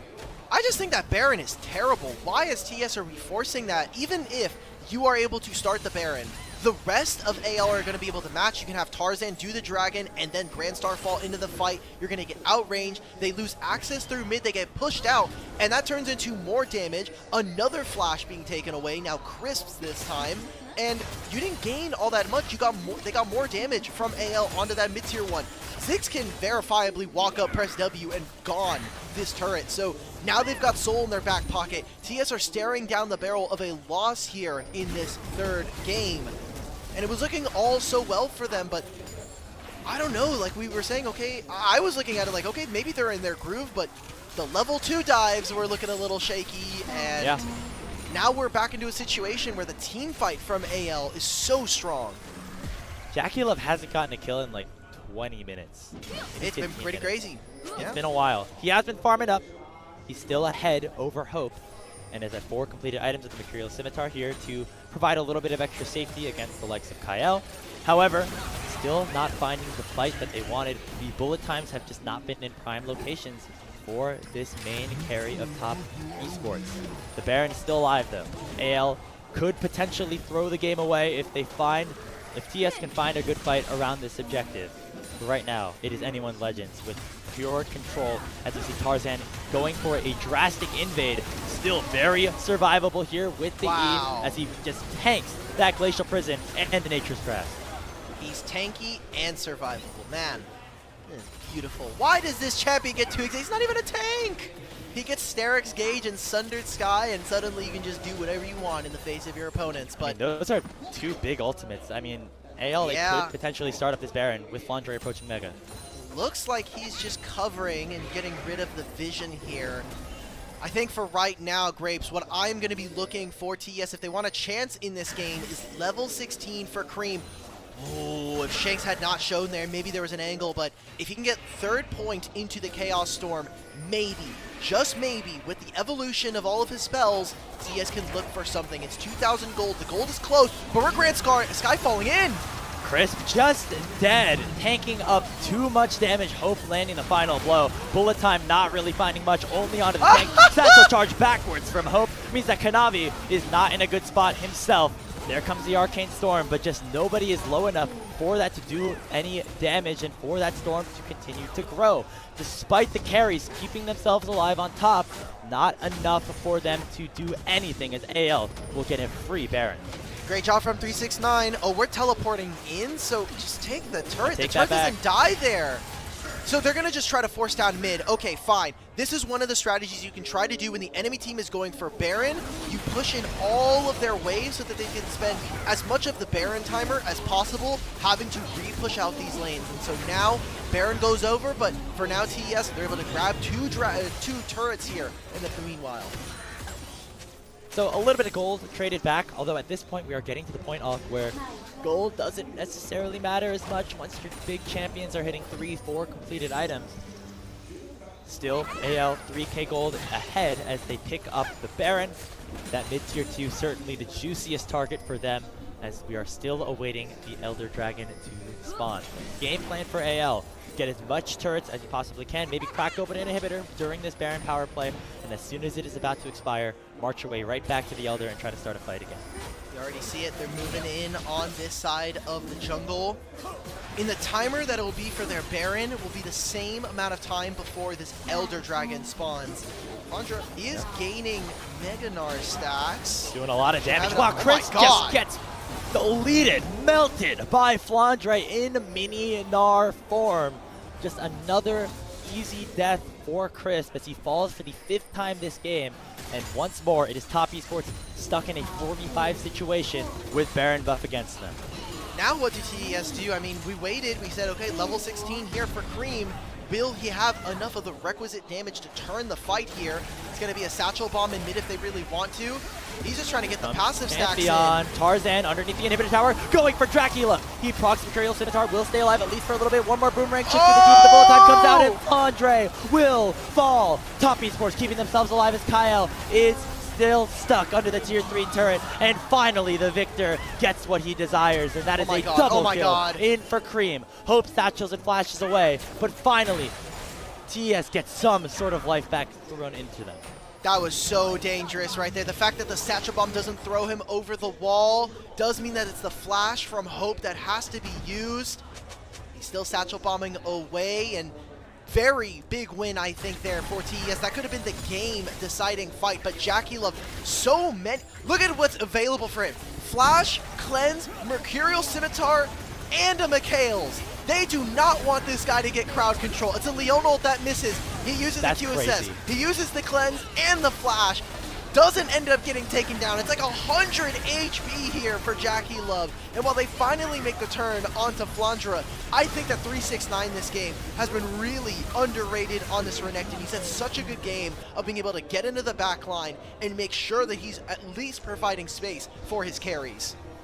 Yes, protect the president. That president right now is Mr. Jackie Love on the ADC, picking up another BF sword, looking for that 5th and final item. Baron buff expiring in 10 seconds as the Elder Dragon does spawn. All 5 members of AL are back alive, but right now Top Esports used the time that they had with the numbers advantage to gain control around the pit, and they are going to be the ones to potentially start this objective up first. Where is Shanks TPing to? Mans is in top side? Okay, the Elder is here. It looks like he wants to try to catch this mid-wave really high, make sure that it gets the push out in favor of AL, and they will move first into this bottom side river. So important for them. Either team getting this Elder could potentially blow open this game and immediately send us to a game 4. So now AL regaining control of the pit. 369 could be caught out potentially as Flandre is approaching Mega, and Kyle will dive on top of him with the Zenith Blade. Stun just on to the Croc. The Croc's hysterics, but the bullet time could be big. There's Kyle looking to deny it. Tarzan now stuck in a 1v4. Jackie Love finally will go down as Kyle picks it up. And a 3-man shock wave from Shanks. It is a triple kill, a quadra kill for Tarzan on the Pantheon, and anyone's legends will march down the bottom side of the map and take themselves to match point. What an incredible shockwave from Shanks. Opens up Tarzan to find the quadra kill. You can kind of see it in those player cams. AL are laughing. The smiles are back for the boys. As with the Ziggs, they don't even need the Elder Dragon. We're going to game 4 with AL up a game. Another 40-minute game, but once again, it is AL prevailing. They go up 2-1 in the series and are just 1 win away for going up to 2-0 in Group A. What such a close match. We think about the early game, the failed dives coming in from TES. That should have spelled the tail of the tape coming into this one. But in the mid game, we were seeing so many kills go over to Jackie Love. It looked worrisome there for anyone's legend. But the fight just kept happening, and we saw them execute time and time again. Send the Pantheon into the backline. Use Ziggs' range to make sure that Misfortune is uncomfortable. We saw how many tools Jackie Love had to make sure that he didn't get crowd controlled, and it just didn't matter in that last fight.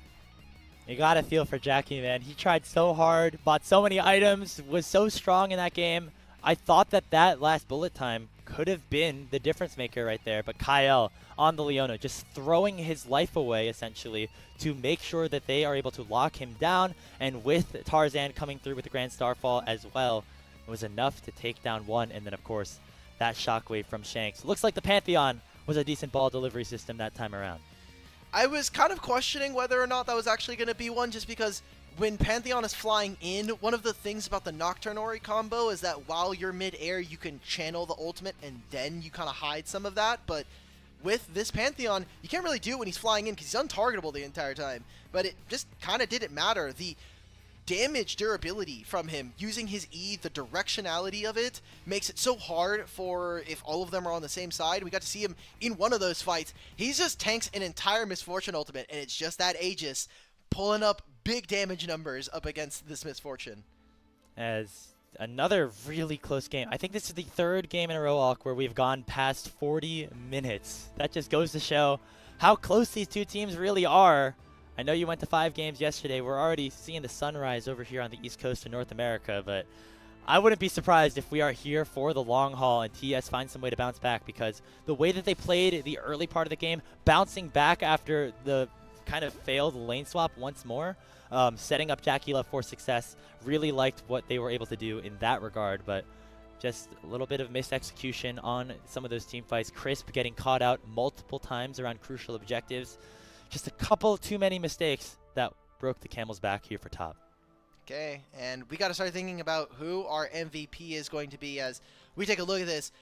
Now, the damage numbers, to be fair, Ziggs always has insanely inflated numbers, so, you know, take that with a grain of salt, but Hope did play most of this game well. I wonder, what are your thoughts on this?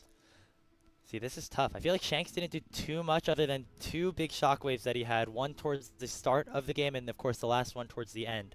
I did see him winning the fan vote, though, as soon as the game ended, though, so it seems like the LPL chat has a little bit of recency bias. Well, okay, we saw Kyle win one of the votes, and he didn't get the vote, or it was... That is true. Even in the TES game, right? Like, they gave a bunch of votes over to Jackie Love, and we still gave it to Crisp. So... Yeah, tough one for Crisp, I will say. Hopefully him and the rest of the team are able to bounce back. MVP is tough for this one. Who do you have? I think Tarzan played this game pretty well. Obviously, we saw a lot of early action with his Pantheon, and I think the perception of Pantheon does need to change, because in years past, he was an early game champion that is a really good snowballer and obviously applies a lot of great map pressure. But here in competitive, and especially with where the itemization is for AD Bruisers, he is so difficult to take down, especially with that Aegis. So I'm kind of hoping that Tarzan gets it. He's had so many great performances, not only here in the LPL this year so far, but also Demacia Cup. So I feel like he's deserving of at least MVP. I would not be super opposed to that. I mean, the Grand Star falls onto Jack Elo's head, I think, were the big reasons why they were able to win a lot of those late game team fights. And so even though the early game was, you know, nothing too crazy, it's plays like this that really end up allowing Tarzan to have, you know, good positioning here. I mean, I predicted wrong. This is an AD carry's nightmare, man. Like, think if I'm in this guy, if I'm in Jack Elo's position, I'm saying, okay, cleanse, flash, Mercs, and my support build, Mikhail's. Does not matter. Just doesn't matter, man. I'm getting Ziggs Bomb over top. There's a whole Pantheon, like, Chad sliding at me, like doing some Jamiroquai coming on through. I don't know, man. This is a tough game to play, Misfortune. You know, watching these replays back again, I think Kyle played pretty well on the Leona once more. I mean, he basically won them that last fight, sacrificing his life to dive straight onto Jackie. Another really great engage there. He was the one who initiated that dive up on the top side. I mean, it's an argument. I don't know. Has been I feel like pretty any well. of them could win, though. Leona's also a very OP champion to play this game, to be fair, right? Like, you have two jobs. Find the immobile carry in either Jackie Love and Cream on this Victor, and you just set up for your carries. So, yeah, I could see either Tarzan or even Kyle winning it. This one probably feels a little bit more just than Game 1, but, yeah, I can be convinced. This flash from 369 hit me like a flashbang. Happens. Overall, though, like, really good, solid play from Anyone's Legend. I feel like coming into the split after Demacia Cup, people were wondering, oh, is this a fluke from AL? Did they just run into a couple of weaker teams that didn't get the chance to scrim too much? Looks like the answer is no. They're still definitely here to play, and they are looking very good, looking poised to potentially take that top spot in the group, get that double elimination once we get into the postseason. But still a lot more League of Legends to play. They still need to win one more game before top win 2. And this was the fight that really just kind of ended the game immediately. This Grand Star fall. Okay, they're giving him the highlight package in the last call. He's got MVP. There's no way they give it to Kyle or anybody else if they're willing to pull out replay league director for the highlight package. They've already got it set up. I will say it was both of them that ended up contributing, although a lot of focus on Tarzan there in that last replay. Here we go. Flandra's about to get it. Flandra's about to get it for one of the ugliest NAR games that we've seen. Bring it home. I feel like it could be anyone except for Flandre. But, you know, I thought maybe last game it could have been anyone except for Crisp. So who knows what I know at this point. Still, well, we'll see. 957, you've guided us in the past. Please don't take away this MVP vote from us. Please do justice upon the world and give it to our jungler. There we go. Yay! Good job to Tarzan, setting up big plays, locking down the biggest carry in the game, that being Jackie Love on the Pantheon. Very well done for the jungler of Anyone's Legends, who has taken his team to match point. Will we be hearing that Silver Scrapes, or will it be yet another repeat of history with AL taking a 3-1 win? We'll be back in just a few minutes with the Game 4 draft.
Let's do it.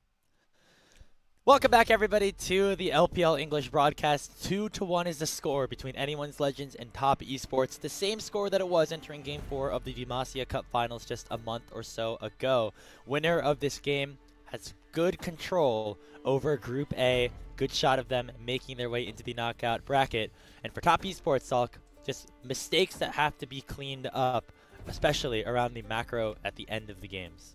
It's so weird, too, because it feels like their early game is a little bit shoddy. I think we need to just stop going for dives. We've proven that we've not been able to win on the lane swap dives here, so that doesn't seem to be working for them. But honestly, you're going to need to practice them, and sometimes scrims aren't going to be the best practice, so yeah, you still can make top 2 even if you are going to lose this as TES, but the mid game, I think that they are showing some really strong plays. Obviously, we're talking about how much they're focusing turrets and structures.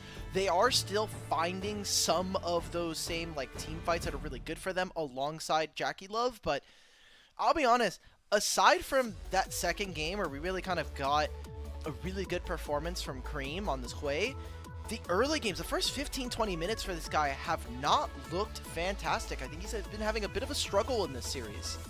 Yeah, and we talk about the his opponent on the other side, which is the matchup that we featured going into this series. It's Shanks, who has had himself a great series. You know, maybe not too much of the early game in Game 3, but Game 2 on the Akali, even the game that they lost, he was, what, 6-0 at like the 20-minute mark. So he has definitely been making his presence known, especially early on in these games.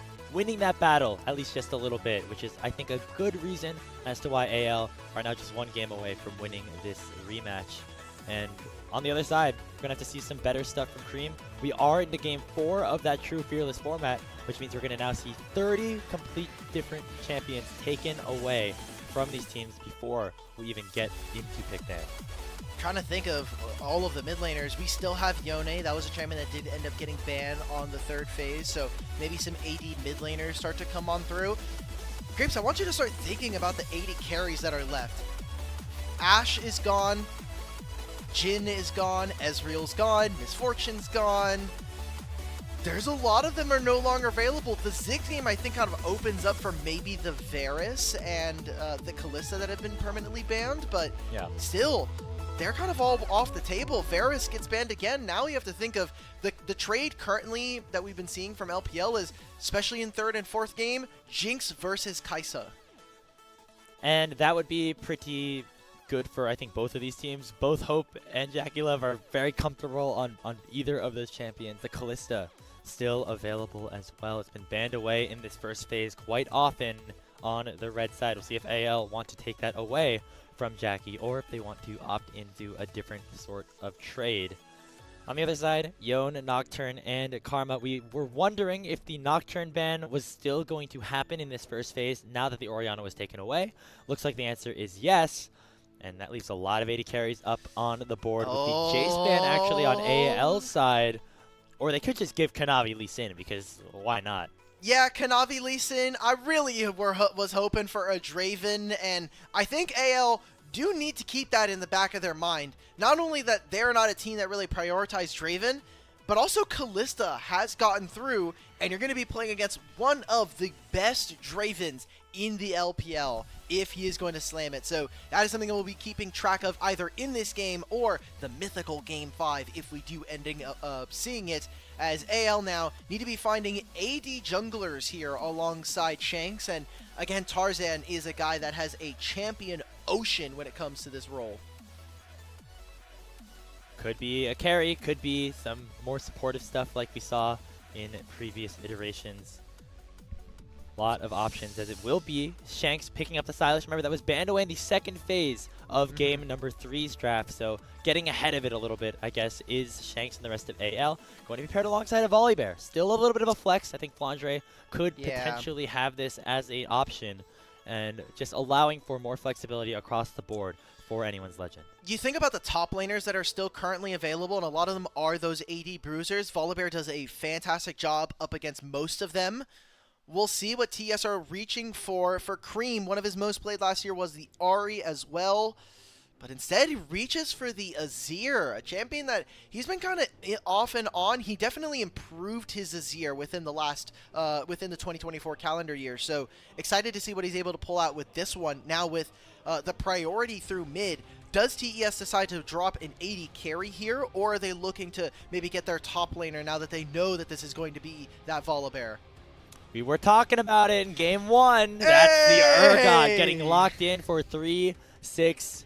I don't remember if he played it last year, but he has whipped out, I think, in the last 2 years, 2 varying levels of success. Yeah, I'm gonna pull up Urgot real quick on Games of Legends. I remember looking this up just because I was hanging out on the LPL Revival broadcast, and there was someone who was just like, "Guys, I want to see Urgot. Guys, I want to see Urgot." I was like, "No one but 369 plays this over here, man," and it's not been good. It's not been looking good for them all season. Yeah, so was only played once last year, or sorry, 3 games played last year by 369, and they were all into Rek'Sai. So, interesting. And a little bit of a different matchup here. We do have Jax coming in, which we've been talking about flexes. Tarzan, another big Jax enthusiast. As we get into the back end of this draft, I think AL are going to continue to hammer away at those 80 carries. We have seen them reach towards mages. Again, we just saw Hope with the Ziggs. Maybe we even get the Seraphine that we've been picking up every now and then. It feels like, you know, I'm kind of surprised that both teams decided to kick the bot lane can down the road into the second phase just because of how many options were open for them. And now JackeyLove's going to get punished for it with the Draven and the Caitlyn both taken away. Still the option for that Jinx Kai'Sa trade if we wanted it. It'll be engaged supports taken away from Kyle. That has been what he has exceeded at so far here in this series. Hope blocking in the Jinx. We imagine the Kai'Sa as the response here for Jackie. Could be Kai'Sa, could be Kog'Maw. We did get Kog'Maw Lulu from Pays and Missing yesterday, and especially from what they're showing, I think it's fine. Ooh. Maybe not the Kog'Maw as we get the Zeri Hover, but thinking for TES, what they want from support here. Again, all of the engaged supports are really gone at this moment. There's no Alistar, there's no Maokai. I do think Lulu is one of your best picks you can go for when you see so many melees on the opponents. It's just what hyper carry TES want to try to match with. Will it be the Kog'Maw? Will it be something else like the Zeri? Zeri Lulu, a popular combo back in 2023, has yet to really rise back up into priority since then. We'll see what the final pickup ends up being in response to Hope's Jinx. And then on the other side, what does Kyle want to play? Because this is a very melee-focused composition other than the Jinx. It's going to be a Tristana going in for JackeyLove. A lot of dive, a lot of hard engage available now for Top Esports. This is an old school bottom lane. We used to see Tristana Lulu in years past when we were talking about the LPL. And if we want to talk about lane dominance, while usually Lulu can really supplement some of those 80 carries, Tristana is very dangerous, especially with the level 2. So alongside this Lulu, you could be looking at a 2v2 that's very dangerous here for the side of Top Esports, where AL round out their draft with that Seraphine that we had hinted towards in this draft. So a lot of melees for the Seraphine to be able to empower, and TES are going to be looking to displace at least one member. Kanavi and JackeyLove have a very interesting job this time around, where they have 2 ultimates that can knock members away, push them away from fights, and cause a lot of safety. TES are going to want to be able to play with range and then look for executes either with the Tristana or this Urgot. Hey, they've got 3. They got Lee Sin, Azir, and the Tristana to play that disengage. It's so hard to get on top of them. We'll say, though, really like the Seraphine from Kyle on top of the 3 melees. Somebody like Flandre, who did opt to take the Jax in this game against the Urgot, is going to be a problem in these 5v5 team fights. And it feels like if this rest of the series was any indication, it is going to come down to some of those fights at the end, later portions of the games. We've gone past 40 minutes in each of the first 3. Will we get that again?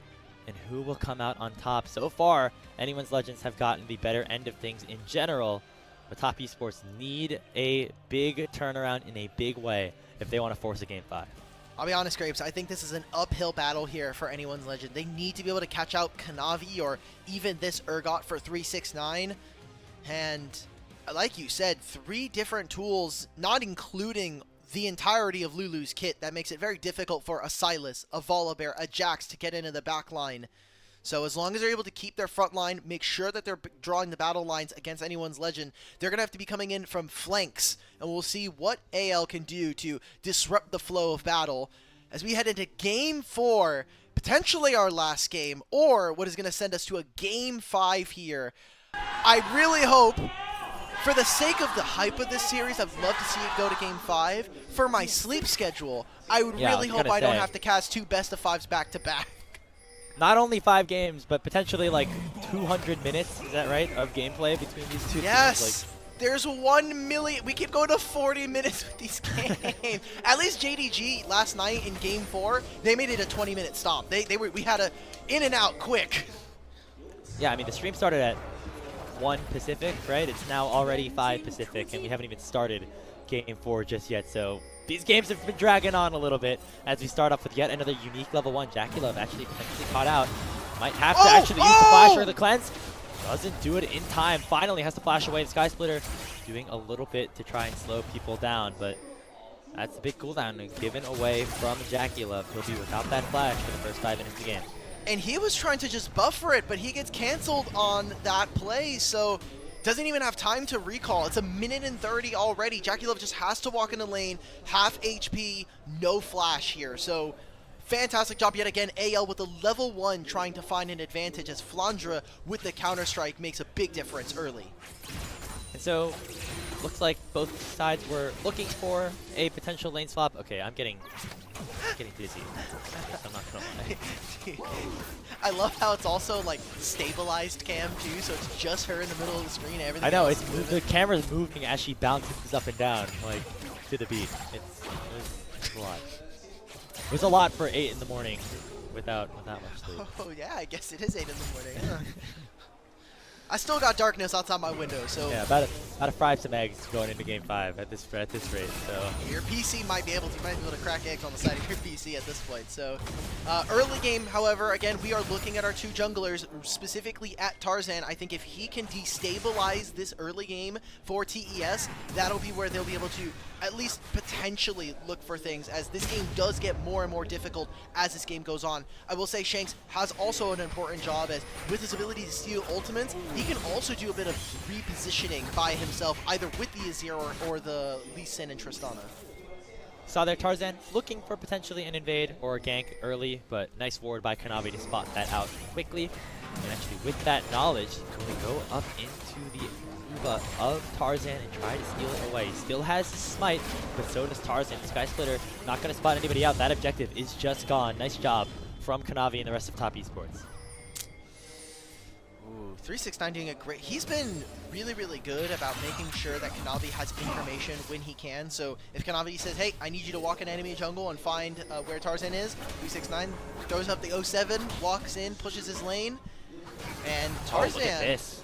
walking in over a ward here. 369 cannot move, and in an extended trade, Volibear wins big time. This feels like the Rage counter invade, where it's like, you took my blue, all right, I'm going to take your red. Well, Kanavi currently has a level advantage, and Cream has inner workings on the mid lane. Tarzan might have to flash away. Whoa! What the? I'm going to pretend I didn't see that. You know old Urgot ulti, when they would like swap position? That's kind of what happened. I miss old Urgot, so don't say that to me, okay? That makes me very sad. The fact that that doesn't actually spot out Tarzan is crazy, but I mean, it doesn't matter. He gets spotted out on this board. There's another ward on the red buff. Thank you to our observers who just wanted to block out the minimap for reasons. Yeah, no flash for Tarzan. That's one of the key things that you're missing now, and not going to be able to make like a flash Q engage as is Volibear from Tarzan. Oh, Flandre. And now Kanavi looking for a gank onto Flandre down here on the bottom side. Jump away, nicely done as TES try to go for the flash flip from 369, but just not finding the angle.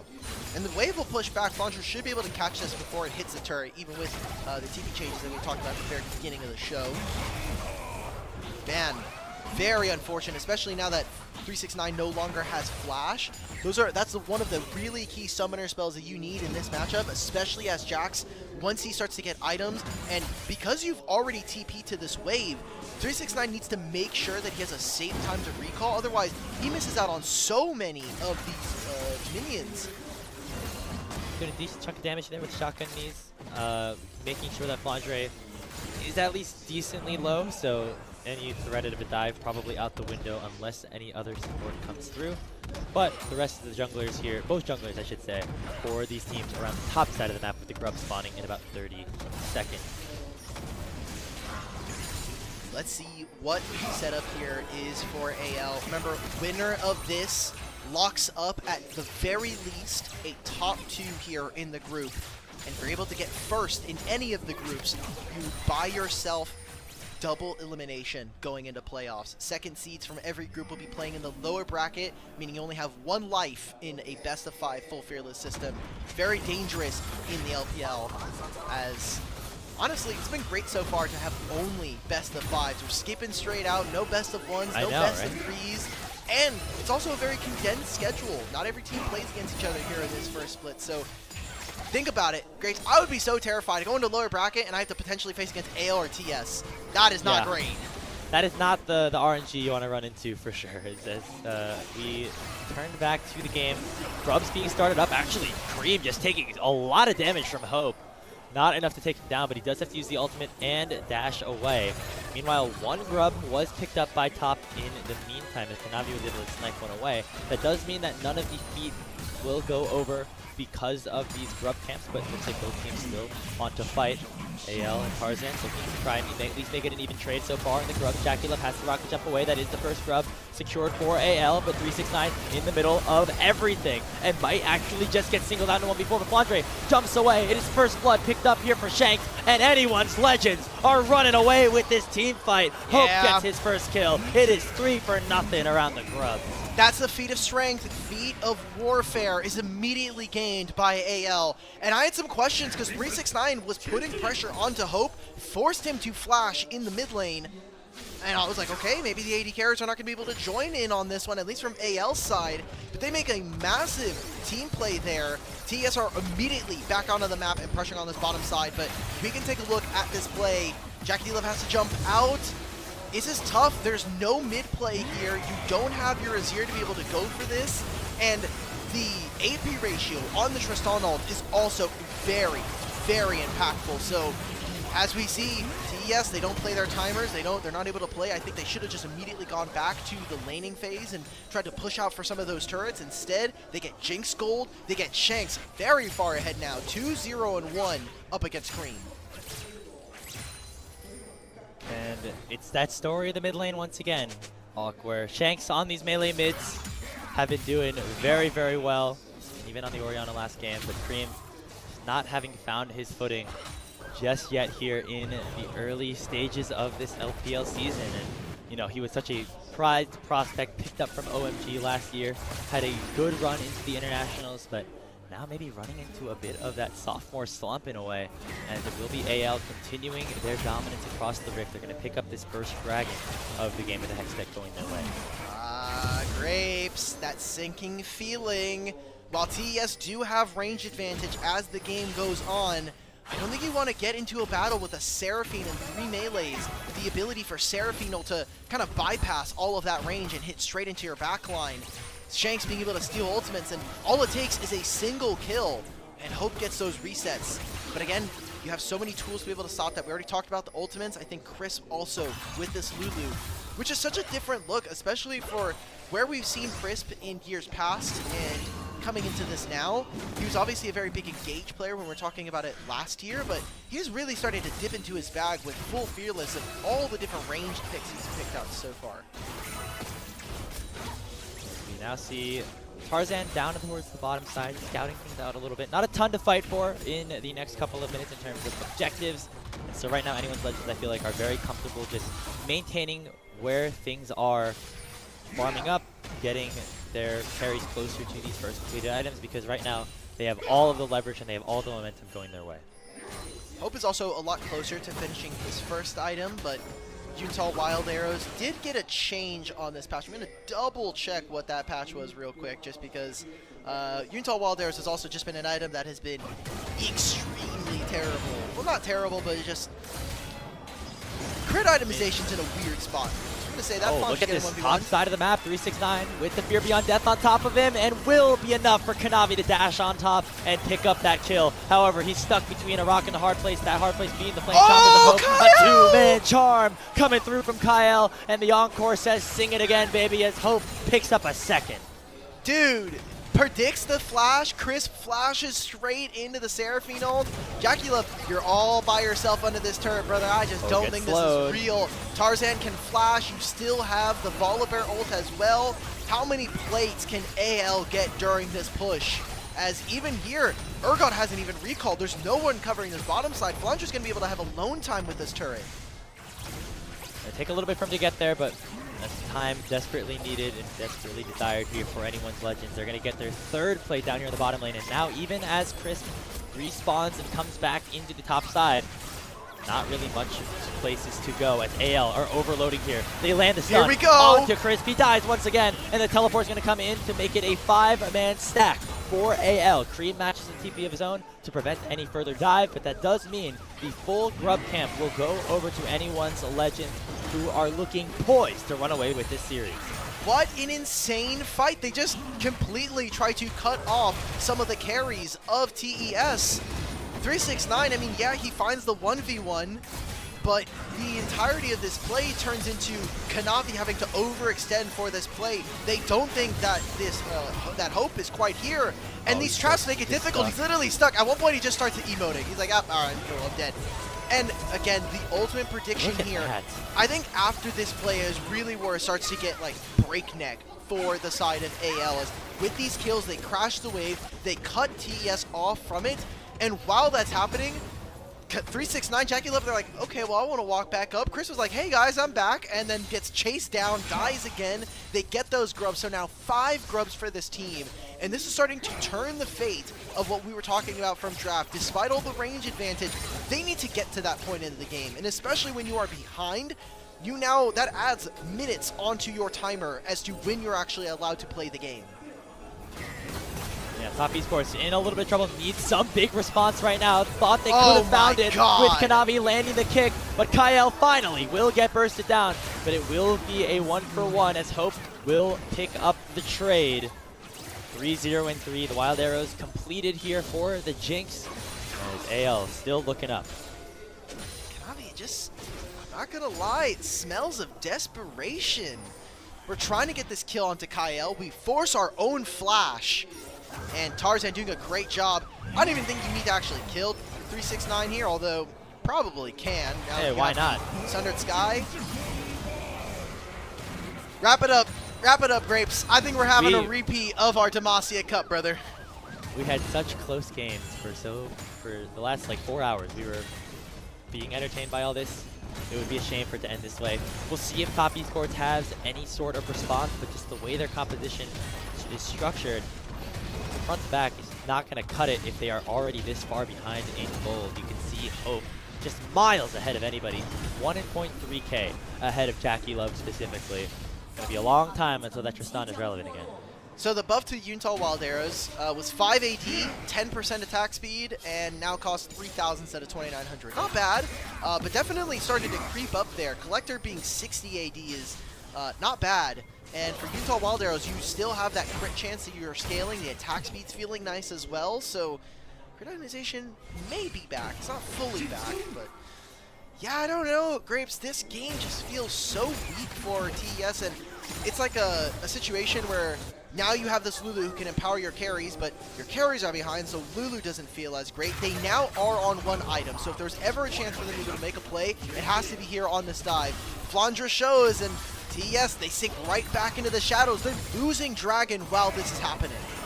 Yeah, and you know, Shanks is going to be completely fine losing a little bit of his health bar because he knows that nobody can dive on top of him, and he knows that his team is getting things on the other side. Gold lead is only about 2,500, but this is probably the biggest lead that we've seen from either team at this point in the game in terms of the gold department. They're also going to grab a turret here. All of this gold going over to Hope. He'll finish a second item here before, I think, 3rd Dragon. That's a huge spike. If he gets his second item and suddenly we're looking at TES having to play against this, I don't feel good about their hopes of being able to play the game.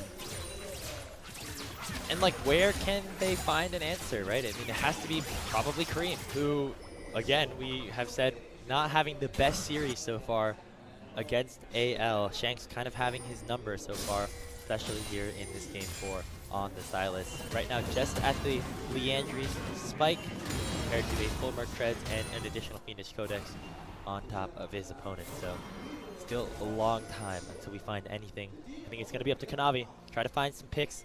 Try to at least get some gold back into your carry's pockets. It's all you have to do as Lee Sin.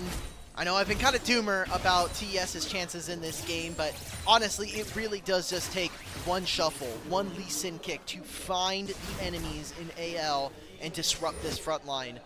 But it's just going to get harder and harder for them as gold is getting difficult to come by. You're also talking about the experience differential. Hope is almost finished with his rune-ons here. Riftfield has spawned 5 grubs here for AL, and I would love to see them contest for this objective. Flandre does have his TP. 369 doesn't, so he has to immediately be here if they want to contest. Yeah, immediately on spawn goes Kanavi to the Rift Herald. This could be their opportunity to get something back on the board. They are down about 3,000 gold, but here comes a teleport. Flandre going to join the fray. And it looks like Top Esports could be collapsed upon just a little bit. Here comes Cream. Has the flash. Has the ultimate. Can he make a play? Look at Shanks on the flank, They though. got and it! a big charm coming through, and Hope steals away all of the Herald as well. Shuffle is big. Is it enough damage, though? No, it is not. Look at Hope. Just full HP, ripping apart everybody on Top Esports. They get a huge fight. 4 kills already in their favor, and Crisp is on the wrong side of the map. It's looking doomed. TES, it's been great, it's been good, but it hasn't been all there for them. Chris is going to do the runaround on Tarzan. Tarzan's like, dude, where the hell did this Lulu go? Chris is like, keep going. Oh, he doesn't fully peek himself into the bush. I don't think it matters. Not worth this. Great flash from Hope, by the way. He dodges out on Cream's Azir shuffle while it finds the rest of AL. It does not find the crucial carries of anyone's Legends. And so now they take a top tier 1, they take the mid tier 1, they had the Herald crash again, so this mid tier 2 is almost down. And look in this replay, I love with how much fight we get from AL. They walk straight into them, great engagement with Tarzan and Kyle. And while Shanks is just lifting everybody up using the Lulu ultimate on himself, Hope is just free firing straight into this backline. Yeah, I mean, it was a great ulti for Cream if, you know, he didn't shuffle through, go straight into his Tristana, who just... you know, big if true. Oh, Shanks? Meanwhile, Shanks? that's the better Shanks? Shurima shuffle right there. Shanks picking up the 1v1 over his mid lane opponent. Remember, Cream got the better end of things to determine side select, but so far Shanks doing his best here in the real games where it matters most. You know, I'm not gonna lie. I would say that I think that Shanks is probably, or Cream is a better Renekton than Shanks is a better Alistar. So honestly, that makes sense. That is true. Hey, he can come away with this. That feels like a with lifetime that ago. moral I'm not victory. gonna lie. That feels so long ago that we were like, maybe Alistar is gonna be tech for the 1v1. We're gonna talk about that right now. There's also not a lot going on in this game. 7,000 gold at 18 minutes. I know yesterday for JDG versus OMG, they made it look quick. They finished it up in less than 20, but this game has been so one-sided, and it comes down to a lot of the execution that we've been seeing, and I think the solo lane especially, as 369, man. Kanavi, he's trying his best, man. He's looking for some sort of kill. Kyle could be a target. He already got hit by the charm. No ultimate available, but Tarzan is here to body block his support. Shanks dashing away, now going into 1v2 finally. Jackie Willow picks up a big shutdown on Kanavi, gets Kyle as well. That is a start, but there is still so much more work to do. Shanks is literally just throwing his body at Tristana for a few 15 seconds there. The entire fight that's going on towards topside, Shanks is doing all the different abscond abduct combos versus Tristana, and he's like, Jackie Will's like, dude, if I die to this guy, just 80 carry is just not balanced. I guess this roll's just looking pretty weak. Oh, don't look at Flandre's roll. Just don't look at it. You know, I would have the energy to be mad about it. I would have the energy to be mad about it, but it's game 4. It's 5 a.m. At least it's not Jace, but like I feel like at that point I'm just bargaining with myself. So yeah, I'm just not gonna look at it. This is something that's been happening in LCK as well. So again, the tank items are just busted. taking a look here. Tarzan, or sorry, Kanavi, I should say, doing his best to find something. On the other side, Shanks limit testing a little bit, I guess we could say. Literally, look at this. Dude, he's doing all the combos on Jackie Love. It doesn't matter. Kanavi's Lee Sin, I will say, has been clean this game, mechanically speaking. Just where it happens hasn't been the greatest, right? Like the fact that 369 does go down. All of AL were caught napping, half HP already on this Atakan. Can AL get here in time? They're looking to be fighting after the revives. Okay, I mean, this is a good way to potentially flip the game. They actually just get there first. All of a sudden, Top Esports could be right back into this game. They pick up the Otacon, they have the respawns in their hands, and they could just send themselves straight towards the tower, pick up an objective bounty, throw their lives away because they know that they can end up right back in spawn by the time any other objectives do spawn. They get the tier 1 in the top side, looking for this tier 2 now with just a couple of minions here to guide them.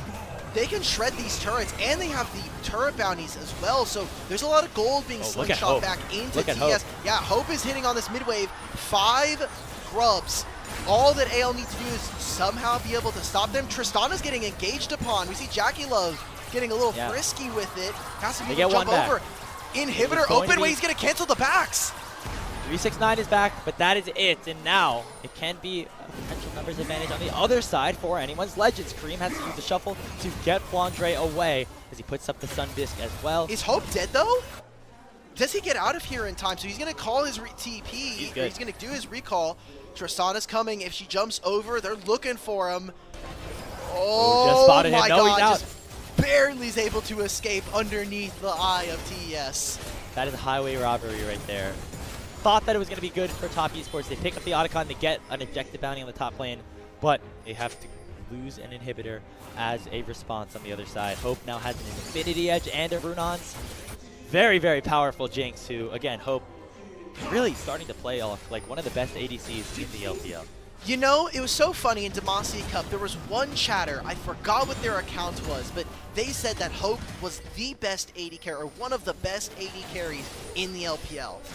Rightfully so at that time. I think maybe we were either in groups or in quarterfinals. Everybody in Twitch chat spammed XDD at them. And, you know, I'll be honest, I did too, because I'm a big Hope lover. I've been on very public on this broadcast saying I love Hope. I've loved to see him, especially on that JDG 2022 Worlds run. But he just hasn't really been the same ever since. Yeah. Ever since he got dropped off of that roster, he hasn't had the same placements, the same kind of results. But here on this AL roster, being able to play with Kyle from last year, and now being able to have Tarzan and Flandre, it feels like it is all coming together.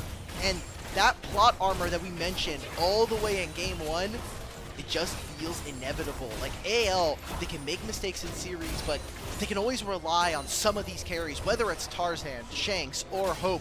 And even Kyle on Engage, Flandre with his interesting champion pool, everything seems to have come together for kind of a perfect storm of a team. Things working really well, especially with these new additions coming in. Again, the core of this bottom side finished top 6 in the LPL with a completely different top jungle. Now they bring in a world champion and one of the best junglers in LPL history along their side. Things are definitely looking up here for AL. Still have some work to do though, as it looks like 369 actually going to cash in on another objective bounty with AL completely focused on the top side of the map. Uh-oh. Gonna be the outer turret picked up. Question is out. now, will he be able to escape? Oh, no, he's not! Shanks cancels the teleport with the Abscond Abduct, and now it is the Wild Goose Chase. It will begin, and it will not last for very long. 369 will go down to Shanks. All of TES, they were like, okay, maybe we can reinforce this, but that's a teleport down for 369. He's also dead for 40 seconds. And they're just all in this bottom side. Are they going to try and make this play? It's Shanks by himself. Look at Kanavi finding the kick onto Shanks, forcing the stopwatch out of him. Flandre is tanky, but doesn't do a lot of damage. And that is Jackie Love picking up one of the main carries of AL. So now Shanks will be dead for the next 40+ seconds. Top Esports clawing and kicking their way towards staying alive here in this series. Silas just face-checking the brush. Great vision coming in from TES means that they don't go quietly into the night. And it seems like AL, 10 seconds before this Baron spawns, they want to take this objective. I mean, there's Dragon. There's an Infernal Soul open. I don't know if this is worth it here. You're trading Soul for this objective. I mean, sure, saying, look, We can play for more dragons. They're sunding over the Jinx ultimate. That's not stealing anything. Got 5 grubs. Maybe AL can look for a fight afterwards and push to end the game. There is an open inhibitor. Yeah, maybe top don't want to do anything too risky because the game could end, but it looks like they do want to go for a fight. It will be a numbers advantage for them until Shanks arrives. Baron finally secured. Flandre has to flash away.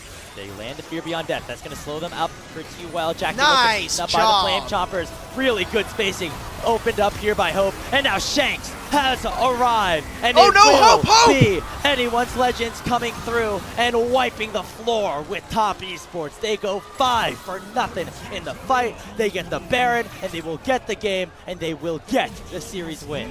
Long death timers, and Kanavi got into the back line, but it just doesn't matter. Anyone's legend, make it happen. They have a repeat of the Demacia Cup Grand Finals, and they're going to be moving up in this group 2-0. People were wondering, was that win in the Demacia Cup? Was it a fluke? Was it a myth? No, it was a legend being born. Anyone's legends take down Top Esports 3-1 and move up to 2-0 in the group stage. 6-1 is their overall game score. It'll take a massive upset, especially the last 2 matches of this group, TES versus LGD and AL versus Team WE, are going to decide the last few placements in this. And for TES, there's a likelihood if LGD make a pretty big upset and they lose to WE, that they just end up losing and they move out of this group. Now, that would partake in 2 miracles, but we've already seen anything happen over in Group D, so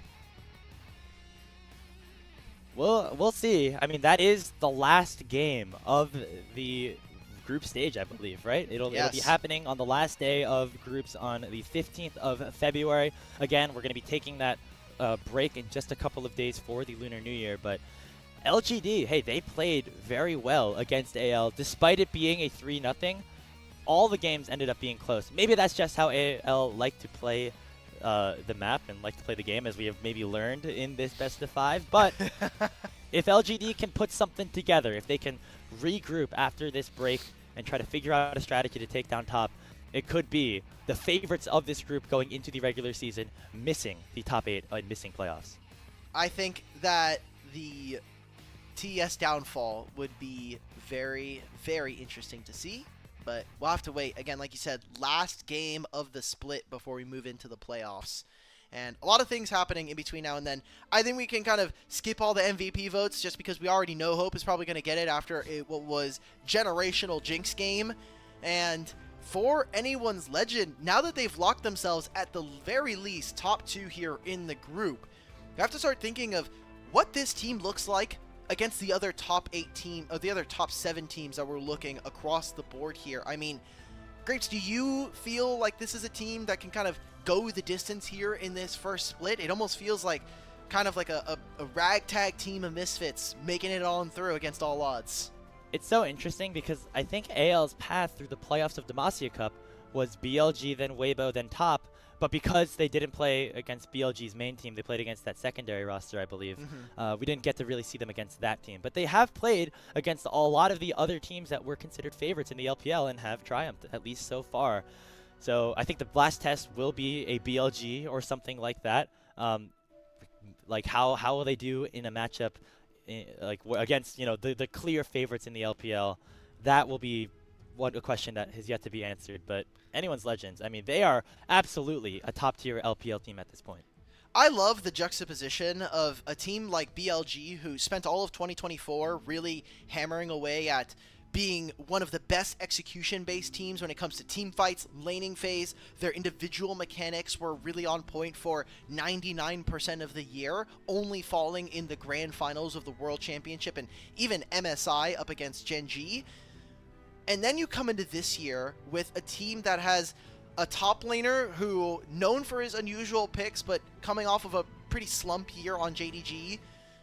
You have Tarzan, who had a redemption story, but internationally hasn't really been all there. And then Shanks, Hope, and Kyle, a group of players who have been journeymen for the most part. Kyle being one of the newest members, being a Gen G challengers and making some time over in the LCK, but these guys have been playing for a little bit and haven't really had the same level of success as some of the other players just around the LPL around them. And so myself, I had doubted them during the Demacia Cup. I did not think that they would be making the run, make top 8, make top 4, maybe, sure, but wing it all, doing it in convincing fashion, even having some comeback games. It's really impressive to watch, and it's hard not to kind of get swept up in the momentum of like, hey, they're snowballing wins. I want to see this team win. I want to see Flandre on these cool, funky picks. I mean, it seemed like last year this AL roster was kind of that gatekeeper, like you were alluding to, Alk. The team that maybe if you were better than them, you had a good shot at making Worlds. If you were worse than them, really not much of a chance at all. Amazing what the addition of these two new players can do for them. And it's not just Flandre and Tarzan, because of course they did their thing here in this series. Shanks and Hope and Kyle each having their own major moments in this series and just throughout the early season of 2025. I think we're going to see big leaps from each of them in this season and really the elevation of this team into a true contender. What I want to see now, kind of flipping to the opposite side here for Top Esports, is it just feels like they might be a little bit lost. This was one of the games, this game 4, despite it, I will say, this is one where I really did feel Kanavi's impact, and that hasn't been the case all throughout this series. I mean, we talk about the game that they won in game 2, where we really got to see Kanavi on this Viego take control, but game 1 on Vi, he felt a bit invisible. Game 3 wasn't all quite there for the team, so I am looking for this TES roster with, I think, so many veterans especially to kind of have to take the reins. Who is our shot caller? Chris has obviously been a very big vocal leader, but when we look at this, I feel like we should expect more from a TES of this caliber. Changed out from this team going into this season, as my camera looks like it's struggling a little bit. It looks like we're back. Tarzan getting subbed in for Tien, and then Mako getting subbed out for Crisp. You know, Mako being that historical shot caller for Top Esports, and then Tien being, you know, just the big playmaker for this team, always, you know, willing to sacrifice farm to go and make plays. That's not necessarily the same play style as Kanavi, I should say. As I messed up the junglers once again, but that's all okay, that to man. say, Tien compared to Kanavi, very different players. Crisp compared to Mako, very different players. So it's going to maybe be more growing pains than we imagined, because when we look at this roster, we just think, oh, ton of really great players coming in. Maybe it's more about the fit of how all these guys end up working together that is the difference maker here. And it'll be really fun to watch both of these teams' trajectory as we go through the 3 splits here in the LPL. As kind of coming towards the end of our broadcast here, we're waiting to crown what is hopefully Hope's MVP. If anybody else steals this, I'll be really pissed. I'll be really sad for him. It could be Shanks. Could be Shanks. He was limit testing a little bit too much on the Silas, though, for my liking. I think it's fine. I think he had some goat plays, so maybe I could see Shanks. He has been a player who's really growing on me. Don't give it to the Tank Jacks. Anybody but the Tank Jacks, please. Nobody but the Tank Jacks, please. Please, I'm begging you guys. Yeah, I think it's going to be one of those carries, one of the players that were part of this AL core back in 2024, where they saw a decent amount of success, but maybe not to the same level as they are currently at. Still awaiting that MVP, but regardless, another really fun day.